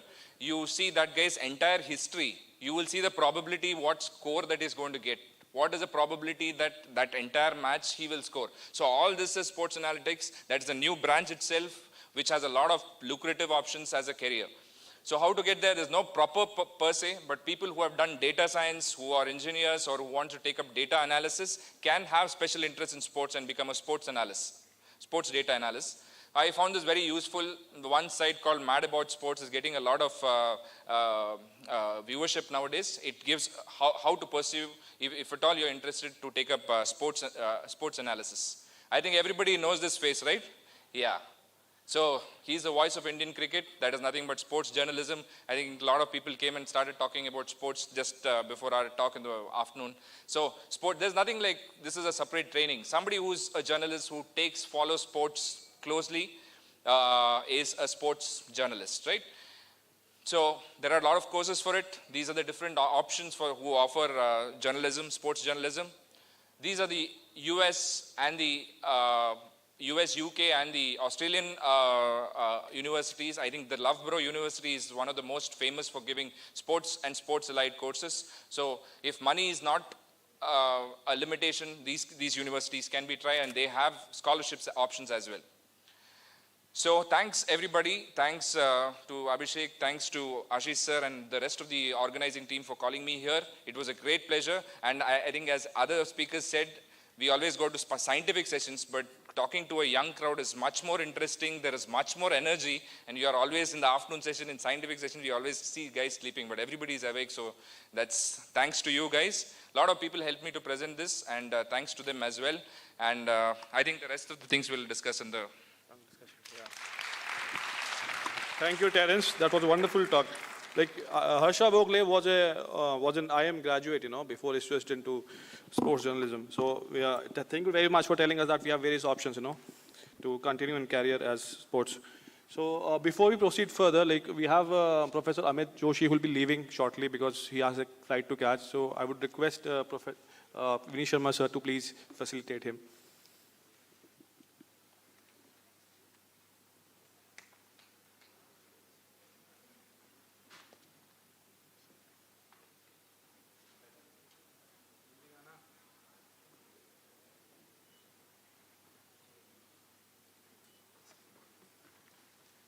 Thank you, Joshi sir, for being part of this event.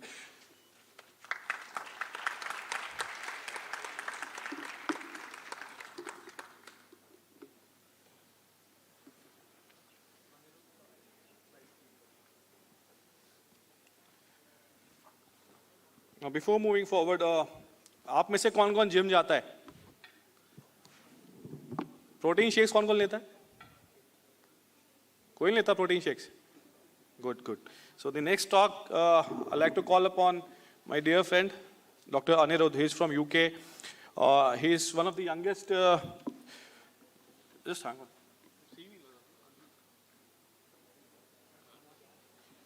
So, Dr. Anirudh, he's from UK, and he's been awarded the best cowboy student while he was doing his post-graduation at CMC Ludhiana.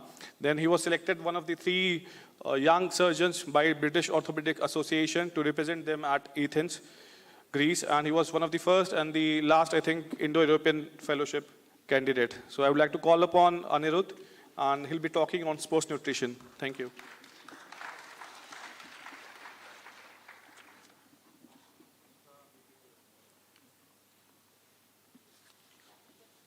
Good afternoon to everyone.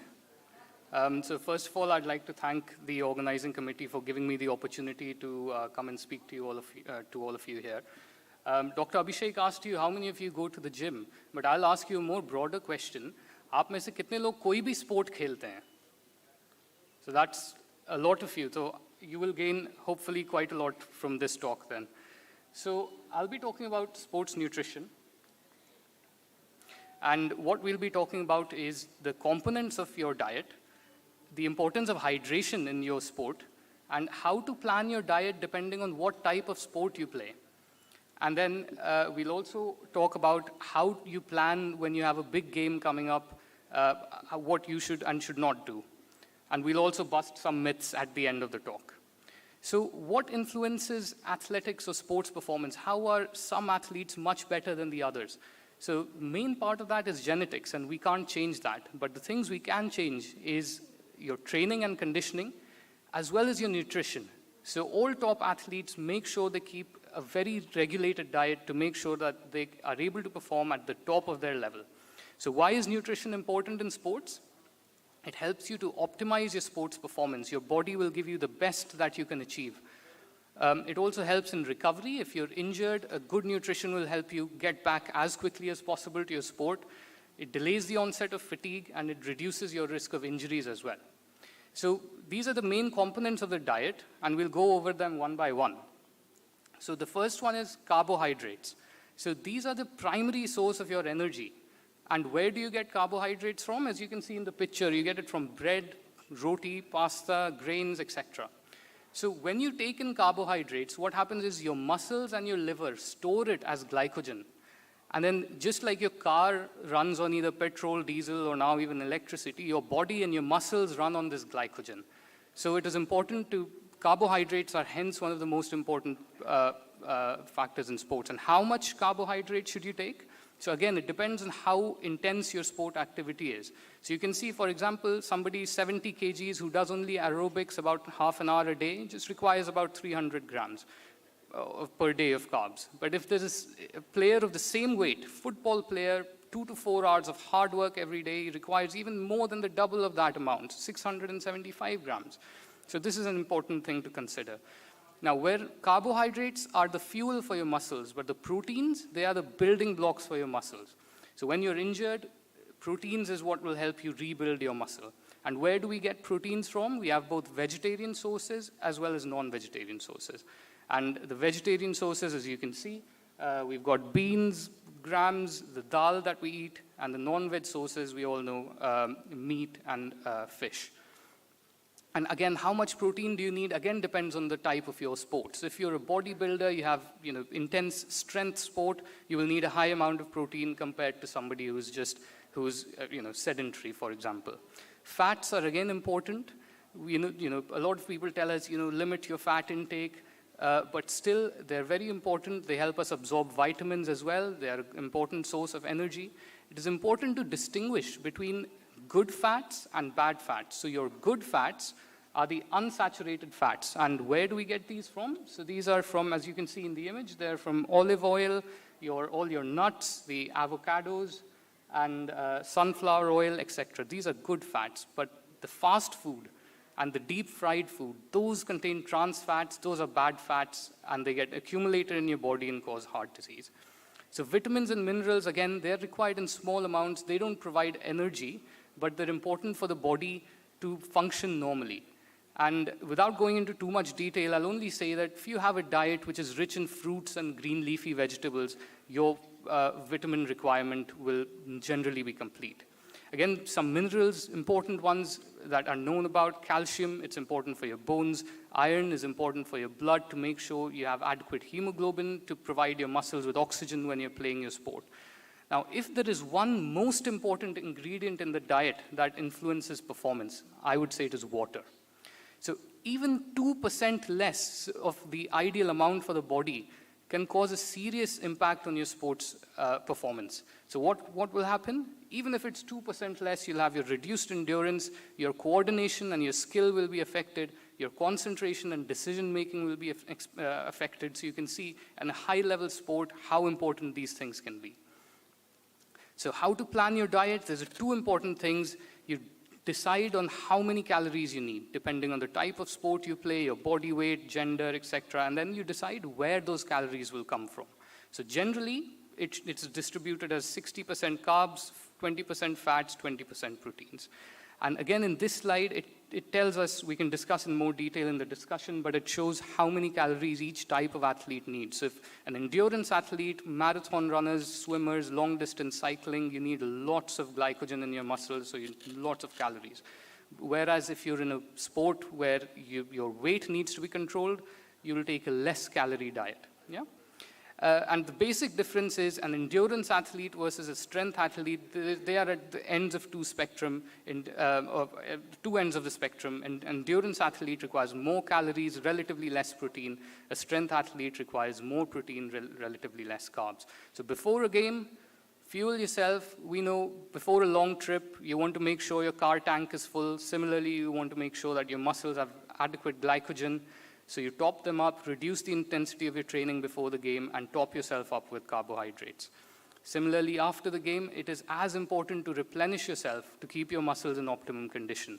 So you want to have, within 2 hours, you want to have a good carbohydrate, complex carbohydrate-rich meal. And there are certain myths that you might have heard of. So first one, all athletes need food or protein supplements. Does anyone agree with that? So the fact is that you only need these if your requirements are not met in your daily diet. If daily diet, you can get all you need, then you don't need any supplement. The other thing is, the second myth is, you need water only when you're thirsty. कि जब प्यास लगेगी तब पानी P लेंगे तो enough रहेगा. But you know from the slide, even 2% less water can affect your sports performance. And the last myth is that body weight is the most important. The less the body weight, the faster you'll be able to run. Wrong. It is your body composition, how much percentage of muscle and fat you have, that makes all the difference. So I'll end here now. I'll just say, hydrate yourself well. That is a key part of the talk. Fuel yourself right and replenish yourself. Thank you.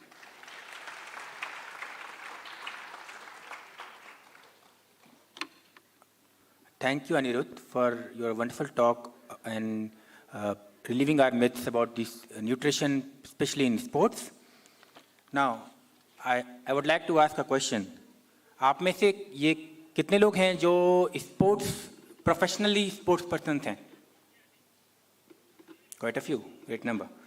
तो आप में से कितने लोगों ने ये कभी सोचा है कि कोई ऐसा सब्सटेंस ले लूं जिससे मेरा परफॉर्मेंस इंप्रूव हो जाए, इनहैंस हो जाए? ऐसे कितने लोग हैं जो प्रोफेशनली स्पोर्ट्स खेलते हैं और इस सब्सटेंस लेने, या अगर हम लीगली बात करें तो डोपिंग के बारे में कि इन्हें डोपिंग नहीं करनी है, ऐसा? Nobody. Everybody wants not to dope. Great one. चलो, ठीक है. Now it's time to talk to our international delegates. We have got delegates from Indonesia. Please raise your hands. How many of you are from Indonesia? 1, 2, 3, 4, 5. कल तो बहुत थे, आज सब गायब हो गए. 4-5 हो, ऐसा? Okay, fine. तो क्या आप में से कोई anyone can tell me the most famous badminton player of your country, Indonesia? The most famous badminton player. I can recall one name. Any of the Indonesian citizen, please? Great answer. Fine. Now, I would like to introduce our fifth intellectual of the session, Dr. Manish Kumar, who is also MS Orthopedics, presently serving as an additional professor in IGIMS Patna. Sir is specialized in the field of sports medicine. He has more than 20 publications in various national and international journals. Just yesterday, I got to know that he has some extra talent in arteriovenous fistula making. And he has utilized this arteriovenous fistula making in dialysis patients. So, and he says that he has served this skill, he has used this skill in more than 1,000 patients of facilitating them to an easy and pertinent course of dialysis, which makes it easier. And we salute you, sir, for your extra this thing. Sir, friends, whenever a sports person starts his career, there is always a pressure on his head in relation to perform. And there is a constant scuffle to excel. And many a time, this scuffle leads him or her, or it actually derails him, leading to futile his career. So I invite Dr. Manish Kumar to discuss the issue of performance enhancement, hope with dope. I invite Dr. Manish.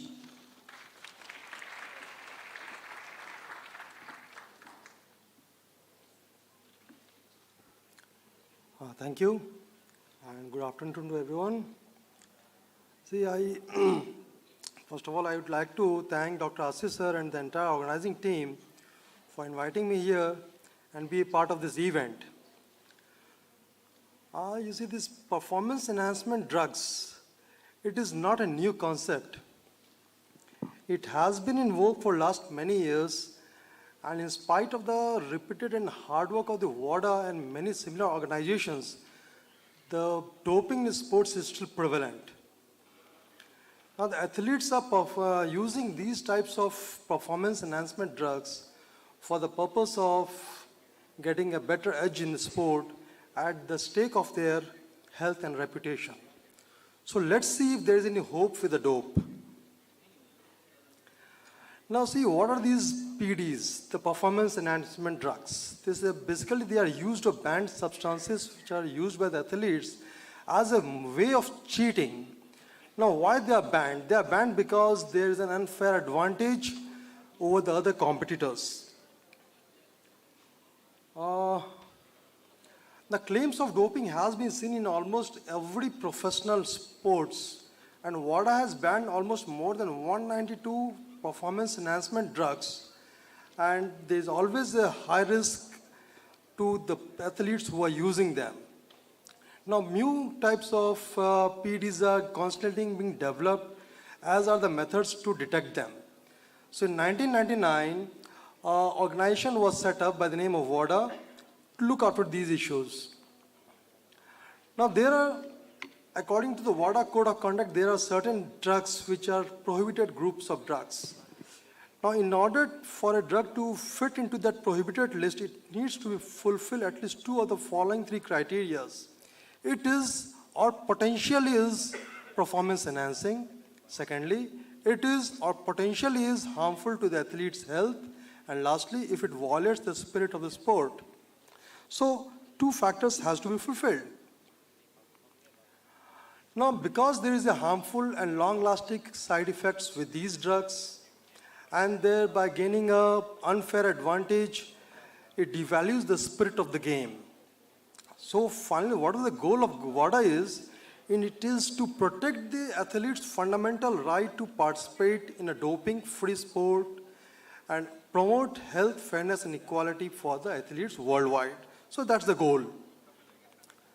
Now there is something called therapeutic use of exemption. Now this is use of certain banned drugs by the athletes for medical reasons. Now for this, the treating physician, he must fill up a form that is called therapeutic use of exemption form and hand it over to anti-doping authorities. And if he feels like, it can be allowed. Now the penalty is what it can be. The penalties can be anything from a ban up to 2 years for a single violation, or it can be a lifetime ban. Now these are the list of certain banned substances. Among them, the most common ones are the anabolic steroids and the stimulants, second one. These anabolic steroids, basically they are derived from testosterone, and it was first isolated and synthesized in 1930s. It increases the muscle mass and the physical strength, and therefore it is used in sports and bodybuilding. The bad part is it increases the bad LDL. It increases the LDL level, reduces the good LDL, that is the HDL, increases the blood pressure and leads to damage of the liver. And it can be taken by the athletes either in the oral form or it can be injected directly into the muscles.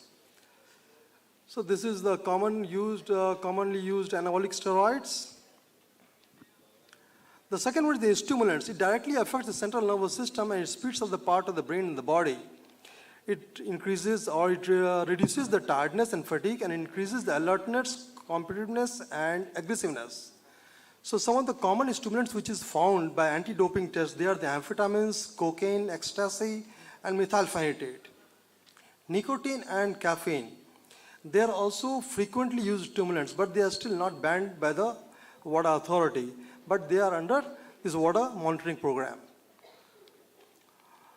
The next one is the diuretics.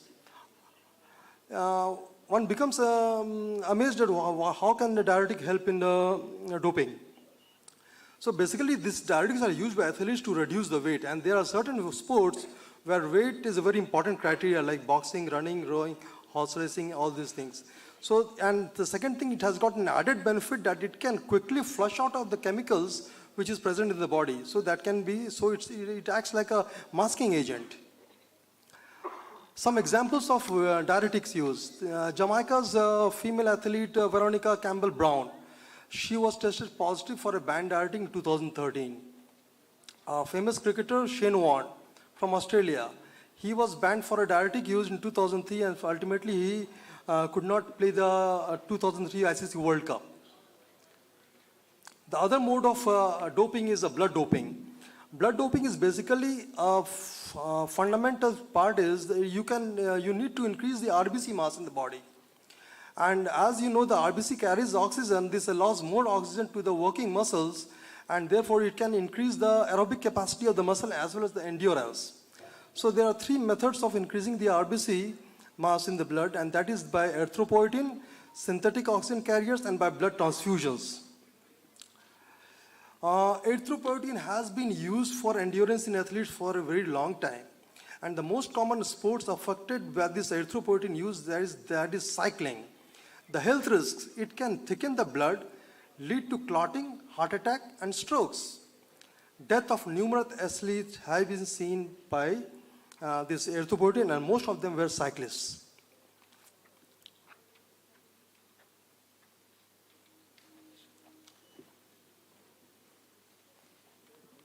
It's there. Okay, the next slide, yes. Some of the examples of this blood doping in the form of erythropoietin. This 1998 Tour de France, the entire Festina team was disqualified after hundreds of doses of erythropoietin was found in their team car. Lance Armstrong in 2012, he admitted that all his 7 victories, he had used erythropoietin as a doping agent. Boxing, Shane Mosley in 2003. 50 kilometers walk, Alex Swazer, 2012. Athletics, Rashid Jacobs, 2008. These are the examples of this doping by erythropoietin.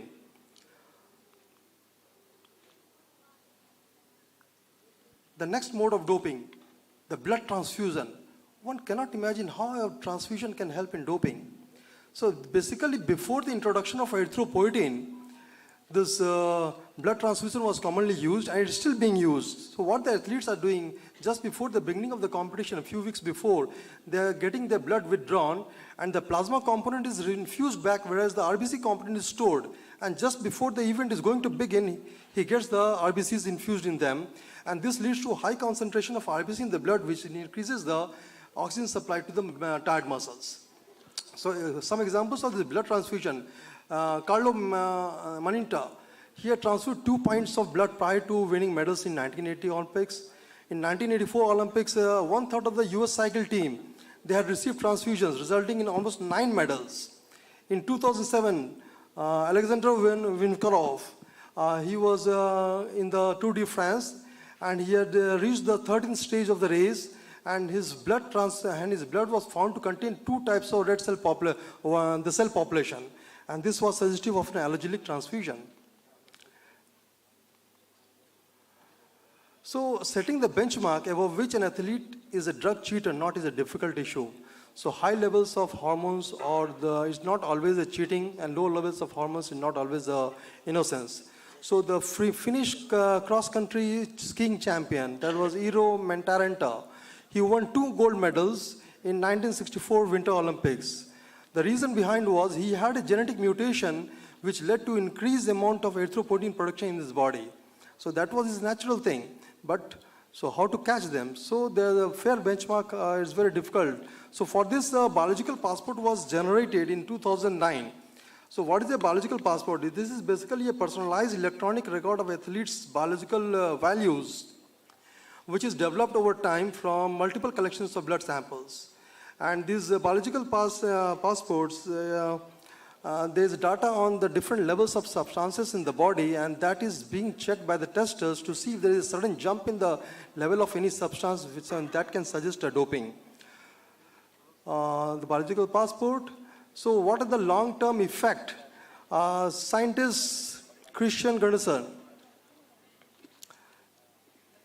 he had given a statement that if you are using steroids or exercising, you have got more muscle mass and more nuclei. But once you stop it, so the muscle mass is there, but the muscle mass is lost, but the nuclei is still there.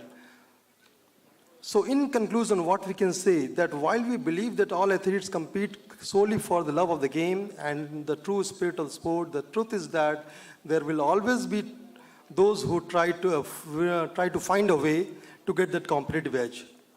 So more than 2,000 years of sports history tells us that when one method is detected, another rises to take place. So winner takes it all, at least for a while. Winners may be grinners. The drug cheats can't win back their reputation. So at the end, it can be concluded that there is no hope with the dope. Thank you.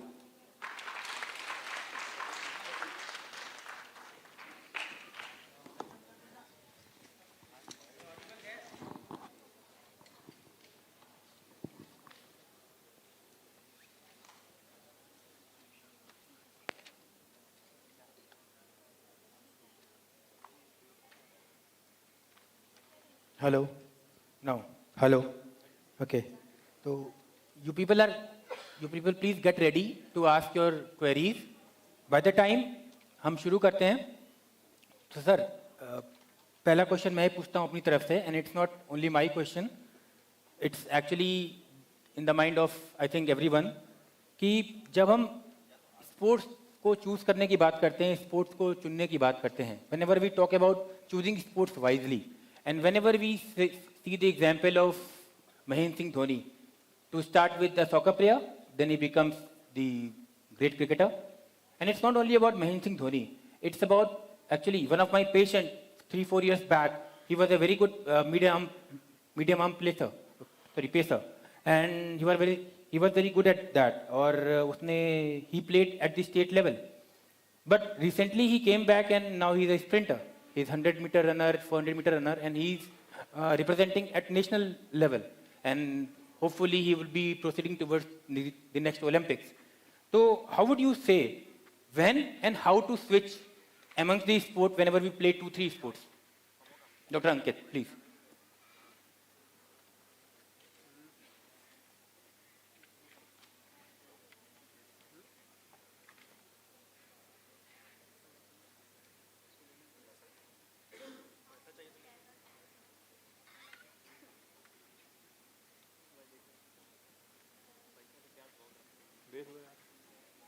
You can say on mic if you... Yeah, thank you for the question. It was a great question. So when exactly should you shift, or when exactly you should choose the right one? I mean, the perfect age may be after 12, so that you have a good development of all your mental, physical, and your muscular, so that you have a good sports. Actually, already, as I mentioned in my talk. So how do you choose the best one is, see, it can be somebody else who is choosing for you. So there are many factors which you have to consider while choosing that. One guy who has been playing cricket when he shifted to sprinting, what was the reason? Everybody, there can't be a hard fast rule that these are the criteria laid down for every person. For every guy, this is different. What was his reason to be a sprinter from chasing would be different from the guy from Dhoni or from anybody. There can be someone else who recognizes his talent, or maybe when he went accidentally, somebody noticed it. I mean, for me, it's difficult. You can't it depends mainly on your passion and how interested you are and what you are good at. Something which you love to do, you keep doing and you get better. That is what I feel is the most important factor you have to consider. See yourself, see who you really are. Thank you. Thank you so much. That means it comes from within. You have to listen your heart. You are good at that, you would do that. I think adding on to that, I would like to ask one more question. In India, we have, like, if you talk about US, they have been moving from sports specialization. They used to have kids at the age of 5 and 6 going into one sport and doing that particular sport for the rest of their life, right? Now, they're shifting from that, right? But we have other countries like China, Japan, Korea, they're still doing that. So what do you think, like all of you, like what do you prospect, as India, like how should we guys proceed? So as Ankit said, I think it's very difficult to decide early on what you want. So it's an ideal way that, you motivate your kid, somebody whom you know, to play everything at the age of 10 to 12. Okay, don't stick on to one sport, and then eventually let them grasp some attention and let them grasp an interest in what they do, and they can further develop on it. So I think 10 to 12 years, as he said, is the right age probably to switch. Till then probably let them try out all the other sport. See, the problem about doing that, there are many factors you have to consider. It's not just giving education to somebody as young age to sports. There are many developmental factors which can influence in just keeping in one sport. In case you are doing something, there should be additional, you should have so much infrastructure to sustain his mental, other factors also. People who do that, they may be having some psychological support, other mental support. It will be not just training him in sports, that individually he should be trained, so that there are many other risk factors which can happen when you individualize sport at a young age. So in case people are doing that, they should have the adequate backup of helping with other activities also. So I think, the gist would be like at this juncture, like at our country, I think we should be promoting kids to play all sort of sports right till the age of 12 or 13, and then they should go and choose a particular sport. Now, anybody from the audience would like to ask a question here? Yeah, that young lady over there. Can you please give a mic to her?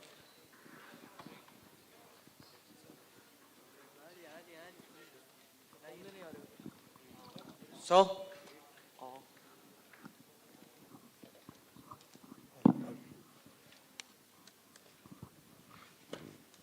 Good afternoon, sir. Good afternoon, everybody. I am Lavi Singh. Sir, I have this question to Dr. Terence, sir. Sir, I am not here revolting, और मैं ऐसा नहीं है कि मैं female हूँ तो मैं फीमेल का पक्ष लेने आई हूँ यहाँ पर, बट मेरे दिमाग में एक क्वेश्चन है, काफ़ी टाइम से घूम रहा है, जो मैं सोचती थी कि शायद कभी ऐसा मौका मिलेगा तो किसी से पूछूंगी.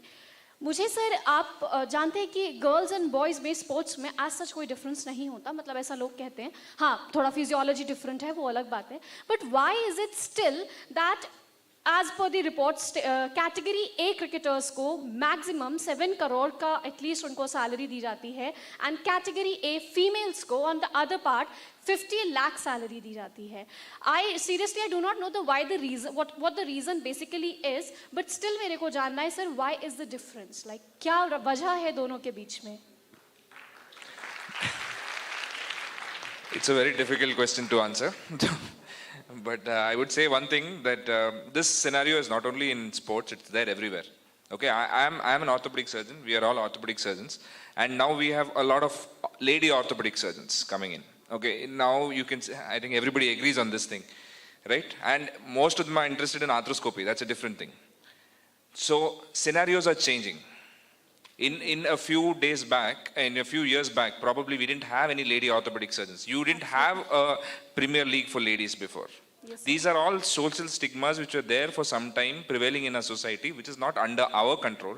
And what is there right now for us, and what is the responsibility for your generation, especially the guys, is to take women and see women to be equal to them and give equal opportunities and make that change there. That is the change that we were talking from the morning. And if you guys make the change, it will eventually happen. This salary, what you're saying, they won't be A class and B class after this. It's all going to be A class.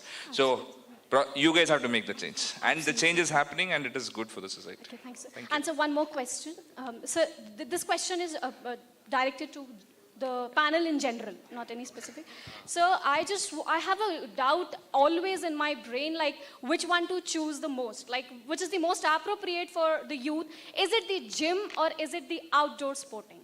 Like people, I've been seeing it, there are series of, deaths that are resulting due to gym. Like लोग ऐसा बोलते हैं कि क्योंकि वो व्यक्ति gym करता था, सिद्धार्थ शुक्ला बहुत ज़्यादा rigorous gymming करता था. अभी बहुत सारे ऐसे TV stars हैं जो हाल में जिनकी death हुई है. Even that Sushmita Sen, she got a heart attack recently. Like I am really बहुत ज़्यादा मेरे को इस चीज़ की problem रहती है. Whenever I visit a gym, I see कि बहुत ज़्यादा congested माहौल है. I think शायद वहाँ पे anaerobic respiration हो रहा है, and as compared to the open sporting और open gymming, वहाँ पे बहुत ज़्यादा oxygenation होगा, तो obviously कुछ तो difference होगा. So आप किसको support करेंगे, like open gyms को या gyms को या फिर open sportings को?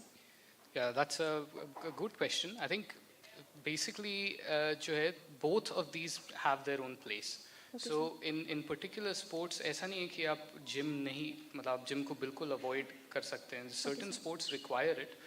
I think the key here is to do gym and do strength training, but do it in a proper way.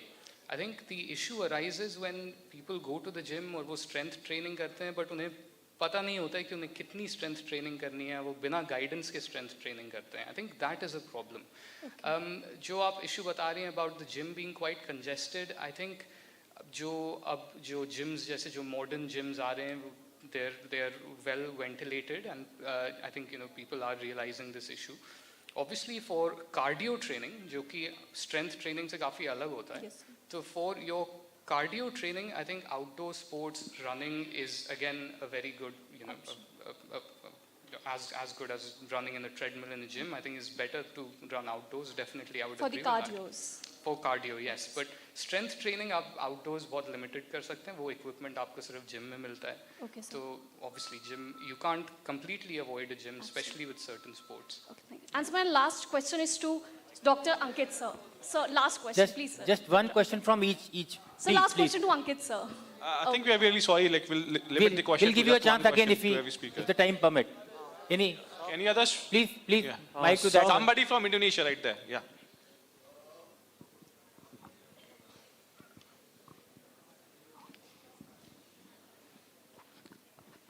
Okay, thank you. I'm Devi Musnyanti from Indonesia. So, sir, the first time,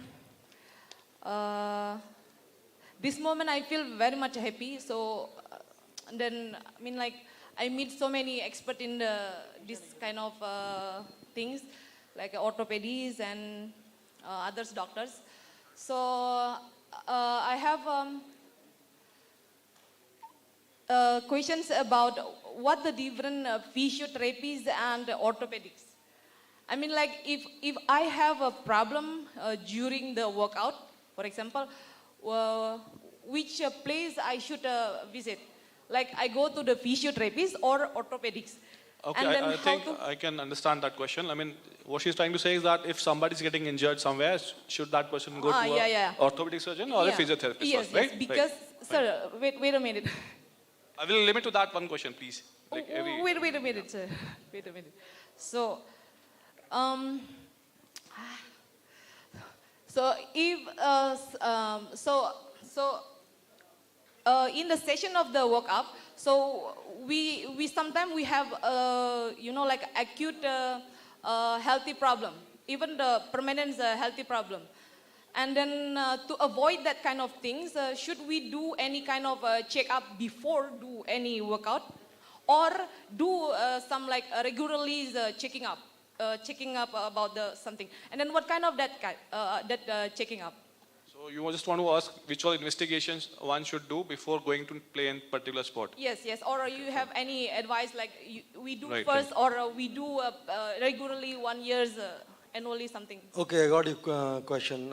Answering to the first part of your question, you were asking that whether you're injured, then where to go, the orthopedician or the physiotherapist. You see, the basic concept of orthopedics is based on two pillars. One is rest and the other one is exercise. So any part of your body, if it is injured, you need to give rest to it first. And once it is rested, and then you need to bring it back into action again, and that can be done by exercises. Okay. So in order to know which part of your body is injured, physiotherapy is a small part of orthopedics. So you need to talk to your consultant what is damaged, and then he can properly guide you he can guide the physiotherapist as well as you that what you need to do and what needs to be worked out. So this is, I think this answers the first part of your question. What was the second part? Saying that if somebody is playing some sport, do they need to do an investigation before playing that sport? There's no need of doing an investigation.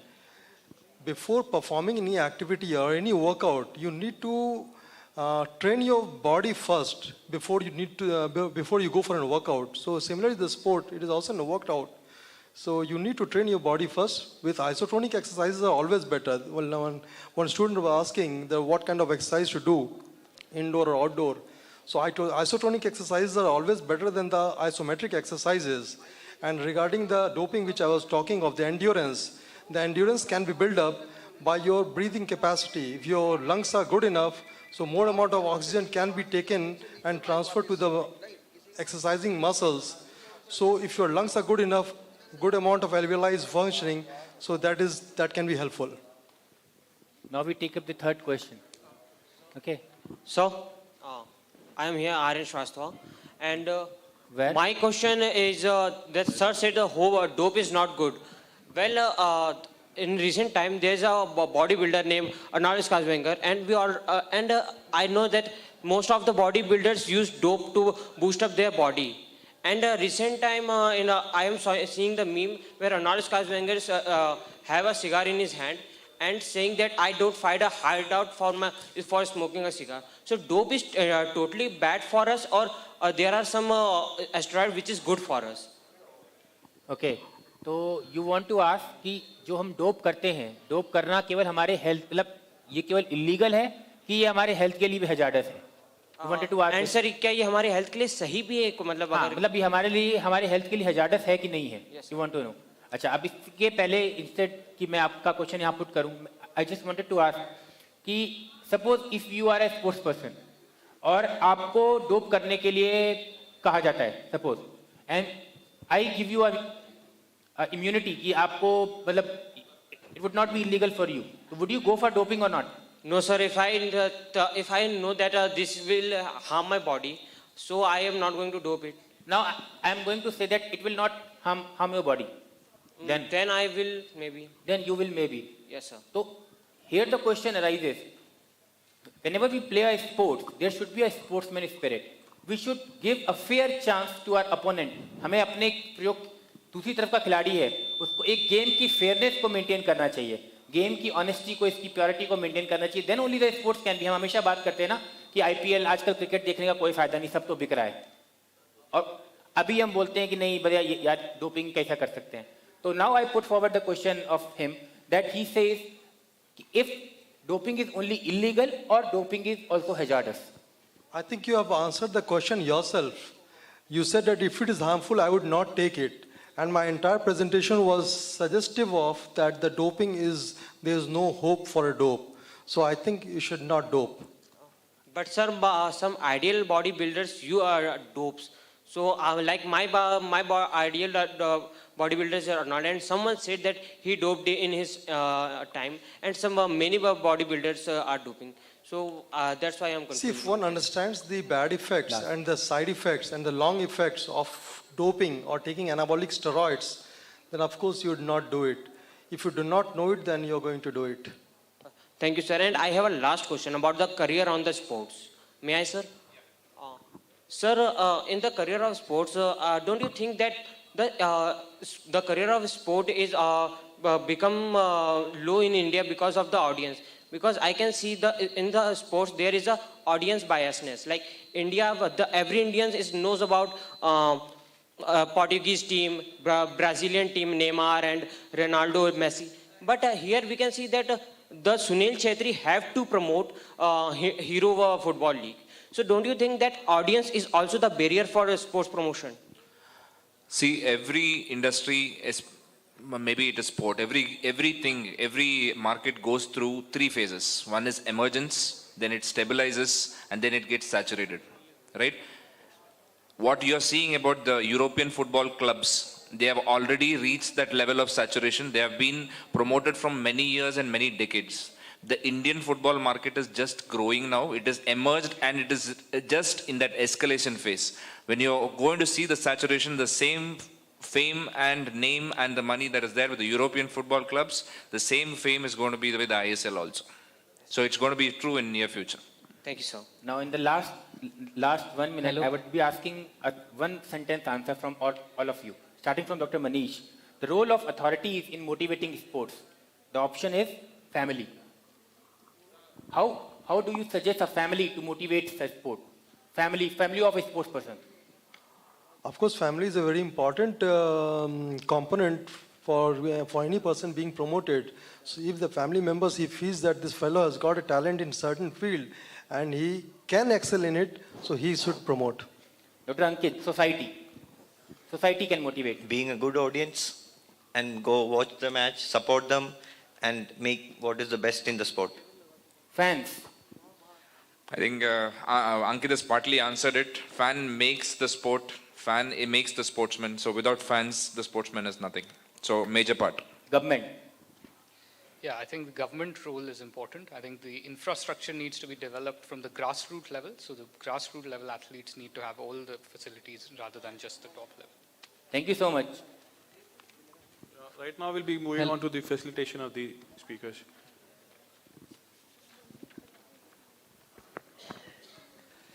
And what an enthralling session that was.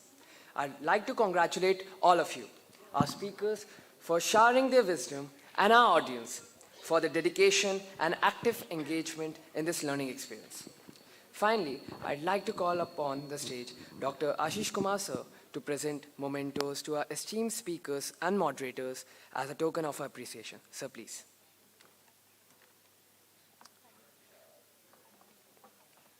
We'd like to present our token of appreciation to Dr. Ankit sir.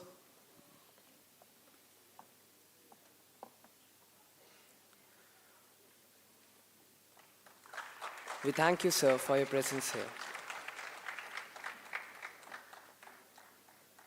Dr. Terence D'Souza, sir. Thank you, sir, for gracing the occasion.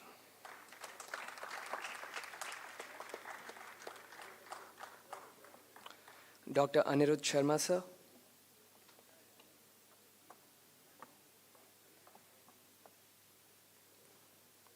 Thank you, sir, for enlightening us with your thoughts.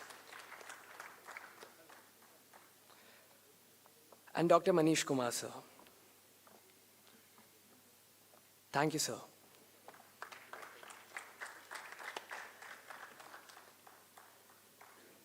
And finally, our moderators, Dr. Abhishek Saini, sir.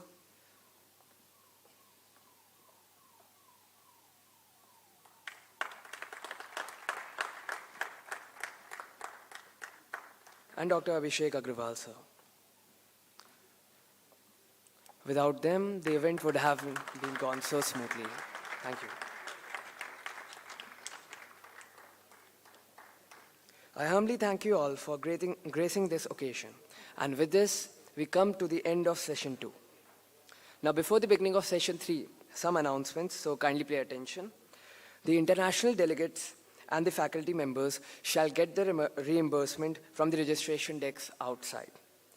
Secondly, the NYKS और युवा कल्याण के बच्चे जिन्होंने sign नहीं किया है और जिनका टीए फॉर्म मिलना बाकी है उन्हें भी बाहर रजिस्ट्रेशन डेस्क पर रिपोर्ट करना है. Thank you.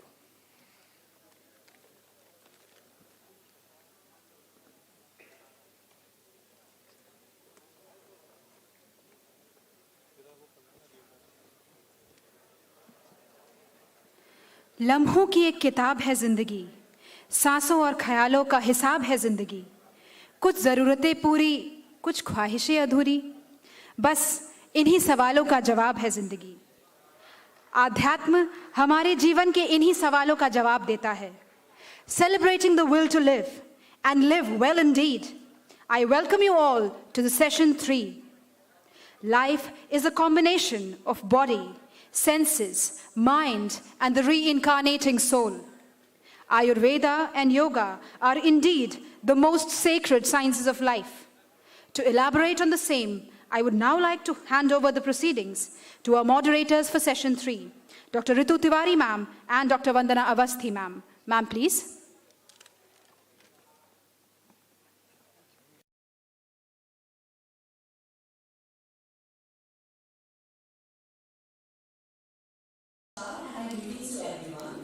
I'm extremely overwhelmed to welcome you all to this session of Yoga, Ayurveda and Wellbeing.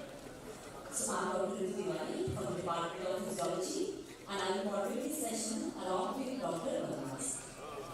Our session coordinators are Professor Narathi Verma sir from the Department of Physiology, KGMU Lucknow, and Professor U.S. Singh sir, and he's Professor and Head of the Department of Pathology.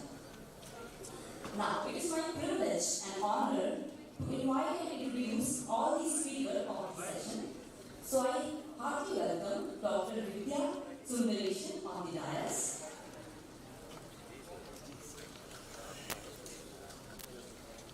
I humbly invite Dr. P. Ravi Shankar on the dais.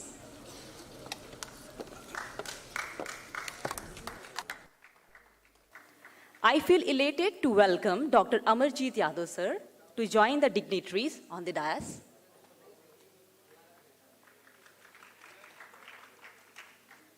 And Dr. Yogeshwar Chippa sir to join the speakers on the dais. Give a huge round of applause for them.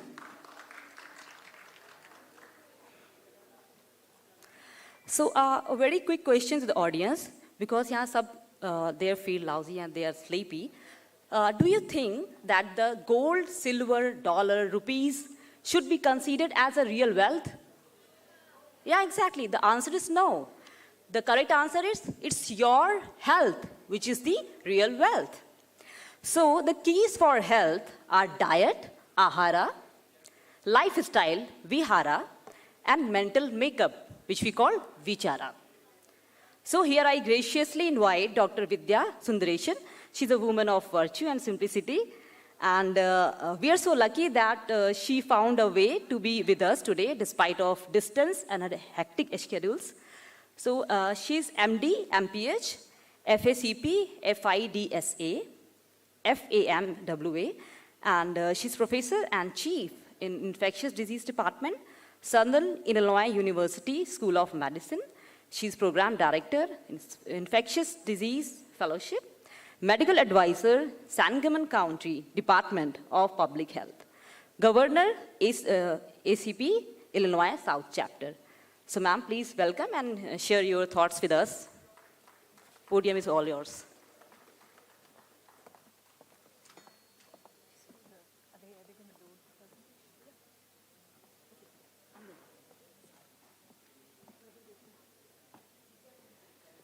Namaskar and good afternoon.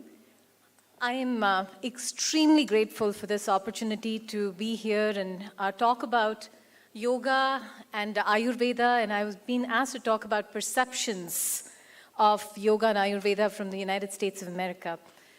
So I will be reviewing a few things and just feel the energy here. So thank you all, and I'll start with the presentation as soon as it loads up.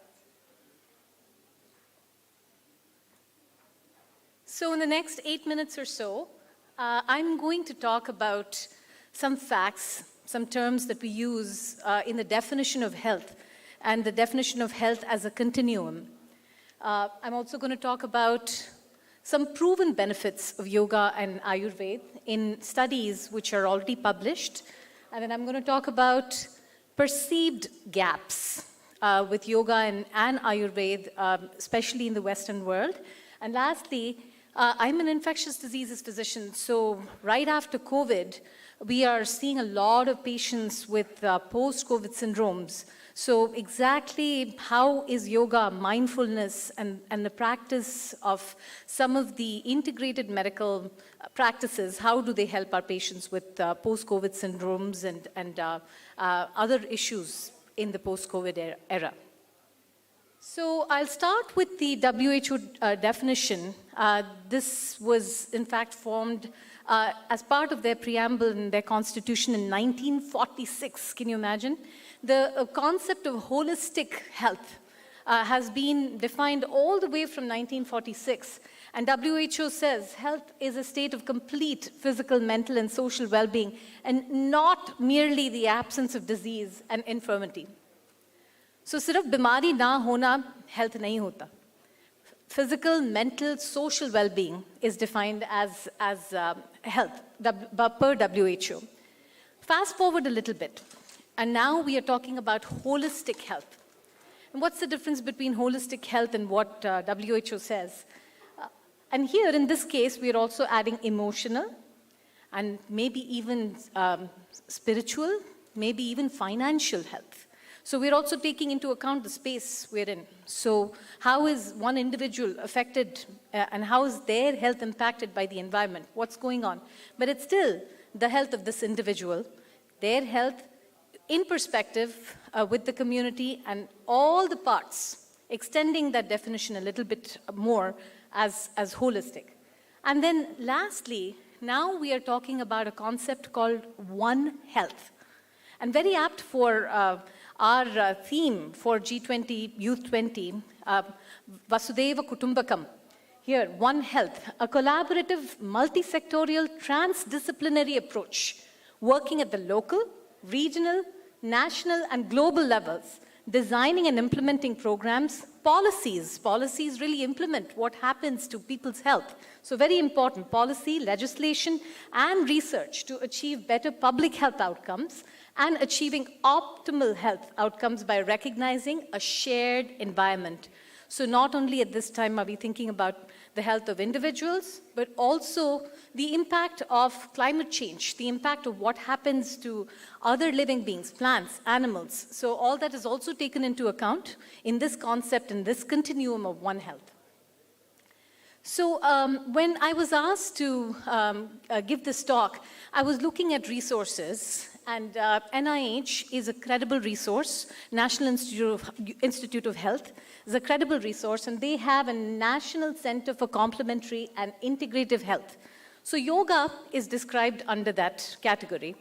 And this kind of information, which I think is very nice, it's available to public in general, and they also break it down to the level of knowledge that the receptor or the audience needs to be catered to. So if it's a physician or a healthcare provider that's seeking this knowledge, they have a separate link for that as well. So this is what they say on their website. They recognize yoga, they emphasize that yoga is not just meditation. A lot of times in the Western world, yoga is always meditation or hot rooms or sauna. That's the perception of yoga.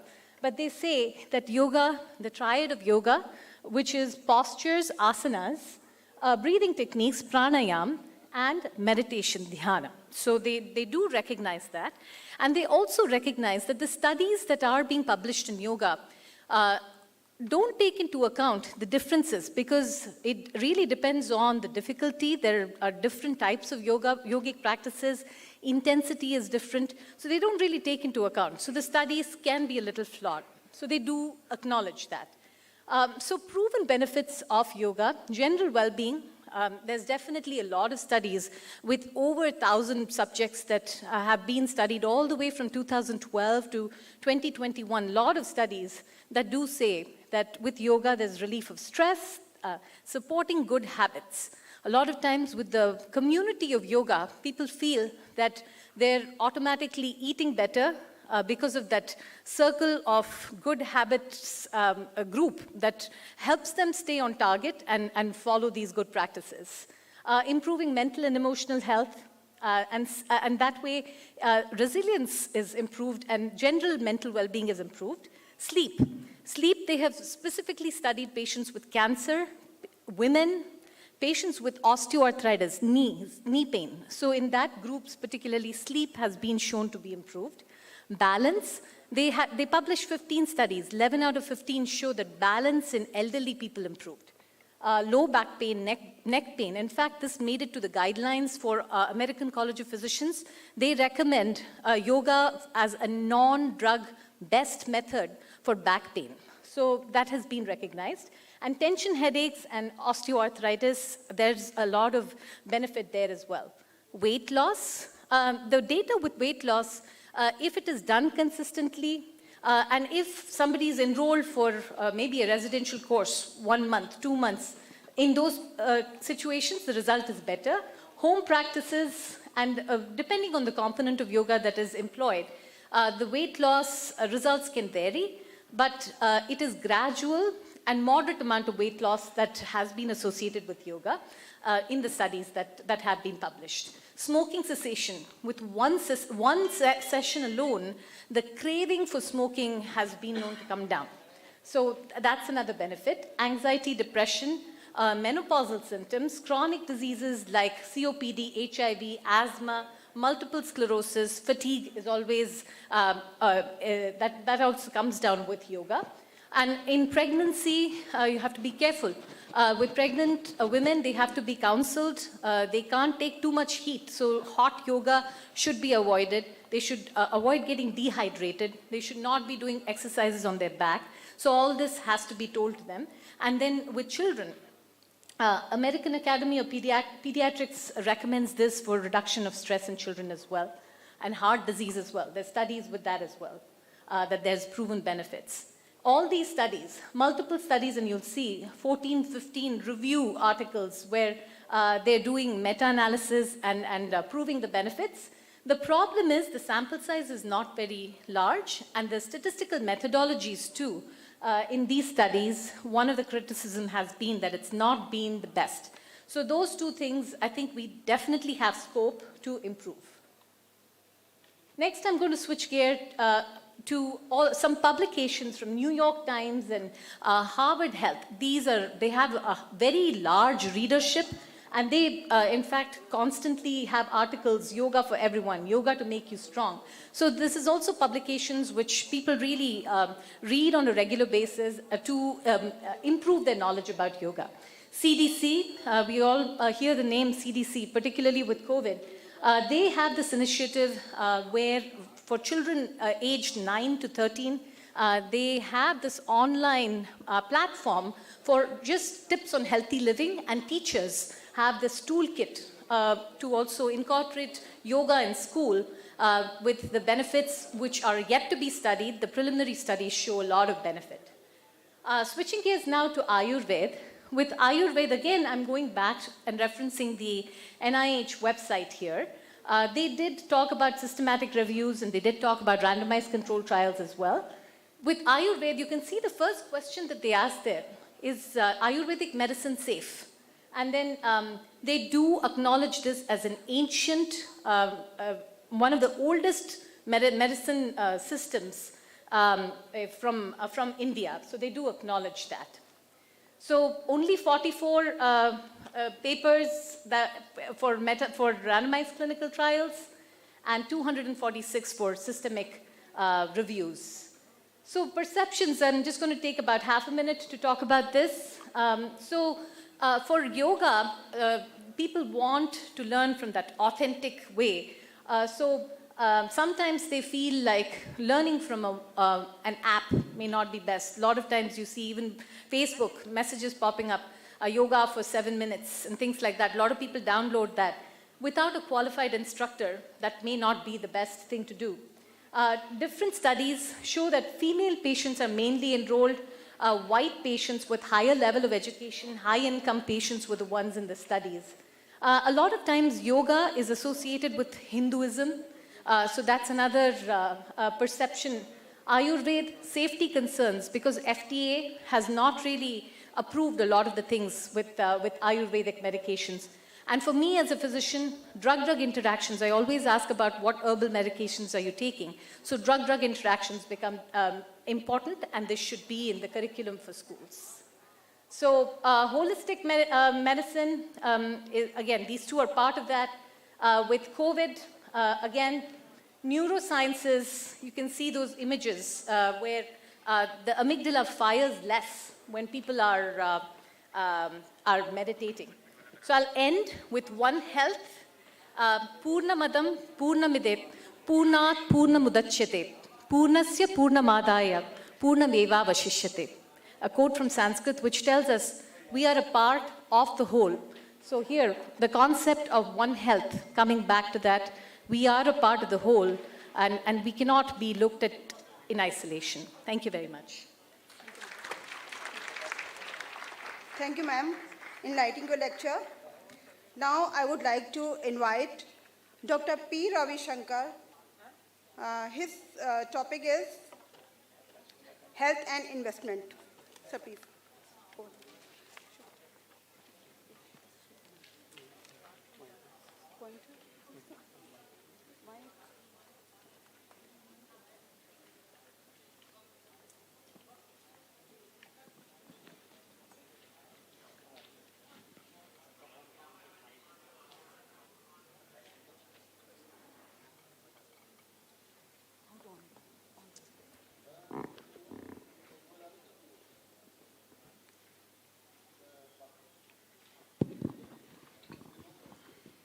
Hello, namaskar, good afternoon.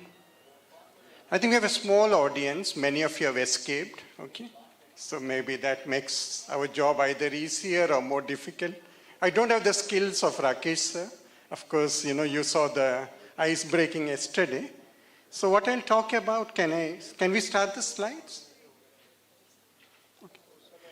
Just wait for my slides, yeah? Let's see it works. I have something for you. Let's see whether it works. So I'm Dr. Ravi Shankar. So that's some of the information about me. I work at the IMU Center for Education in Kuala Lumpur. I'm from India, but I've been out of India now for quite some time, Nepal, Caribbean, and now in Malaysia. So health is a priceless wealth. I think many of you are now young. You're in the pride of health.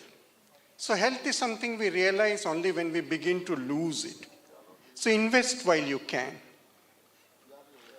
So open your mobiles. I think one of your favorite activities. You can open your mobile phones, take out your mobiles. I hope there is a wireless connection. Let's see if it works. If it doesn't work, of course we'll move forward, doesn't matter. So open slido.com. Yeah. Go to your web browser, open slido.com, and put in the number. Okay, so there's a code here. So enter the code 3163430. Okay, open Slido, phone nikaliye, Slido open. Okay, then put in that code 3163430. Okay, let me move forward. So I assume you must all be there. So describe yourself. Yeah, we have a big audience. Maybe the gender, sir said no gender yesterday, but maybe today we can come back to gender. Okay, where you're from, your occupation, and your self-declared health status. So some things about yourself, where you're from, what you do, many of you must be students, and whether you're healthy. In your opinion, are you healthy or are you not healthy? Okay? Sorry, I think it's not working. Okay. Okay, doesn't matter. I think, yeah, maybe some issues. Okay. So, no, I think it doesn't work. Okay, but we'll move forward.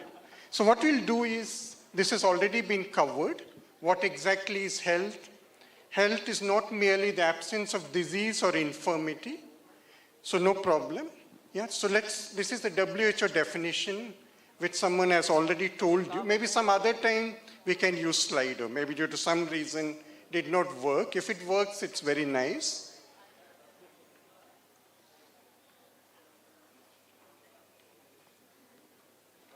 So investing in health at the national and international state level.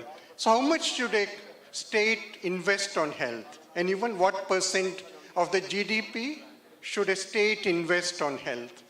Any country, what percent of GDP should be invested on health? Ideally, what is recommended? Anyone? 10%, very good, but that's not much more than what many states would do. At least what percent? At least 5%. Yeah, the general recommendation is at least 5% of the GDP should be invested on health. So which country spends the highest per capita on healthcare? I think someone can answer. I think you know this answer. Which country spends the maximum amount per citizen on healthcare? Any ideas? Germany, I think, is second or third, yes? No. No. Canada, no. It doesn't have that good health status. It spends the most, but the most famous country, the United States of America, maximum amount of money is spent by the United States. They spend about $16,000 every year per citizen on healthcare. Germany is about 9,000 or something like that. Yeah? So investing in health, so what are the things we should focus on? This is something when you become leaders tomorrow. Yesterday, I think Rakesh sir made you chief minister for one day.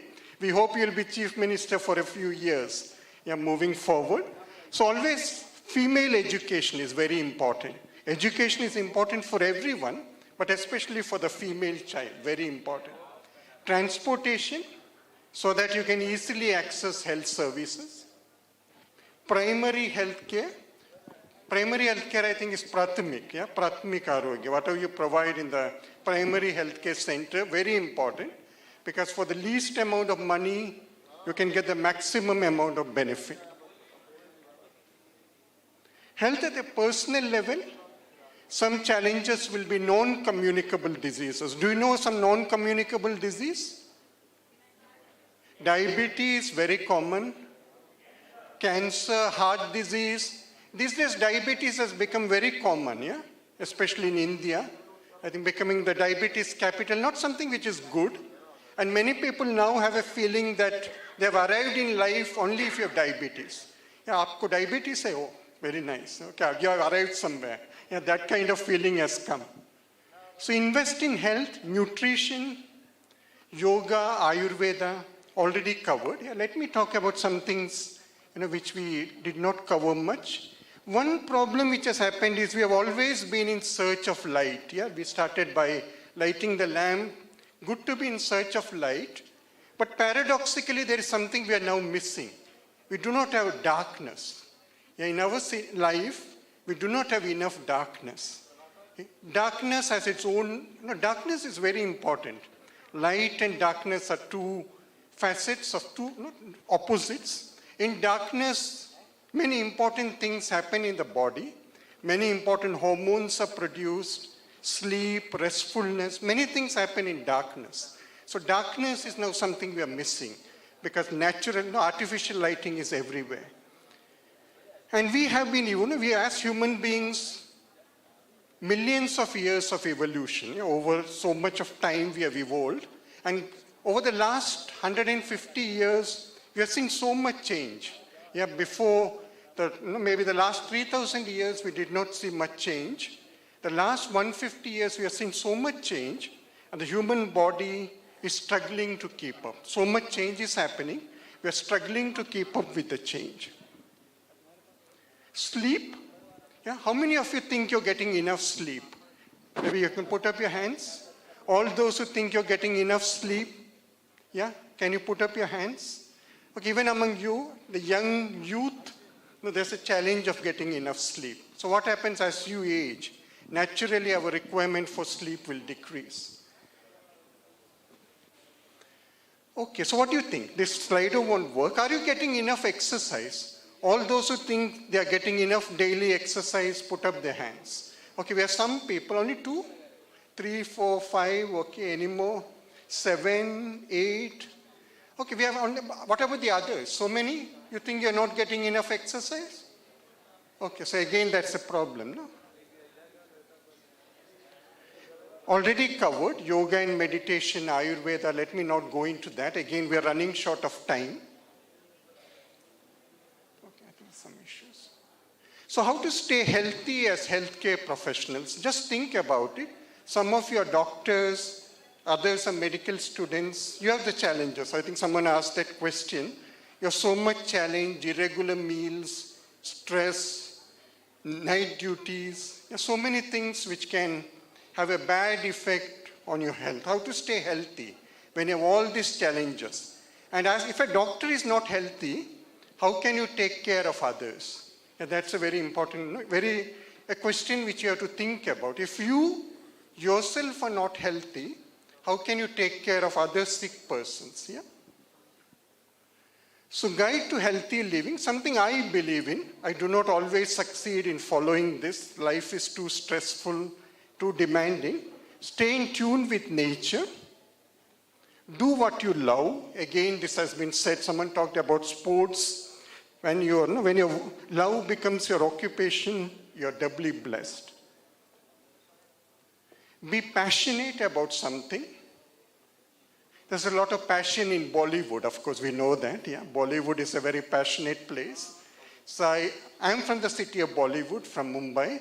Yeah, that's where my roots are. So of course, there's a lot of passion in Bollywood. Exercise outdoors, that's what, again, we had a discussion on that. Vaccination, preventive checkup, get the vaccines. Yeah, remember with COVID, there has been so much negative reports about vaccination, but vaccination is something which has stopped COVID, yeah? Something which prevented the world from getting drowned in COVID. One of the important things was our vaccine. We developed them so quickly. Preventive checkups is important. Be aware of what you eat. What has happened is now we have become rich, or we have become more and more prosperous. Things which we could eat only during festivals, all the sweet meats, and all the nice foods, now we can eat them every day, or at least twice a week, thrice a week. So now is a time for self-control. How do you be aware? I'm not saying that don't eat, but maybe try and restrict. This is something I also don't succeed, yeah? I succeed sometimes, but not always. Stimulate your mind. And develop a sense of contentment with life. So that's mainly what I wanted to say. Some things, if any of you want, I think I will share my slides. They are with the organizers. You want to read something more, everyone can read, medical students, even other students, something more about what I said. Look at these. Okay, finish. Okay, thank you so much for listening. Sorry the Slido did not work, but maybe some other time we'll come out prepared with Slido, yeah? Maybe there are some technical issues. And thanks for Rakesh sir again. Thank you. Thank you, Dr. Shankar, for a wonderful lecture. Now, next topic is Yoga and Wellbeing. I would like to invite for this topic Dr. Amarjeet Yadav from Lucknow University, Department of Yoga and Naturopathy. So please.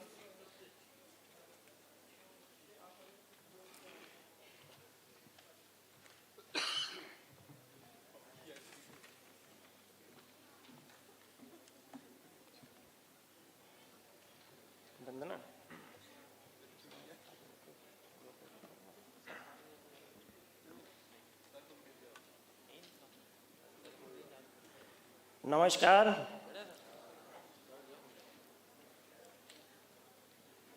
Bharat के अमृत महोत्सव के काल में भारत सरकार के द्वारा G20 एक महत्वपूर्ण कार्यक्रम है। उसके क्रम में ऐतिहासिक किंग जॉर्ज मेडिकल यूनिवर्सिटी और सरकार के खेल और युवा मंत्रालय के संयुक्त तत्वावधान में आयोजित इस कार्यक्रम में मैं डॉक्टर अमरजीत यादव आप सभी लोगों का हार्दिक स्वागत करता हूं। चलो कोई बात नहीं, मैं एक्सटेम्पोर बोल दूंगा, कोई मुझे दिक्कत नहीं। और सबसे महत्वपूर्ण मैं स्वागत करना चाहता हूँ युवाओं का। मैं समझता हूँ इस कार्यक्रम के ये स्पेशल गेस्ट हैं। आप सभी लोगों का हार्दिक स्वागत और अभिनंदन।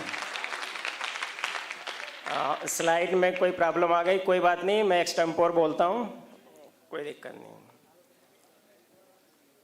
आज मैं आप लोगों के समक्ष योग के द्वारा आदर्श जीवन शैली कैसे स्थापित कर सकते हैं उसके बारे में मुझे 10 मिनट दिया गया है। 10 मिनट में मैं अपनी बात रखूँगा और हिंदी में ही बोलना पसंद करूँगा। जैसा देश वैसा भेष, सर ने पहले बताया।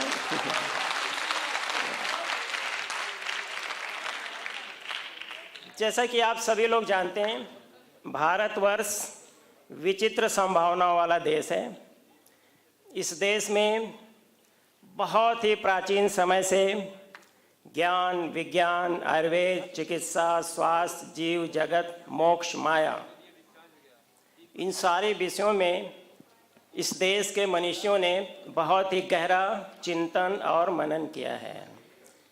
उस क्रम में योग भारतवर्ष की पुरातन एक विषय है जो मनुष्य के जीवन के हर एक पक्ष को स्पर्श करती है।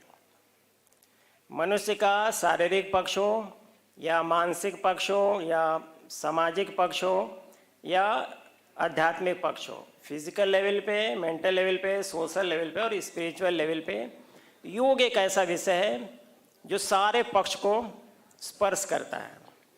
थोड़ा सा मैं लोग योगा कर रहे हैं, ये प्रोनाउंसिएशन अच्छा नहीं है। इसका वास्तविक जो प्रोनाउंसिएशन है, उच्चारण है, योग है। जैसे राम को रामा नहीं बोल सकते ना, तो योग जो है ये संस्कृत, मैं आप लोगों को कोई क्लास नहीं ले रहा हूँ, छोटी छोटी बातें बता रहा हूँ। योग देखिए यूज धातु से बना है संस्कृत का। हाँ, इसका मतलब ये होता है कि जोड़ना। यहाँ पे जोड़ने का मतलब है कि आत्मा से परमात्मा को जोड़ना, शिव से शक्ति को जोड़ना, मनुष्य का शरीर और मन, उसमें तमाम तरह के डायमेंशन है, उनमें कोऑर्डिनेशन स्थापित करना। तो योग के अलग अलग स्कूल्स हैं। हमारी भारतीय परंपरा में योग के अलग अलग तरह के स्कूल्स हैं और जो प्राचीन काल के योग हैं वो 47-48 तरह के योग हैं और आजकल तो लोगों ने हज़ारों तरह का बना दिया है। तो उसके कुछ मैं डेफिनेशन आपको बताता हूँ। जो अष्टांग योग है उसके फाउंडर है महर्षि पतंजलि।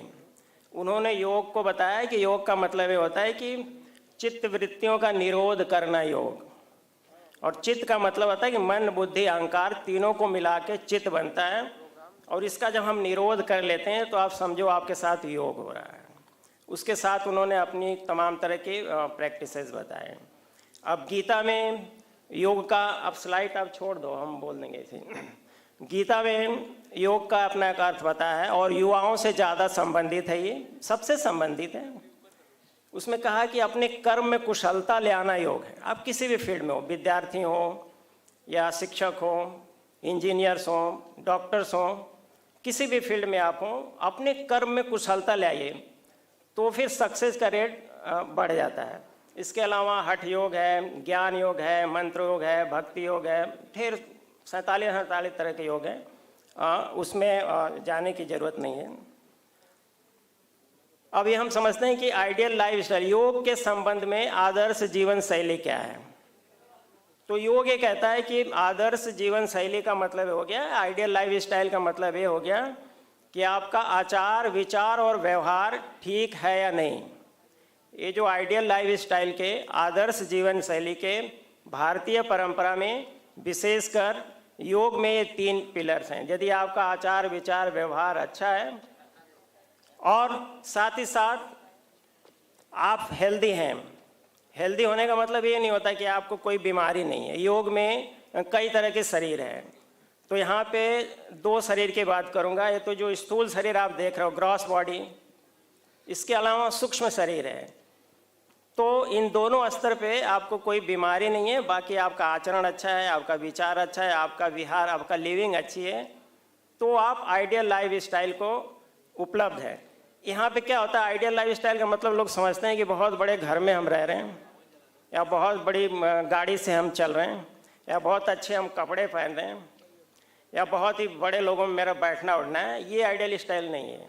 इसका तो दुष्परिणाम ये है इस जीवन दर्शन का कि घर में हर एक चीज़ सेट है, TV set, sofa set, dinner set, फलाना सेट, ढेकाना सेट, मगर उसमें रहने वाले लोग ही अपसेट हैं। तो फिर ऐसी लाइफ स्टाइल का मतलब है क्या?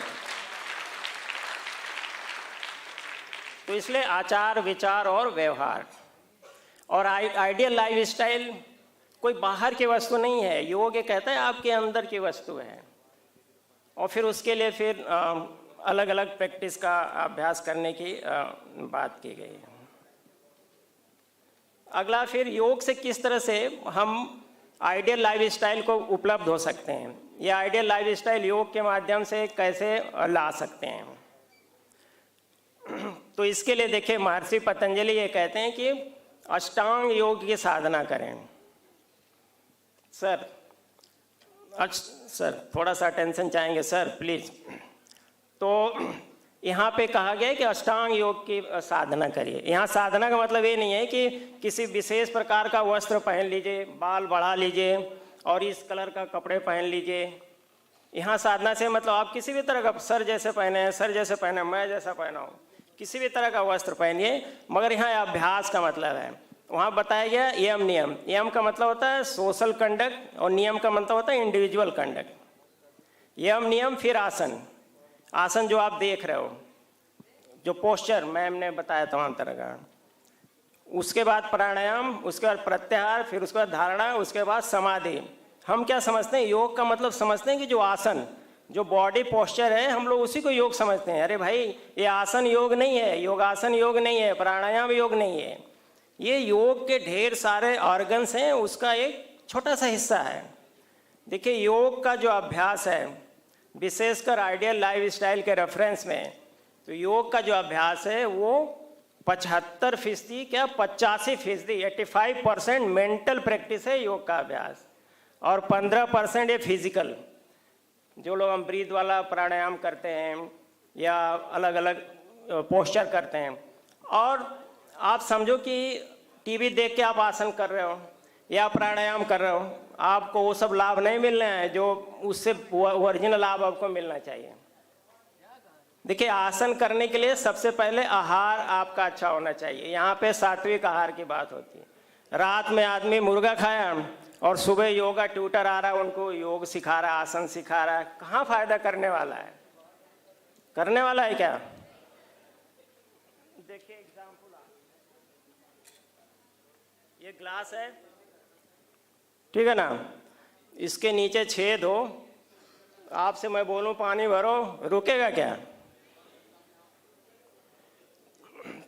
तो उसी तरह से जो अंधाधुंध हम लोग आसनों का प्रयोग कर रहे हैं, प्राणायामों का प्रयोग कर रहे हैं, यदि हमारे अंदर कैपेसिटी नहीं है, पात्रता नहीं है, तो उसका कोई फायदा होने वाला नहीं। जैसे गिलास में पानी डालिए, नीचे छेद है तो नीचे ही चला जाएगा, उसका कोई फायदा नहीं होगा। इसलिए हर एक सब्जेक्ट का, हर एक विषय का एक अपना नियम होता है, तो उस नियम को पहले अडॉप्ट करने की जरूरत होती है। हम अपने अंदर एक पात्रता डेवलप कर लें, अपने अंदर एक योग्यता डेवलप कर लें, उसके बाद उस रास्ते पे चलें, तो फिर उसका लाभ होगा। हमने क्या समझ लिया कि इस टांग को यहाँ पे फंसाना योग है, या यहाँ से लेके यहाँ छोड़ना योग है। अरे भाई ये तो कोई भी कर सकता है, कर सकता है कि नहीं? तो अच्छी आदर्श जीवन शैली को उपलब्ध होना है, तो जो योग के अभ्यास के जो नियम हैं, जो हठ योग में वर्णन है, महर्षि पतंजलि ने अपने पातंजलि योग सूत्र में जो वर्णन किया है, या घेरंड संहिता में जो वर्णन किया गया है, उसको अपने संदर्भ में सामने रख के करें, तो बढ़िया हम स्वास्थ्य को उपलब्ध होने की स्थिति में आ सकते हैं। ये नहीं कह सकते कि उससे स्वास्थ्य ही उपलब्ध हो जाएगा। अगला मेरा कहना था, पॉजिटिव थिंकिंग होनी चाहिए, सकारात्मक विचार होना चाहिए। विशेषकर युवाओं के संदर्भ में कहना चाहूँगा। मैं कह रहा हूँ उपदेश देना आसान है, मगर उसको अडॉप्ट करना थोड़ा सा मुश्किल है। आजकल क्या है कि मान लो आप ही के साथ में कोई पढ़ रहा है, आपसे बहुत ही कमज़ोर है, मार्क्स उसके कम आते हैं। युवा लोग सुने ध्यान से। फिर क्या हुआ, आप दोनों ने साथ में कंपटीशन की तैयारी करी और वो जॉब जो आपको मिलनी थी वो आपसे जो कमज़ोर है पढ़ने में उसको मिल गई। तो आदमी क्या होता है, फिर निराशा आ जाती है, हताशा आ जाती है। तो यहाँ पे जो योग्य व्यक्ति है उसको हताशा, निराशा और डिप्रेशन में नहीं, मैंने एक एग्जाम्पल दिया है, जीवन में तमाम तरह के संघर्ष आते हैं, उसको हताशा या निराशा में नहीं आना चाहिए। अपने गोल को प्राप्त करने के लिए फिर से नया प्रयत्न करना चाहिए। देखिए जीवन जीना आसान नहीं है। देखिए जीना है तो 100 बार मरना पड़ेगा। और यदि आप योग के अभ्यासी हैं तो उस कठिन समय को या उस समस्या को मैं समझता हूं कि अच्छे से डील कर सकते हैं। तो उसके लिए मैं आपको 4 लाइनें सुना दूं। आप लोग मैं समझता हूं काफ़ी समय से सुन रहे हैं। इसके लिए क्या है, सफल होना है तो कदम भारी रख, सफल होना है तो कदम भारी रख, मिलेंगी कदम कदम पे मुश्किलें ये तय हैं, विशेषकर युवा वर्ग, मिलेंगी कदम कदम पे मुश्किलें ये तय हैं। घर से बाहर निकल, तूफानों से यारी रख। तो इस संदर्भ में एक युवा जोश के साथ और सकारात्मक विचार के साथ आप जीवन को जीने की कोशिश करेंगे तो सफलता आएगी, और सफलता आएगी तो संतुष्टि आती है, और संतुष्टि आएगी तो जीवन में आनंद आएगा, और आनंद आएगा तो जीवन का विस्तार होगा। क्या मेरा समय ओवर हो गया? अच्छा ठीक है। इसके अलावा अच्छे से हेल्दी होने के लिए फिर आसनों का अभ्यास है, प्राणायामों का अभ्यास है, मेडिटेशन का अभ्यास है, षटकर्मों का अभ्यास है। तो इस प्रकार से योग का जो फिजिकल अभ्यास है जिसमें आसन आता है, प्राणायाम आता है, बंध आता है, इसका अभ्यास करके और उसकी जो मेडिटेटिव प्रैक्टिस है, मेडिटेशन या धारणा का अभ्यास करके हम अपने जीवन में शरीर, मन और आत्मा, बॉडी, माइंड और सोल, इसमें प्रॉपर कोऑर्डिनेशन स्थापित कर सकते हैं। और योग कहता है कि जिसके जीवन में शरीर, मन और आत्मा में सामंजस्यपूर्ण स्थिति है वही स्वस्थ स्वास्थ्य को उपलब्ध है, वही आदर्श जीवन शैली को उपलब्ध है। एक बार पुनः प्रोफेसर नरसिंह वर्मा सर का और आप सभी आयोजकों का हृदय से धन्यवाद देते हुए अपने वक्तव्य को समाप्त करता हूँ। धन्यवाद।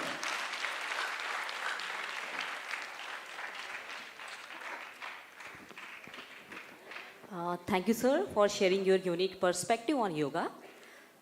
So the great thing about Ayurveda is that its treatment always yield us side benefits, not side effects.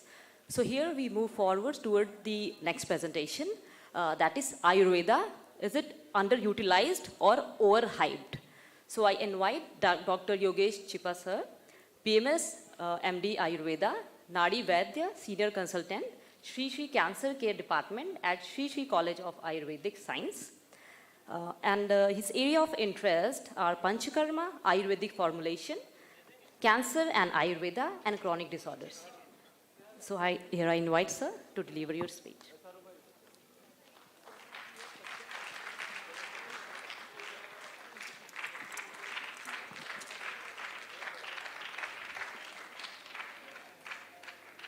गुरुर् Brahma गुरुर्विष्णु गुरुर्देवो महेश्वरा गुरुर् साक्षात् परम ब्रह्म तस्मै श्री गुरवे नमः.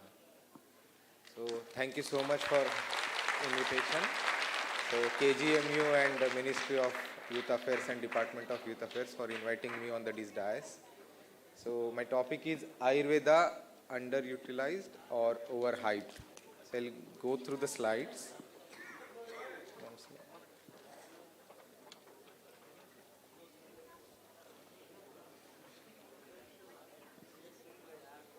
तो ये कैसे करते हैं इसको?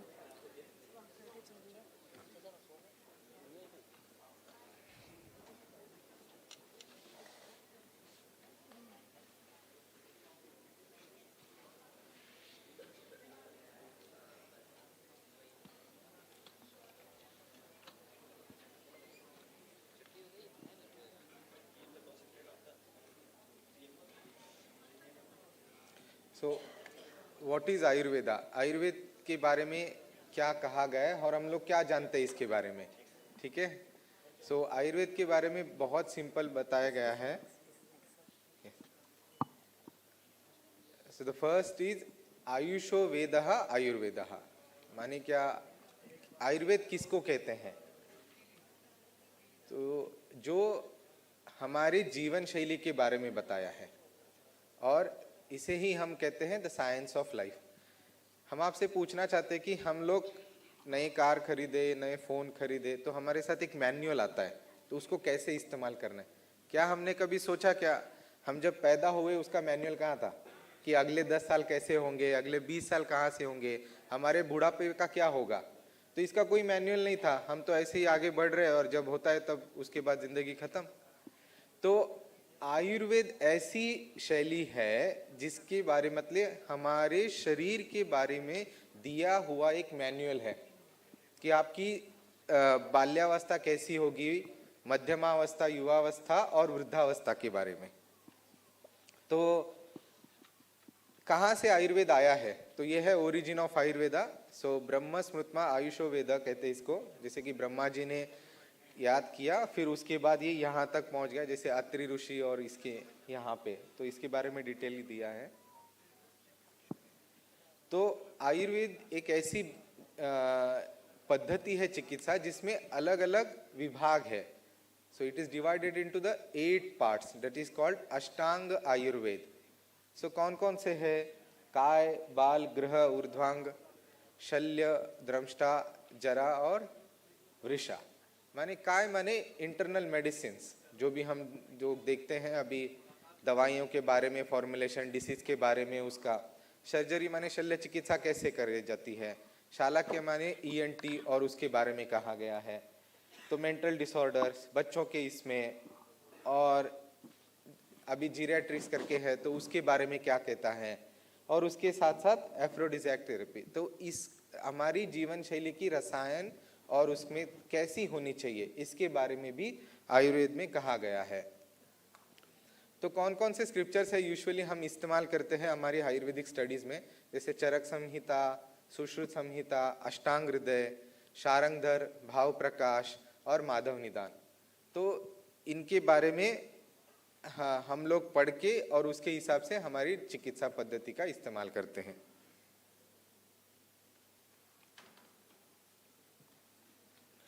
तो उससे पहले जाने कि आयुर्वेद का लक्ष्य क्या था, आयुर्वेद कहाँ पे इस्तेमाल कर सकते हैं. तो इसका बहुत सुंदर संस्कृत में श्लोक है जिसे कहते हैं स्वस्थस्य स्वास्थ्य रक्षणम आतुरस्य विकार प्रशनम च. माने जो व्यक्ति स्वस्थ रहना चाहता है उसकी स्वास्थ्य की कैसी हम रक्षा करें, और कोई डिसीज्ड पर्सन हो तो उसकी रोग को कैसे मिटाएं, इसके बारे में आयुर्वेद में कहा गया है. और उससे पहले हम लोग जानना चाहते हैं कि स्वस्थ क्या है, माने व्हाट इज एग्जैक्टली हेल्थ. तो जैसे मैडम ने पहले अपनी स्लाइड प्रेजेंटेशन में WHO का डेफिनेशन बताया कि हेल्दी स्टेट क्या है. अभी देखो हमारे आयुर्वेद में क्या बोला है. समदोषा, समअग्नि, समधातु, मलक्रिया, प्रसन्न आत्मा इंद्रिय मनः स्वस्थ इत्य विधीयते. माने हमारे शरीर के जो दोष है, जिसे हम वात पित्त कफ कहते हैं, धातु है, अग्नि है, इसके साथ साथ यदि हमारी स्टेट ऑफ माइंड, हमारी मन की ये और इंद्रिय हमारे वश में हो और हमारी आत्मा प्रसन्न हो, उस व्यक्ति को स्वस्थ कहा जाता है. तो ये दिया है आयुर्वेद में हजारों साल पहले.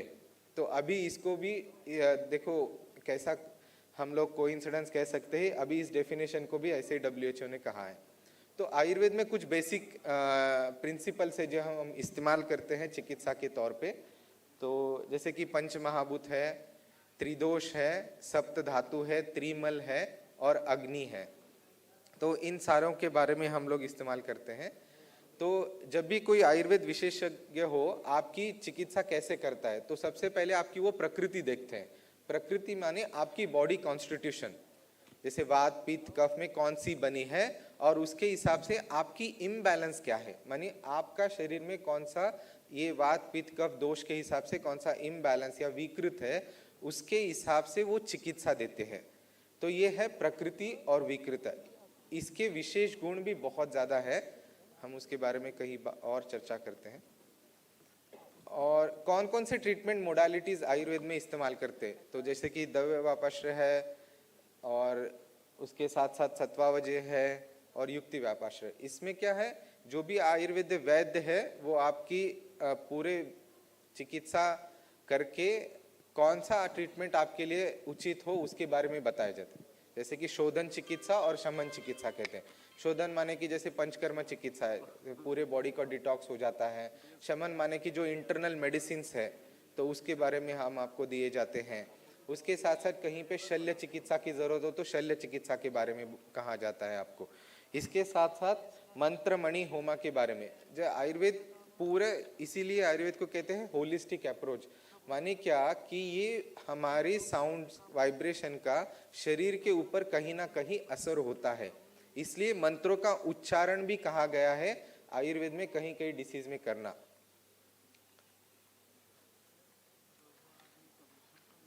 तो मैं तो ये आप ही लोगों पे छोड़ना चाहता हूँ कि हम तो बिना जाने बिना कुछ किए बोलते हैं कि भाई आयुर्वेदा तो बहुत ज़्यादा काढ़े बनाओ, उसके पियो, तो उसके साइड इफेक्ट भी आते हैं बाद में। और कभी कभार पूरा तरीके से ना पढ़ने के बाद कोई आपको बोल देता है कि नहीं ये हल्दी खाओ, हल्दी डेली शरीर के लिए अच्छा होता है, लहसुन के कुछ पीसेस खाओ, आपका कोलेस्ट्रॉल ठीक रहता है। हम लोग बिना किसी विशेषज्ञ को मिले और उसके बारे में जाने ये इस्तेमाल करते हैं। तो मैं आपको ये बोलना चाहता हूँ, यदि हमारी संस्कृति और हमारी विरासत और आयुर्वेद को बचाना चाहते हो तो जो भी आयुर्वेद डॉक्टर है, जो शुद्ध आयुर्वेद चिकित्सा की प्रैक्टिस करते हैं, आप उनको प्रोत्साहन करें कि वो वही करें। क्योंकि बहुत ज़्यादा समय हम देखते हैं कि शुद्ध आयुर्वेदा चिकित्सा मिलने भी बहुत कम मात्रा में प्रैक्टिस करते हैं। तो यदि ये आप करेंगे तो आयुर्वेद के अंदर मतलब आपके बारे में भी, आपके जीवन शैली के इसमें भी आयुर्वेद चिकित्सा की रुचि उत्पन्न होगी। इसके साथ साथ आयुर्वेद हम डे टू डे लाइफ में इस्तेमाल क्यों और कैसे कर सकते हैं इसके बारे में बोलता हूँ। जैसे कि सुबह हमारे सहगल सर कह रहे थे कि सुबह उठना बहुत ज़रूरी है, तो आयुर्वेद में इसको दिनचर्या के रूप में कहा गया। जैसे ब्राह्मे मुहूर्ते उत्तिष्ठे, तो इसका तो बेसिक आयुर्वेद से ही चला है कि आप ब्रह्म मुहूर्त पे उठोगे, उसके बाद आपकी जो भी डे टू डे एक्टिविटी आप प्लान करोगे उसके हिसाब से आपको उसका पूरे शरीर का फायदा होता है। इसे कहते हैं दिनचर्या। फिर आती है ऋतुचर्या, जैसे ऋतु के हिसाब से आपका आहार विहार कैसा हो उसके बारे में बताया गया है। उसके बाद आता है सद्वृत्त, माने आपका आचार कैसा हो और आपका विचार कैसा हो। यदि आप इसको पूरे तरह से जोड़ दे तो आयुर्वेद एक ऐसी शास्त्र चिकित्सा है जो आपको पूरे तरह से एक संपूर्ण मनुष्य के रूप में हेल्दी जीवन माने स्वास्थ्य जीने की शैली में पूरी तरह से मदद कर देता है। उसके लिए जरूरी नहीं कि आप पहले डिसीज हो जाओ उसके बाद आयुर्वेद के पास आ जाओ, या ऐसे कुछ नहीं है। यदि आप खुद में आप स्वस्थ रहना चाहते हो तो इसके बारे में भी आपको बहुत अच्छा फायदा मिल सकता है। और आयुर्वेद हम हमारी दैनंदिन जीवन शैली में भी इस्तेमाल कर सकते हैं। ठीक है, thank you.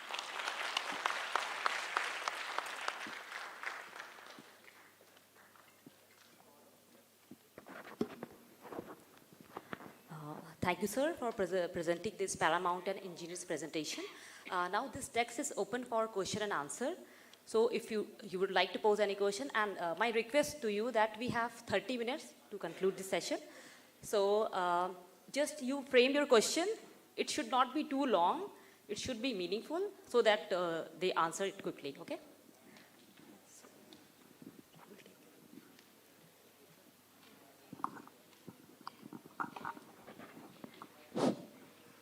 Good evening, everyone present over here. I am Gaurav from Maharajanj.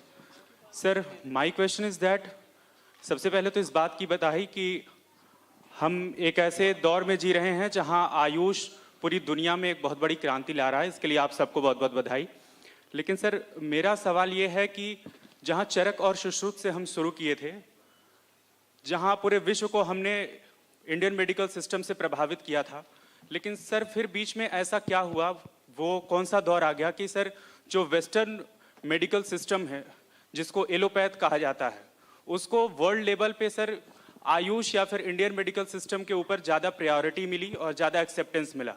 एक छोटा सा क्वेश्चन सर इसी के साथ मैं और ऐड करना चाहता हूँ, खास करके सर आप और मैम आपके प्रेजेंटेशन से आपने कहा कि किसी भी तरह का कोई भी आप लोग प्रेस्क्रिप्शन ना लें, तो इसके लिए सर मैं ये कहना चाहूँगा जिस तरह से पीएचसीज को हम मजबूत कर रहे हैं बाकी एलोपैथ की सुविधा देने के लिए, सर पीएचसीज के लेवल पे अभी भी हम आयुष जैसे संस्थाओं को प्रमोट नहीं कर पा रहे हैं, और जहां इंडियन मेडिकल सिस्टम को इंट्रोड्यूस नहीं कर पा रहे हैं, लोगों में अवेयरनेस की कमी है, जिसकी वजह से लोग अफोर्डेबिलिटी की, एक्सेसिबिलिटी की और अवेलेबिलिटी की समस्या का सामना करते हैं, और फिर मजबूरन एक पूरे वर्ल्ड के बहुत फेमस बट अनऑथेंटिक डॉक्टर को कंसल्ट करते हैं, doctor I YouTube. request you kindly keep it short, please. तो सर उसके लिए हम क्या प्रयास कर सकते हैं सर? तो पहला सवाल आपने जो पूछा था कि बीच में जहाँ पे 300-400 साल पहले कहाँ पे हमारे आयुष मतलब आयुर्वेद चिकित्सा गई, तो आपको तो पता है यहाँ पे मतलब ब्रिटिशर्स आए और उसके बाद पूरी सिस्टम चेंज हो गई, तो वहीं से हम लोग थोड़ा सा पीछे हट गए। और उससे पहले हमारे यहाँ पे भारत में गुरुकुल पद्धति होती थी, जिससे अपना गुरु जो भी है हमारे शिष्य को पढ़ाते थे और उसमें आयुर्वेद के भी बारे में बढ़ाते थे। इसलिए आपको पता होगा कि वैद्य लोग बहुत ज़्यादा फेमस थे, जैसे कि नाड़ी पकड़ के वो लोग अपनी चिकित्सा के बारे में बोलते थे। ओवर द पीरियड ये क्या हुआ, उन लोगों को मतलब धीरे धीरे मेन स्ट्रीम से हटा के अपनी जो पॉलिसी है उन्होंने हमारे ऊपर लाद दी, और उसके हम उनके भरोसे पे रहते गए और हम लोग थोड़ा थोड़ा पीछे हो गए। एक्चुअली ये जो कोविड हुआ उसके बाद से आयुर्वेद को थोड़ा बहुत ज़्यादा ये होगा कि लोगों को पता चला कि नहीं, हमारा सिस्टम ऑफ मेडिसिन भी कुछ तो काम कर रहा है। हालांकि अभी बहुत ज़्यादा प्रयास हो रहे हैं पिछले 10 साल में कि आयुर्वेद में रिसर्च आ रही है, उसमें और भी ज़्यादा बहुत ज़्यादा स्टैंडर्ड SOPs आ रही है, स्टैंडर्ड ऑपरेशन प्रोसीजर्स हो रही है, और फार्माकोलॉजी जैसे कि कौन से ड्रग कब इस्तेमाल करें और उसकी उचित डोज क्या हो, इसके बारे में भी बहुत ज़्यादा संशोधन हो रहा है। तो मैं चाहता हूँ कि आने वाला जो दौर है डेफिनेटली आयुर्वेद के लिए और भी अच्छा रहेगा। आपके सवाल के लिए धन्यवाद। मैं एक चीज़ कहना चाहूँगी कि अगर एलोपैथिक मेडिसिन ले रहे हैं तो बहुत सारे ऐप्स हैं जहाँ पे हम ड्रग इंटरैक्शंस देख सकते हैं। आजकल बहुत सारे मेडिसिन लेते हैं लोग, इम्यूनो कॉम्प्रोमाइज्ड लोग हैं जिनको डेंजरस मेडिसिन भी लेने पड़ते हैं एलोपैथ से, तो उनका असर क्या होता है और उनका इंटरैक्शन कैसा होता है ये पता होना चाहिए। और काफ़ी बार ऐसा होता है कि पेशेंट्स बताते नहीं हैं, जैसे टर्मरिक टैबलेट्स ले रहे हों या कोई और ले रहे हों तो उनको लगता नहीं है कि ये कोई दवा है। तो ये इंटरैक्शंस पता होने के लिए इसीलिए मैंने वो बात कही थी। एंड रिसर्च आ रहा है भी बहुत ज़्यादा, आयुर्वेद में भी आ रहा है। एम्स से आया, आई थिंक 2015 में उन्होंने अर्जुन पाउडर या किसी का रिसर्च किया था जिसमें कार्डियक मेडिकेशंस के साथ भी ड्रग इंटरैक्शंस देखे।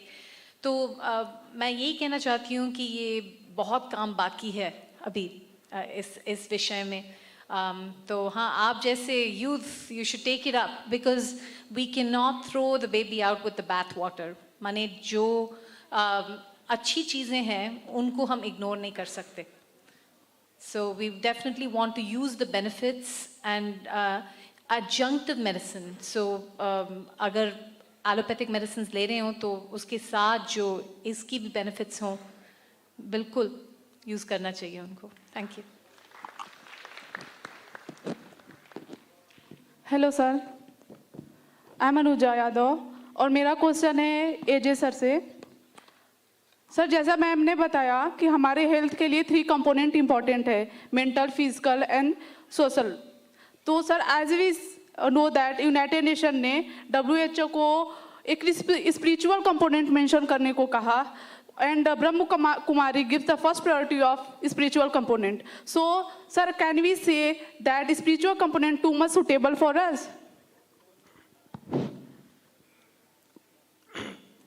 देखिए, आपने बहुत अच्छा क्वेश्चन पूछा, आपको धन्यवाद। Thank you sir. और स्पिरिचुअल होना लाइफ का बेस है, आधार है। जो स्पिरिचुअल नहीं है, मतलब आध्यात्मिक नहीं है, तो समझो आधा अधूरा लाइफ जी रहा है। और स्पिरिचुअल का मतलब समझने की ज़रूरत यह है कि रोज़ मंदिर जाना स्पिरिचुअल होना नहीं है, या रोज़ भगवती जागरण कराना स्पिरिचुअल नहीं है। स्पिरिचुअल होने का मतलब यह है कि हम अपने लाइफ के साथ सत्य को कितना जी रहे हैं, हम अहिंसा का कितना पालन करते हैं। दूसरा, डेडिकेशन हमारा किस लेवल का है। सबसे पहले लोग रोज मंदिर जाते हैं मगर माँ बाप की सेवा नहीं करते, तो हमारे अंदर मानवीय गुण कितने हैं, सत्य कितना है, अहिंसा कितना है, अस्तेय कितना है, दया कितना है, सहिष्णुता कितना है, इम्पैथी कितनी है, सिंपैथी कितनी है, ये सारे गुण हमारे अंदर हैं, तो हम स्पिरिचुअल हैं, मनुष्य हैं। इसलिए व्यक्ति को स्पिरिचुअल होना जरूरी ही नहीं, अनिवार्य है। अन्यथा योग ये कहता है कि आप अधूरा जीवन जी रहे हैं। इसलिए स्पिरिचुअल डेवलपमेंट के लिए कोई देखे टॉनिक तो बनी नहीं, कोई एक्सरे या कोई मशीन या कोई इंजेक्शन तो बना नहीं। तो इसके लिए क्या है कि आपके शरीर में बहुत ही बृहद तरह का चेतना का भंडार है, इसमें चक्रों का स्थान है। तो योग के अंदर जो धारणा का अभ्यास है और मेडिटेशन का अभ्यास है, इनका अभ्यास करें, मगर पहले योग्यता डेवलप कर लें, तो स्पिरिचुअल आदमी बेहतर ढंग से होता जाएगा। और जो व्यक्ति स्पिरिचुअल है वही अपने जीवन में अपने जीवन के उच्चतम मापदंड को स्थापित कर सकता है। धन्यवाद। Thank you sir. प्रणाम सर, मेरा नाम अंकुर मिश्रा है और मैं कुशीनगर से हूँ। मेरा क्वेश्चन मैम से है। मैम, 2019 में एक रिपोर्ट आती है कि भारत में एलोपैथ की दवाइयाँ लेने वाले लगभग 7.5% लोग एलोपैथ की दवा लेते हैं और उनसे कोई असर नहीं होता, उनके अंदर किसी न किसी तरीके की शारीरिक बीमारी है, बनी हुई है। तो क्या मैम हम एलोपैथ को छोड़ करके पूरी तरीके से योगा और आयुर्वेद पर डिपेंड हो सकते हैं? तो ये अगर ये NIH की जो साइट्स थे उनमें भी एक स्टेटमेंट है कि अगर हार्ट अटैक हो रहा है, किसी को स्ट्रोक हो रहा है, तो एलोपैथिक मेडिसिन्स उन सिचुएशंस में तो लेना ही पड़ेगा। असर क्यों नहीं होता, क्या डोज ठीक ले रहे हैं, क्या मेडिकेशंस ठीक ले रहे हैं, वो बहुत सारी चीज़ें हैं। असर क्यों किसी को किसी मेडिसिन से नहीं होता, ये सब देखना पड़ता है, हिस्ट्री लेनी पड़ती है। और पेशेंट्स काफ़ी बार सोशल डिटर्मिनेंट्स ऑफ हेल्थ भी होते हैं। सो ये जो हेल्थ होता है, उनके पास एक्सेस है, दवा लेने के लिए पैसे हैं, ये बहुत सारी चीज़ें हैं जो जिससे असर नहीं पड़ता किसी पे, और ये हमको पता भी नहीं होता है। तो वो सब पता करना पहले इम्पॉर्टेंट है। और फिर इसके बाद योगा और आयुर्वेद अगर उस कंडीशन के लिए कोई दवा है, योगा तो definitely with allopathy adjunctive therapy बिल्कुल काम करता है। जैसे COPD है, आज़मा है किसी को, और अगर योगा करें तो ज़्यादा चल सकते हैं, वो ये डेटा है। सांस इजीली ले सकते हैं, तो लंग फंक्शंस बेटर होते हैं उनके। तो डेफिनेटली एडजंक्टिव थेरेपी कर सकते हैं उसके साथ। बट आयुर्वेद के लिए वो इंटरैक्शंस अगर पता हों, अगर कोई मेडिकेशन ले रहे हैं, अगर किसी को क्लॉट है पैर में या लंग्स में क्लॉट है, दे कैन बी डेंजरस। अगर क्लॉट के साथ जो मेडिसिन ले रहे हैं और इंटरैक्शन का पता ना चले तो डैमेज ज़्यादा हो सकता है। मैम, सतयुग से लेकर के अभी यूरोपियन एरा आने से पहले जब हमारे पास ऑपरेशन थिएटर नहीं हुआ करते थे, आधुनिकताएं नहीं थी, तो भी लोग मैम योगा और एलोपैथ से ठीक हुआ करते थे मैम। तो उसके कंडीशन में अगर हम देखें तो उस हिसाब से तुम डिपेंड हो सकते हैं अगर। डेफिनेटली और ये सब रिसर्च की और ज़रूरत है, और आप जैसे नौजवान ज़रूर इसको लेके और रिसर्च करें। ये बहुत फ़ायदा हो सकता है पूरी दुनिया का। Thank you ma'am. सर, मेरा सवाल डॉक्टर योगेश्वर सर से है। सर, ऐसा देखा जाता है कि बच्चे जो डॉक्टर हमारे हैं आयुर्वेदा से पढ़ाई करते हैं, लेकिन जब बात आती है ग्राउंड लेवल पर प्रैक्टिस करने की तो सर वो एलोपैथ या दूसरी तरफ स्विच कर जाते हैं। तो सर इसमें आप क्या देखते हैं, ये गवर्नेंस फेलियर है या फिर हमारे जो बच्चे पढ़ाई करके आ रहे हैं उनकी कुछ नॉलेज में कमी रहती है? सर आप इसको किस तरीके देखते हैं? तो मैं हम इसको कैसे देखते हैं, इसके दो तरीके से, दो पहलू मैं कह सकता हूँ। पहला तो है आयुर्वेद प्रैक्टिस जो करनी उसमें रुचि होना। देखो बहुत बार क्या होता है कि मुझे यदि MBBS सीट नहीं मिली तो मैं आयुर्वेद करूँगा क्योंकि कुछ तो है, तो फिर बाद में वही प्रैक्टिस करूँगा। उसकी जगह आप इस भावना से जाओगे कि मुझे आयुर्वेद प्रैक्टिस करनी है और मैं जो पढ़ाई किया हूँ आयुर्वेद की और मैं उसी को प्रैक्टिस करूँगा, तो आधा जो हमारी ये जो समस्या है वो वहीं पे ख़त्म हो जाएगी। क्योंकि हम लोग हमेशा शॉर्टकट में चले जाते हैं, कुछ जल्दी इलाज करें और उसका उपाय मिले उसके बाद देखें, तो ये थोड़ा लॉन्ग टर्म हमको अच्छा नहीं होगा। और जहाँ तक भारत में हमारे प्रैक्टिशनर से 4 लाख से भी ज़्यादा आयुर्वेद वैद्य हैं, यदि उन्होंने भी ये चिकित्सा प्रणाली चालू की, जैसे कि PHCs में हो, अभी गवर्नमेंट भी लाने वाली है उसमें, और खुद जो वैद्य बने हैं जो आयुर्वेद की शिक्षा पढ़े हैं, यदि उन्होंने भी ये रुचि लाई कि हाँ मैं आयुर्वेद प्रैक्टिस करूँगा, तो उसमें से भी ये बहुत ज़्यादा अंतर मिट सकता है।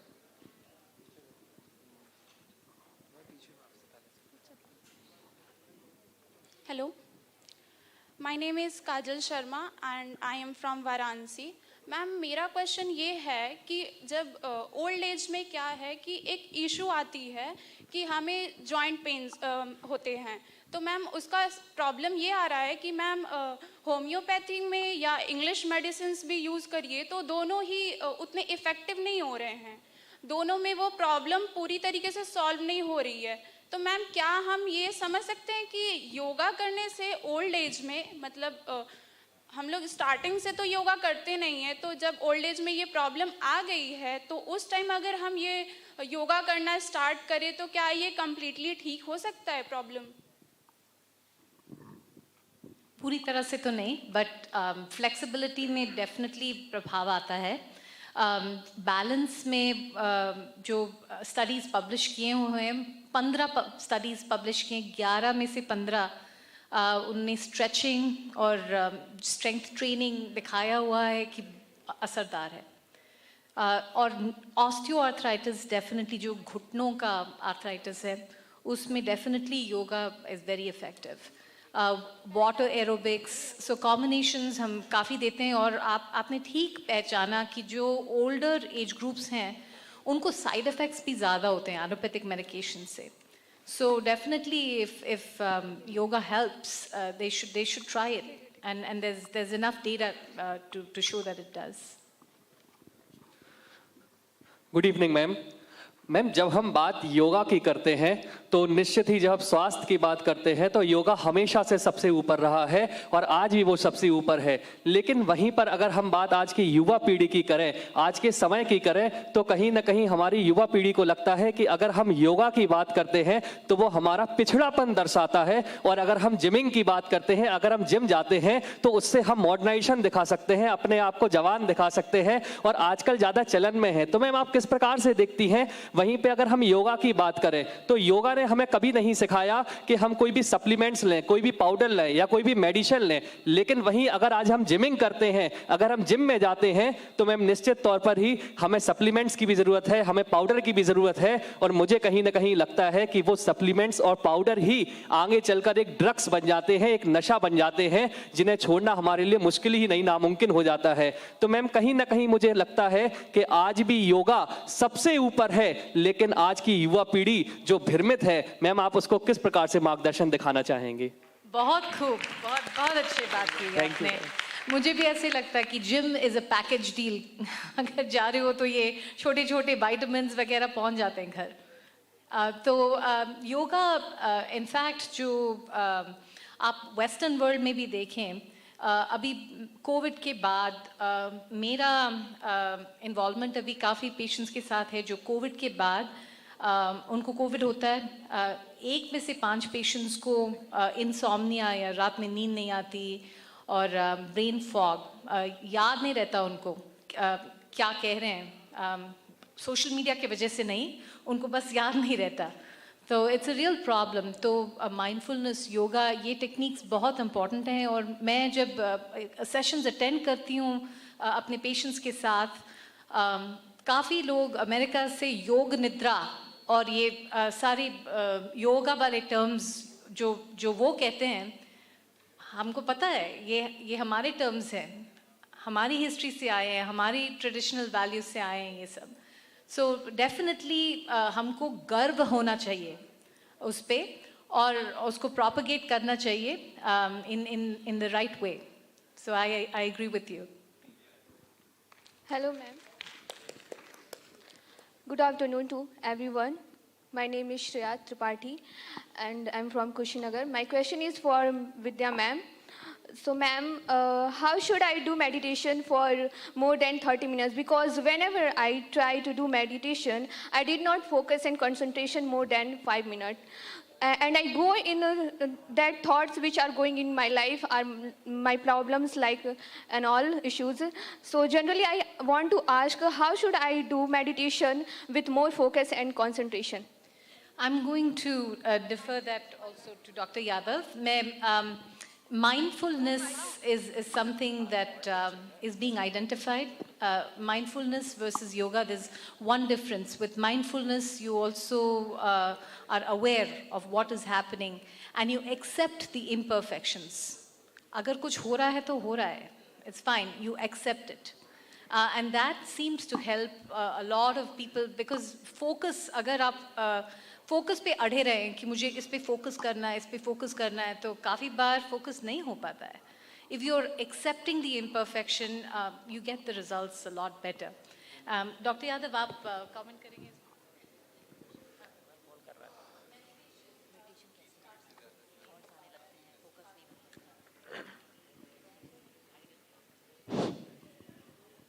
देखिए, मैं लिटरेचर की बात करता हूँ कि मेडिटेशन आप कैसे करेंगे.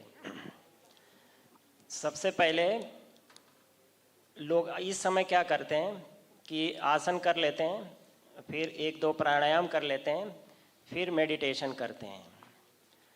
तो इस तरह से नहीं करना होता है. मेडिटेशन का मतलब होता है कि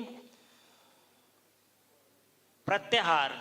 महर्षि पतंजलि ने कहा है कि आप बाहर से पहले अंदर आइए. ठीक है मित्रों, मतलब बाहर के झंझावट में जो आपकी उलझने हैं या जो कठिनाइयां हैं, दुश्वारियां हैं, उससे छुटकारा पा के आप अंदर आइए. और पूरी तरह से तो नहीं, मगर कोशिश करिए कि मन पे नियंत्रण आए. और मन क्या है, बहुत ही चंचल है. जैसे मैं एक आपको एग्जाम्पल देता हूँ. जैसे मैम है, मैम ने 10,000 रुपये किलो की मिठाई लाई और यहाँ रख दिया. ठीक है, 10,000 रुपये किलो की. तो यहाँ तो बहुत साफ सुथरा है, मगर आप समझो उस पे आके मक्खी पहले बैठेगी. ठीक है, उसके बाद वो राम नरेश हैं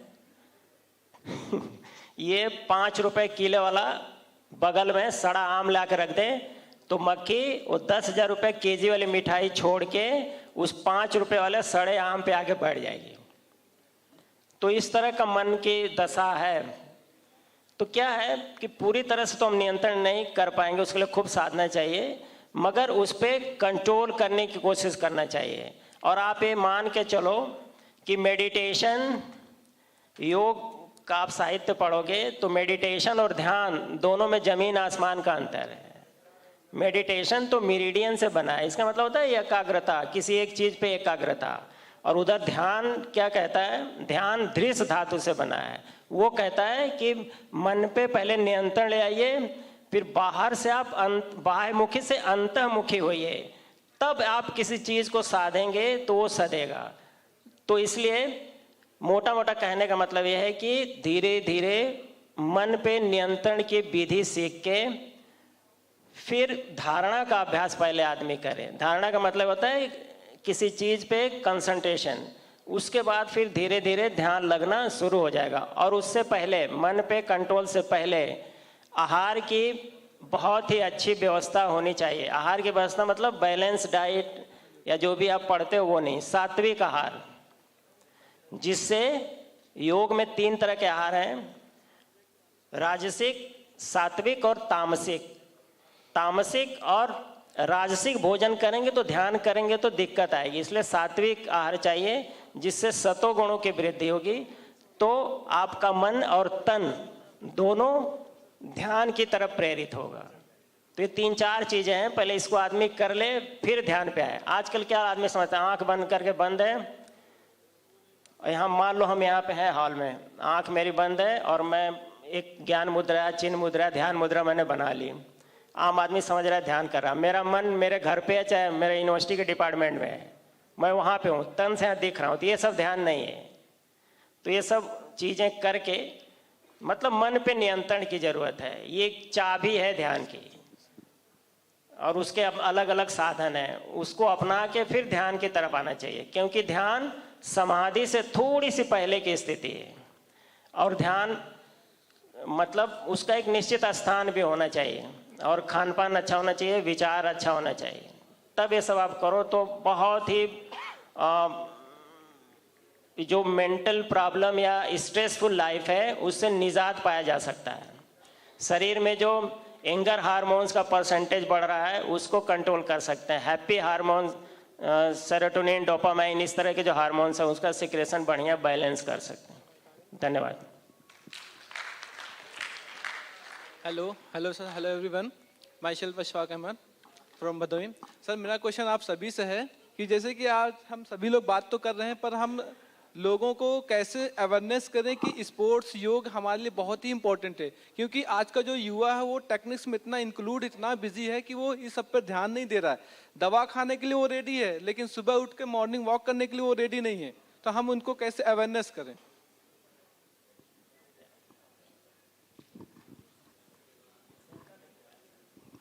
Okay, I think interesting question because Thank you. yeah, I know because I have my cousins and nieces. What they do is sit on the phone and play mobile games. You know, I think it's so addicting. Yes. No, I think physical games have become very uncommon. Maybe we used to once play football. All those things have become so uncommon. Maybe some of you are now taking up because it's lucrative, a lot of money involved. But as such, you know, how to get people active, that's a big problem. So what happened was I spent some time in an island called Aruba in the Caribbean. So Aruba had a major problem of obesity. 80% of the population was obese. So they tried a number of techniques to get people moving, you know. They created kind of walking paths, nice places where people can walk. They put a lot of exercise machines by the side of the beach, you know. So you can exercise in open air. Many of the strength and other things exercises. So that's something they did. Whether they're fully successful, I don't know. Because in modern life, I think we have cars, we have so many things which don't require us to spend any energy. You know, so life has become easier. Video games are very addictive. So maybe I would say maybe the parents can set an example. Because if you as parents are physically active, then that's a very strong stimulus for the children to be physically active. As teachers, we should set good examples. As doctors, we should try and be physically active so that we can tell our patients. Not an easy question, but some of the things we can think about. Thank you. Thanks.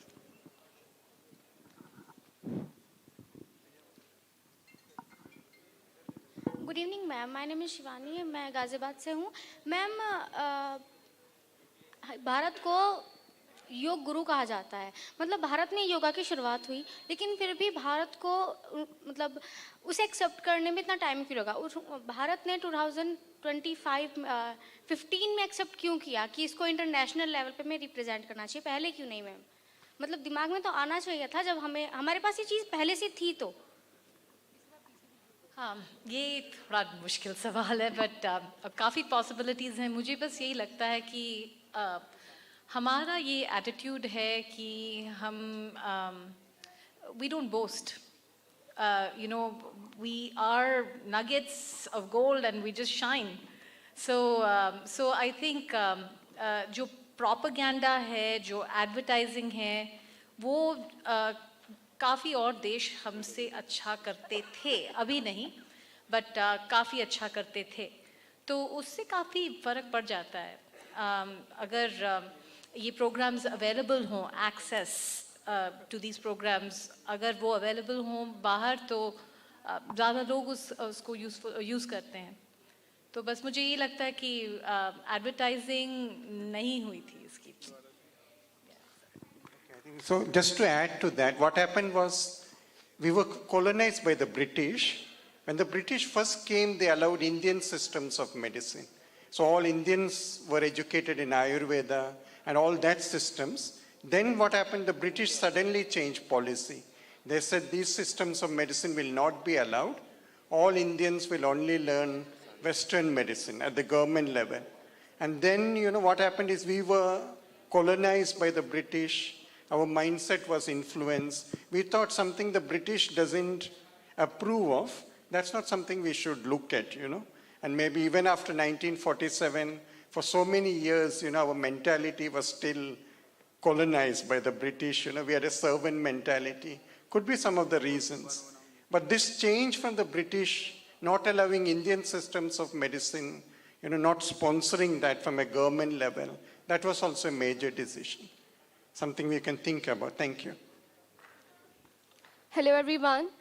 This is Fatima Nawaz from Saharanpur, Uttar Pradesh, and my question for Dr. P. Ravi Shankar, sir. Sir, as you were telling about the GDP, India is currently spending just 2.1% of GDP for the public health care. What do you think is the main bottleneck in this context? Yeah, I think what happened was I was looking at this data. Thank you for the question. It increased steadily, and then in the last 3 or 4 years, it has decreased. So what is happening? I think there are a lot of priorities. Maybe we have to spend a lot on defense due to the environment where we are placed. We are surrounded by different countries. A lot of issues are there, failing states. So maybe a lot of money is going for defense. I hope the government begins to spend more, because what has happened is even in a state like Kerala, which used to lead in healthcare in India, what has happened is even in Kerala, the government has stopped spending, or government is spending much less, and people are spending from their own pockets. So maybe in Kerala, many people can afford to do that, but still out-of-pocket expense has increased. So I hope India will spend at least 3 or 4% of its GDP on health. Hopefully it will keep on increasing, because that's very important. If we do not spend enough on health, of course, a lot of other things will come down. So hopefully maybe once all of you become policy makers, maybe the environment is more peaceful, you might be able to spend more, at least maybe 10% eventually of the GDP. Yeah. But thank you for the question. Sir, my name is Harshvardhan. I am from Saharanpur. First of all, thank you for organizing this amazing meet. Good evening to all of you. And my question to Dr. A.K. sir. We heard from Maharishi Patanjali of Ashtang Yoga, from Yam, Niyam, Ayam, Pranayam. The last stage is Samadhi. And that is a lot of misconception about Samadhi. So I am asking, what is the real meaning of Samadhi? When we talk about Samadhi, we think that we have to go and सब कुछ छोड़ छाड़ के हमें कहीं पर जाना पड़ेगा उसे अचीव करने के लिए. तो क्या सच में इसका यही अर्थ है, या फिर हम आम जीवन में रहकर भी उस स्टेट को अचीव कर सकते हैं? तो ये मेरा आपसे क्वेश्चन है सर. देखिए, इसको 3 लाइन का मैं क्वेश्चन करता हूँ. समाधि का मतलब होता है कि ध्येय और ध्याता, जो ध्यान लगा रहा है या जो समाधि कर रहा है, और ध्याता जो उसका लक्ष्य है, दोनों एकाकार हो जाए, वो समाधि है. और समाधि के लिए जंगल में जाने की जरूरत नहीं है, किसी विशेष प्रकार का वस्त्र पहनने की जरूरत नहीं है, कोई आडंबर करने की जरूरत नहीं. गृहस्थ जीवन में ही ये चीज़ें हम कर सकते हैं, मगर तब कर पाएंगे जब ये चीज़ उस आदमी से सीखेंगे जिसकी समाधि लगती हो. केवल जैसा मैं उपदेश दे रहा हूँ, मेरी ना लगती हो, मैं सिखाऊँ तो नहीं लग पाएगी. ठीक है, थैंक यू. हेलो सर, मैं Netram Rajput sir. I'm extremely sorry to interrupt you. We are running on a time crunch, and that has to be the last question. I'm sorry, I will not be able to take your question any longer. Okay sir. मेरा question Ayurveda वाले sir से है. कि sir जैसा कि सभी जानते हैं कि आयुर्वेद पे विश्वास करना चाहिए, मैं भी करता हूं। मैंने अपने पिताजी को जैसे कि गवर्नमेंट हॉस्पिटल्स गया, वहां पे जो भी गवर्नमेंट डॉक्टर से आयुर्वेद के अस्थमा के पेशेंट है मेरे पिताजी, मैंने उनको दिखाया ओवरऑल जितने भी डॉक्टर्स हैं कानपुर और अपने यहाँ भी, तो सर उन मेडिसिन से उतना जल्दी फायदा नहीं मिलता है और एलोपैथ से मिल जाता है सर। तो इसको मैं किस तरह से देखूं, क्या डॉक्टर सही नहीं है या मेडिसिन सही नहीं? सर क्या कहना चाहेंगे आप सर? इसमें दो तरीके हैं। जैसे कि एलोपैथी मेडिसिन में हम लोग जानते हैं कि उसका असर तो होता है तुरंत, तो जैसी कंडीशन होती है उसके हिसाब से आपको उसका इस्तेमाल करना ही पड़ेगा। यहाँ पे ऐसे नहीं कि उसको छोड़ के आयुर्वेद करो, ये नहीं हम बता रहे। हम ये बोल रहे हैं कि आपकी जीवन शैली और आपको आने वाले रोग से कैसे है ये पहले इस्तेमाल करो। और फिर भी आपको कोई ऐसी बीमारी हो जिसमें आपको बहुत देर चिकित्सा करने के बाद भी उसमें नहीं मिल रहा है यश, तो आप उसको आयुर्वेद के तौर पे देख के भी इसका इस्तेमाल कर सकते हो। तो यहाँ पे ऐसे नहीं है कि नहीं आप एलोपैथी इस्तेमाल ना करके आयुर्वेद करें, तो जहाँ जो जरूरी है वहाँ आपको करना ही पड़ेगा। ठीक है? Thank you, sir. That was indeed a very intriguing Q&A session and an enriching session. The acknowledgement of the good we are blessed with is the highest form of thought. And gratitude is happiness doubled by wonder. As an expression of our gratitude, we would now like to present our honorable speakers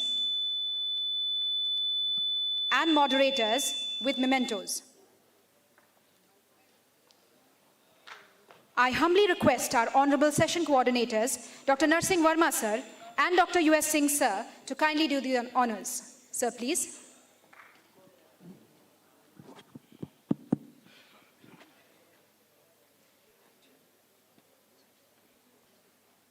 Dr. Vidya Sundareshan, ma'am.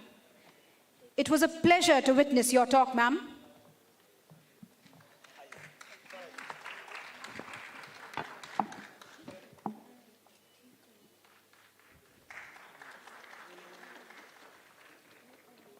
Dr. P. Ravishankar, sir. Thank you so much for gracing the occasion, sir. Dr. A.J. Yadav, sir.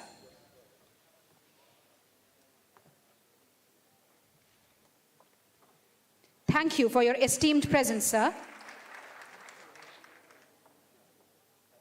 Dr. Yogeshwar, sir. Thank you for honoring us with your presence, sir.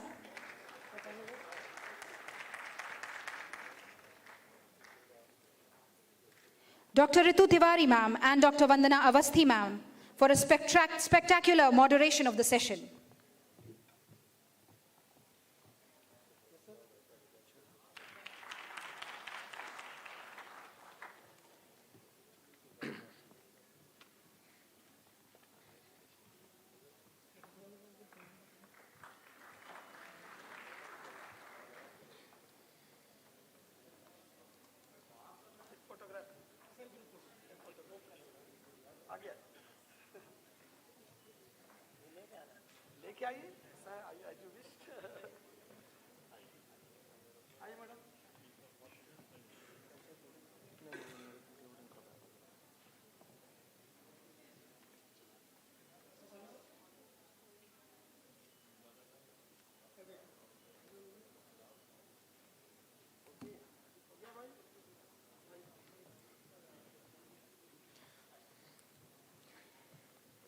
ये कहा गया है कि हर अच्छी चीज़ का अंत होता है, पर ये भी कहा गया है कि every ending is a new beginning. I'm sure after listening to all our guest speakers, our audience must have learned perspective on a lot of things. I know I did. And that the knowledge gained by the ending of today's program shall blossom many new beginnings in your life. Now we shall soon be beginning the summarizing. We shall have the summary of all three sessions by moderators. So I request that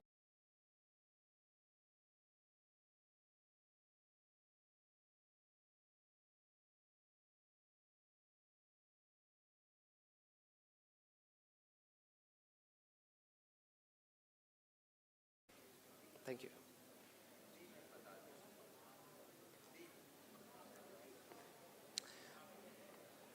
सभी speakers, moderators, coordinators को छोड़ के बाकी सारे delegates तक वापस reassemble हो जाएं इस हॉल में for cultural programme. Thank you.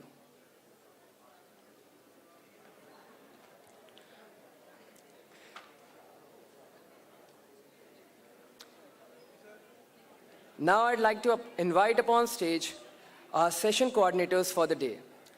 Dr. Vivek, Dr. Shrikant Srivastav sir,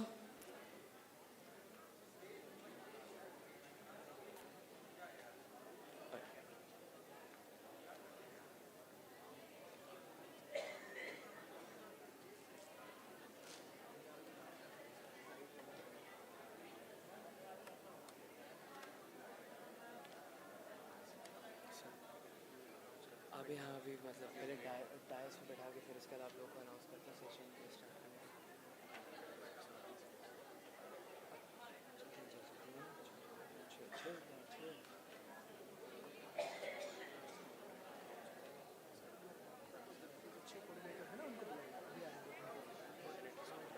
Yes, sir. Yes, sir.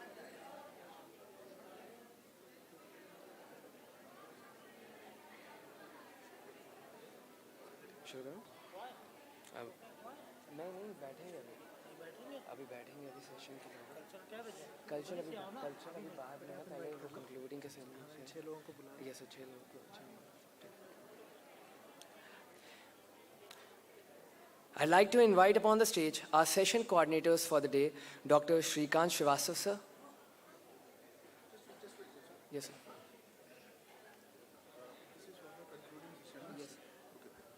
So I'll take over here because Dr. Ashish needs the stage to be prepared. Hence, we'll conduct this session from the floor. So all the moderators can present from the floor, and the session heads and other people, speakers can sit there. And this stage can be left for preparation for the cultural program. Okay?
Stigma is a major issue.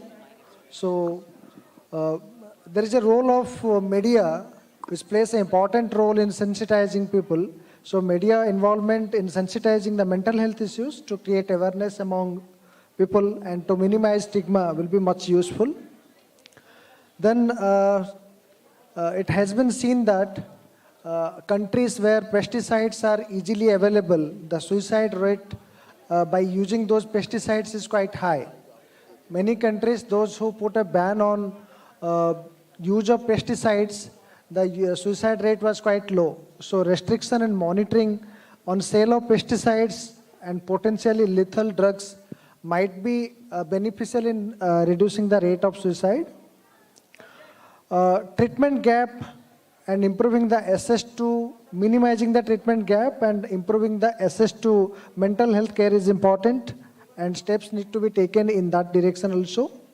Prioritizing mental health support in colleges through establishment of mental well-being cells. It is an important thing that the students in various medical colleges or professional colleges, they have a lot of psychological issues, and there is no dedicated cell which can address those psychological issues. So having a dedicated cell that can address the mental well-being will be useful. Training and awareness of teachers, parents in identifying the early signs of mental health problems in youth may be useful in early identification of the psychiatric illness and their appropriate intervention. There should be adequate awareness regarding handling the mental health issues of peers and access to the professional services. They should be sensitized enough where to go, when to go, and whom to consult. Substance use is a major mental health issue. There should be adequate awareness about this problem among the youth, and commonly used substances like alcohol, tobacco, and their harmful impact need to be imparted to the young mass. Recognizing the problem of substance use and providing an access to treatment in a very destigmatizing manner is important, is highly essential. Addressing stigma, myths and other barriers associated with help seeking and utilization of mental health services need to be emphasized. There is a need of development of skill in the youth to deal with stress. So still the youth need to choose appropriate skills to deal with stress rather than going for substance use. We need to give a lot of emphasis on promotion of yoga, meditation practices as a way of dealing with the day-to-day life stressor. We all know that digitalization is peaking in the coming decade, and it led to increase in screen use, particularly in the young population, and excessive screen use is having a lasting impact on the mental well-being. So focus on digital well-being, awareness regarding digital hygiene, generating awareness regarding various mental health issues associated with excessive screen use need to be the goal in the coming days. So if digital hygiene and digital well-being related topics are included in the school curriculum, the students will be aware of the fact of impact of excessive screen use. So that will be beneficial in long run. Use of apps that gives a idea about the screen time will keep an immediate check on individual screen use behavior, and promotion of offline activities, particularly sports and group activities, will promote the offline behavior and will minimize the online screen activities. We had two important speakers who discussed about culture and family. So we need to aware of the cross-cultural differences. We need to accept the cross-cultural differences, and we need to inculcate cultural values that promote the culture, that promote the mental health resilience. So we need to also recognize the important role of family in the mental well-being of children and young people. So strengthening the family unity and values is likely to have a positive impact on the mental well-being. This is how most of the audience, they question about all these topics, and the most of the speakers, they recommended these suggestions that need to be incorporated, that need to be followed in the individual level, in the family level, as well as in the policy level. This is from the mental health component of today's discussion. Thank you.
guidance on how to choose the right sport.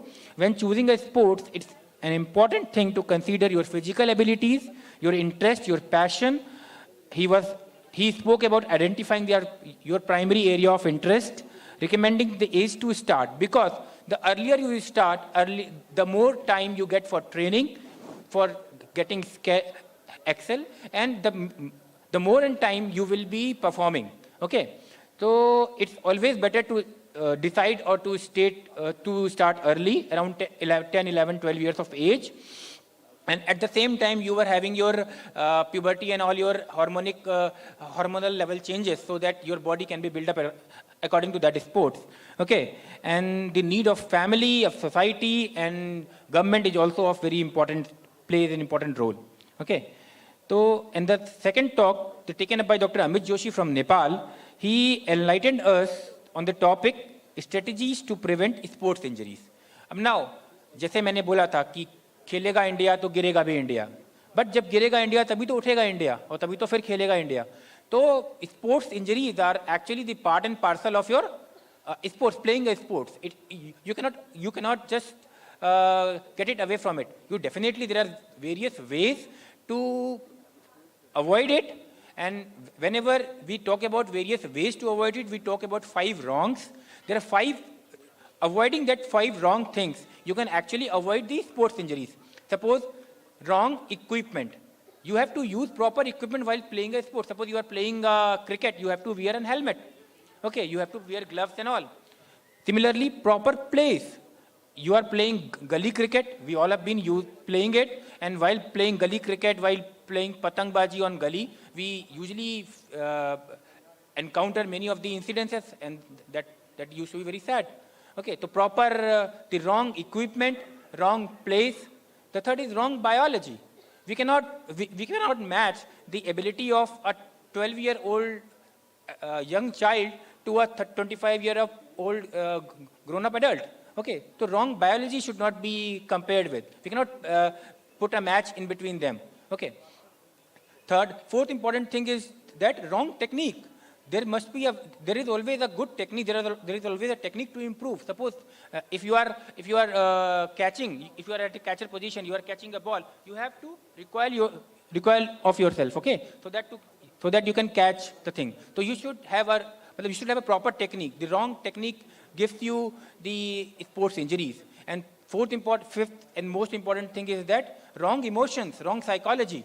Because whenever you are stressed out, whenever you are stressed out, you have the pressure over your head to perform, to excel. So the wrong psychology is definitely one of the important the cause of getting sports injury.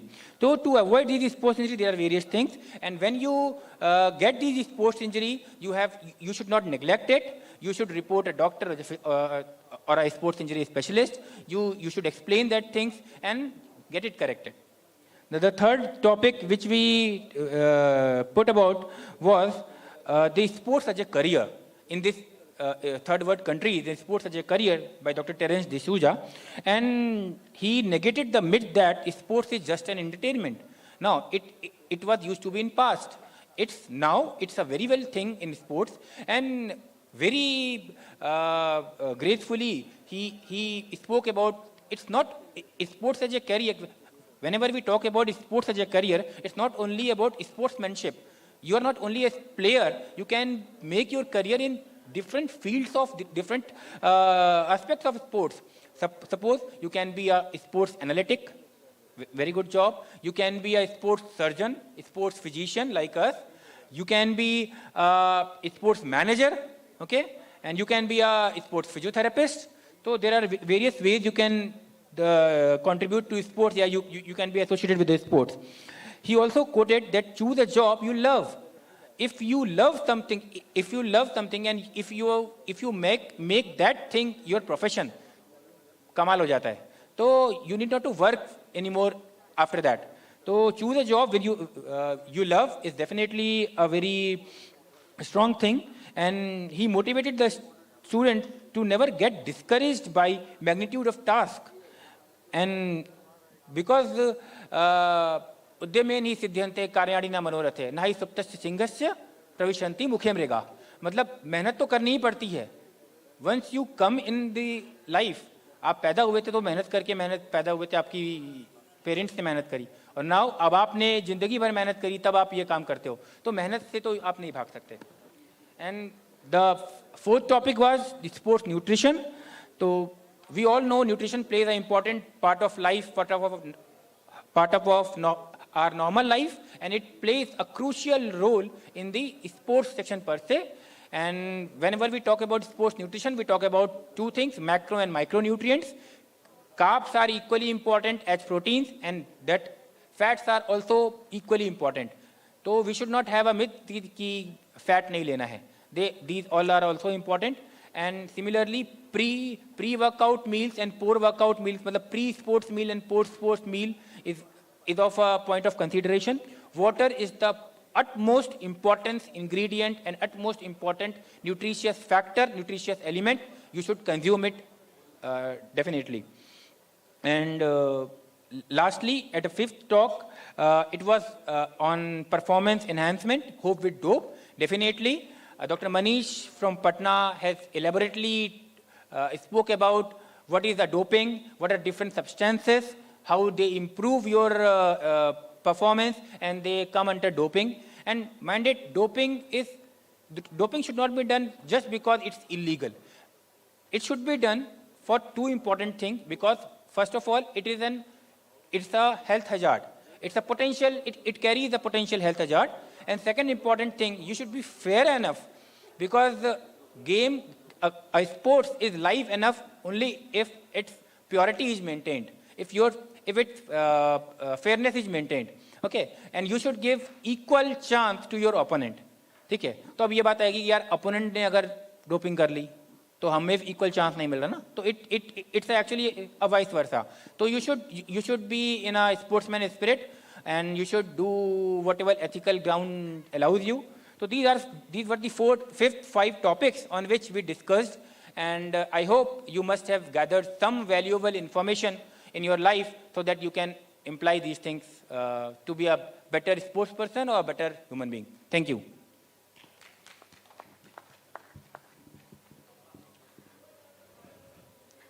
Good evening. I'll be summarize the session third, which was yoga, Ayurveda, and well-being. So this theme of wellness, yoga, and Ayurveda is significant and very pertinent to youngsters. Now, at least we know what will be the complete definition of health according to WHO and according to the Ayurveda. So according to WHO, it is the state of complete physical, mental, and social well-being, not merely an absence of disease or infirmity. And according to the Ayurveda, it is the balanced state of dosha, agni, dhatu, and mana. In second talk, Dr. Ravi Shankar, he nicely illustrated where to invest for the wealth. So it should be on female education, transportation, primary health care, and public health care facilities.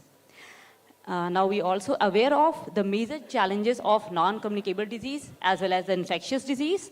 And if we work together, we can reduce these challenges.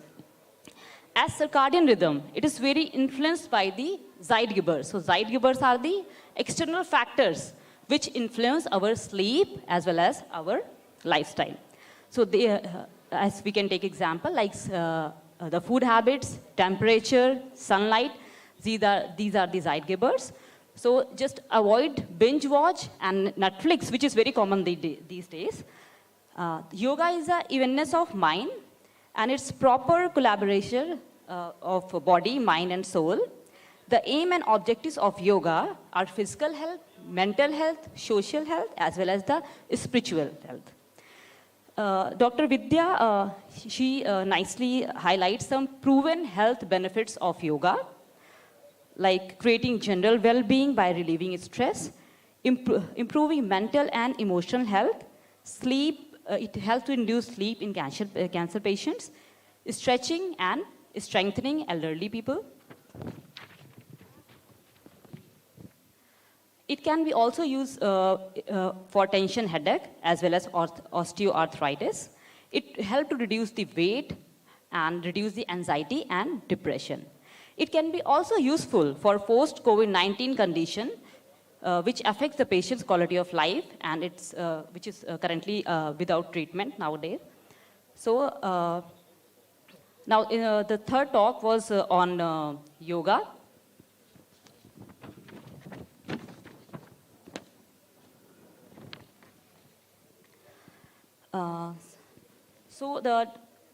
According to the Ayurveda, if we'll focus on the strength of Ayurveda and its unique treatment principles, it will enhance the confidence of building in public, and it will create the sense of awareness in today's youth that Ayurveda is an evidence-based scientific medical system.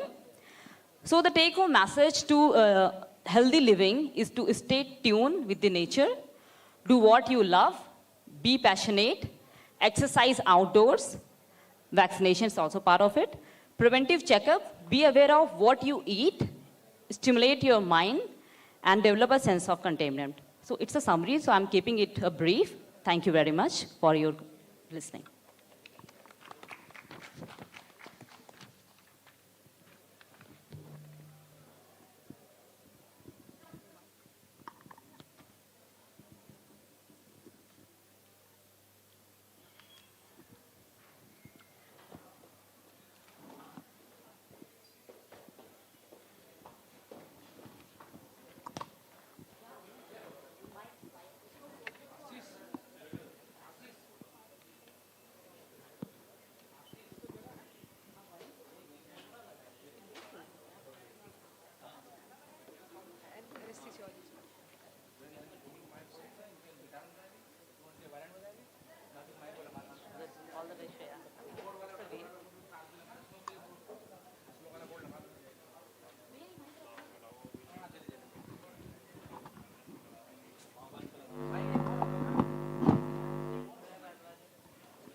भैया बाहर वाले speaker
अब भी वो अदब और जज्बात लिए फिरती हूँ, रहूं कहीं भी थोड़ा सा लखनऊ साथ लिए फिरती हूँ। इसी नफासत और नज़ाकत के शहर की मखमली शाम मैं आप सभी का एक बार फिर हार्दिक स्वागत करती हूँ। Setting the tone for the evening with this Lucknowi welcome note, let us all tune into the symphony of our hearts and move towards an enthralling cultural evening. To begin with, we hail Goddess Saraswati, Mahamaya, Mahotsaha, Mahabhaga, Padmavatkra, Varaprada. And for the same, I would like to invite on stage students from our university with the soulful rendition of the Saraswati Vandana.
That was soulful indeed.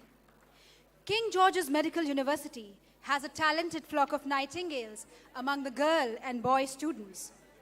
I would now like to invite on stage bubbling chams with a beautifully customized version of the evergreen classic Abhi Na Jao Chhodkar.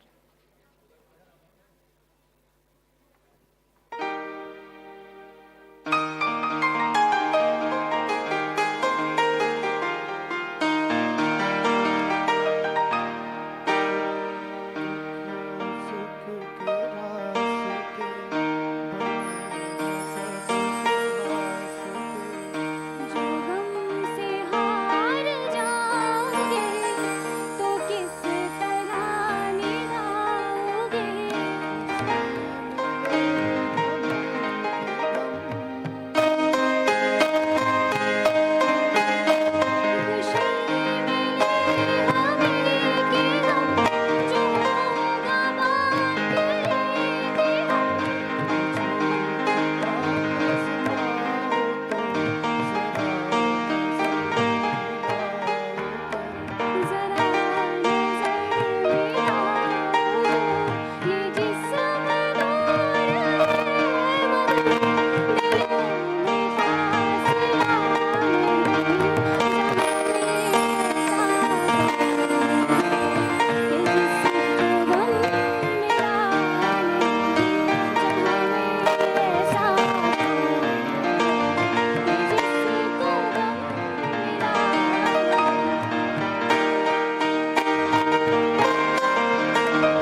was indeed a melodious and soul-stirring rendition.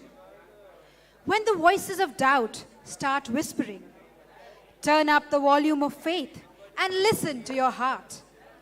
Reiterating the same, I would now like to welcome our students with the rendition of the soul-stirring number, Mitwa.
When the euphonious tunes go ripping through your soul, that is exactly how it feels.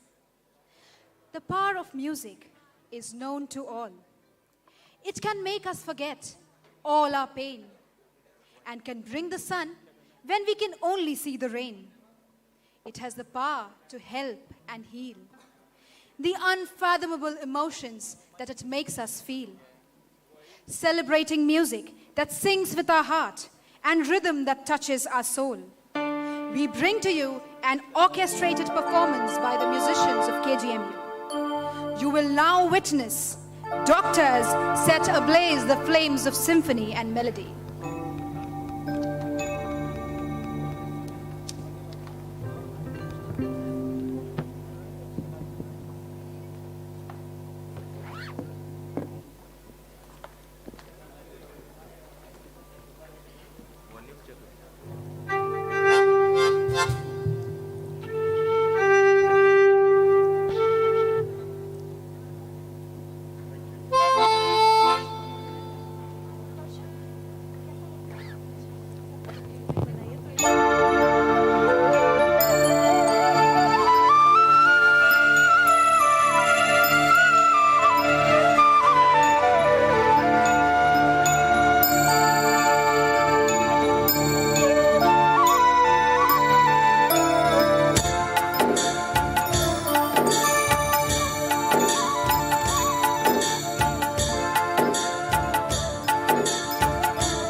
This harmonious ballad definitely left us in awe of the music and the musicians. To a melody played on the strings of our soul and a rhythm that rattled us down to the bone, our love for each other will live on forever.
I am sure that performance stirred us from within and filled our hearts with the pride of being an Indian. थिरक उठी जिंदगी जब, कभी हिलकोरे खाती, कभी यूं ही मुस्कुराती। कफसगर घुंघरुओं की होती, कफसगर घुंघरुओं की होती, रूह रक्तिम आभासी होती। सब तक सिक्त स्वरों की साधना सी, यूं ही थिरकती जाती, बस यूं ही थिरकती जाती। History testifies that Kathak, a dance form that originated in Uttar Pradesh, was one of the most mesmerizing storytelling devices for portraying epic tales from Hindu scriptures. This divine dance form flourished under the Mughal rulers and since times has continued to enchant and enthrall us through the graceful footwork, intricate flexes, and expressive eyes of the performers. Our students will now depict the amalgamation of the elements of Abhinay, Ras, and Bhav that are integral to this living dance form.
beautifully synchronized and mesmerizing.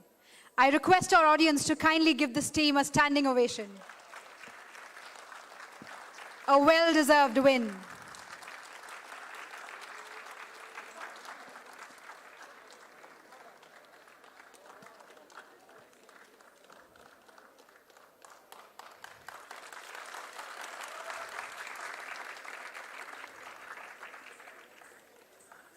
Thank you, audience. I request you to be seated again.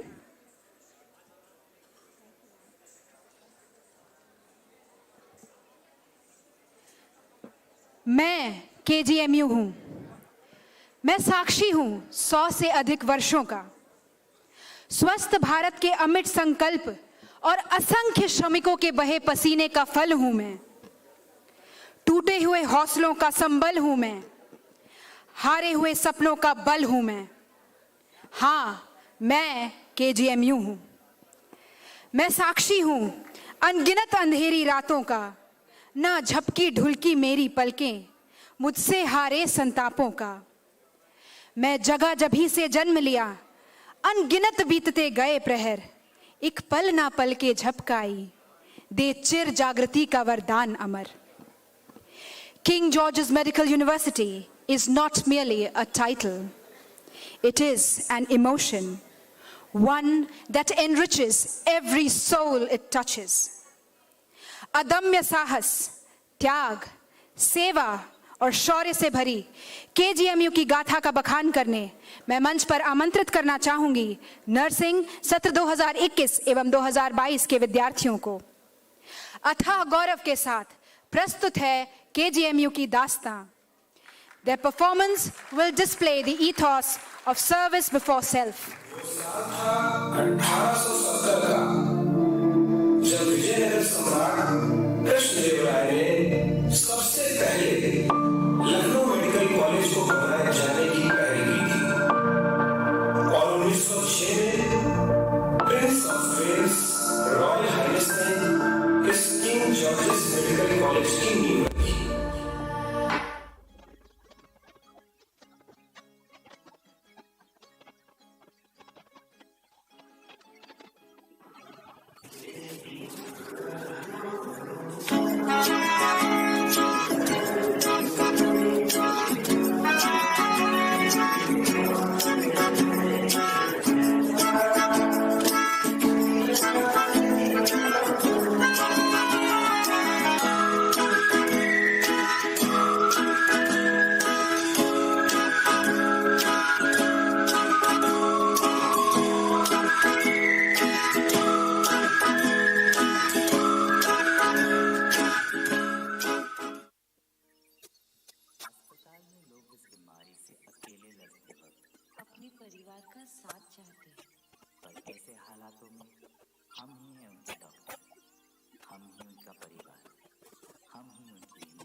I apologize for the inconvenience. We shall now proceed with the next performance. A panorama of contrasting landscapes, an exquisite tapestry of diversified cultures, and a motley of languages, attires, traditions, and cuisines. That is how we define the cultural heritage of India. To give you a glimpse of the same, we have the students of our medical university presenting the dances of India in all its glory, distilled, refined, and tuned to perfection, to make you swing to the mellifluous tunes. So here's putting before you a picture of incredible India through dance forms. Starting with the serene winds from the east, we take you through the peppy foot-tapping numbers from the resplendent land of the 5 rivers, to finally merge with whirls, twirls, and magnificence from the land of the golden sands.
मांगी परोड़ आवी खुशियों संगे लावी हर खाए हयू हाय हाय आशानी किरणों बिखराए उमंग भी छलकाए मन हड़वे थी गुनगुनाए हाय हाय हाय हाय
With this, we come to the culmination of today's program. We believe that this conclusion is the commencement of innumerable new legends. Legends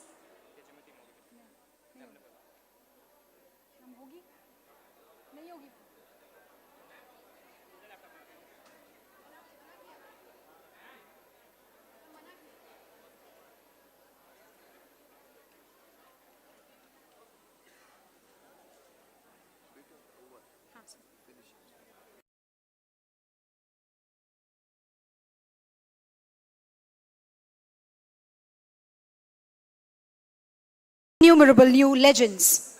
Hence, in conclusion, we say, Tathastu.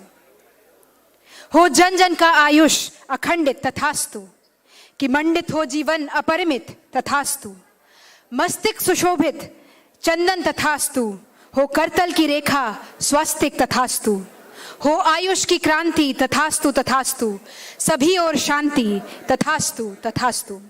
With this, I request the august gathering to kindly rise for the national anthem. किसी ने सच ही कहा है, देशभक्ति की कोई भाषा नहीं होती. This rendition of the national anthem is a special tribute to the differently abled citizens of our nation who play an equally important role as the pillars who will uphold the virtue of strength, integrity, and resilience in our country. Jai Hind, Jai Bharat. I request the audience to kindly proceed to the same halls for their dinner. Thank you.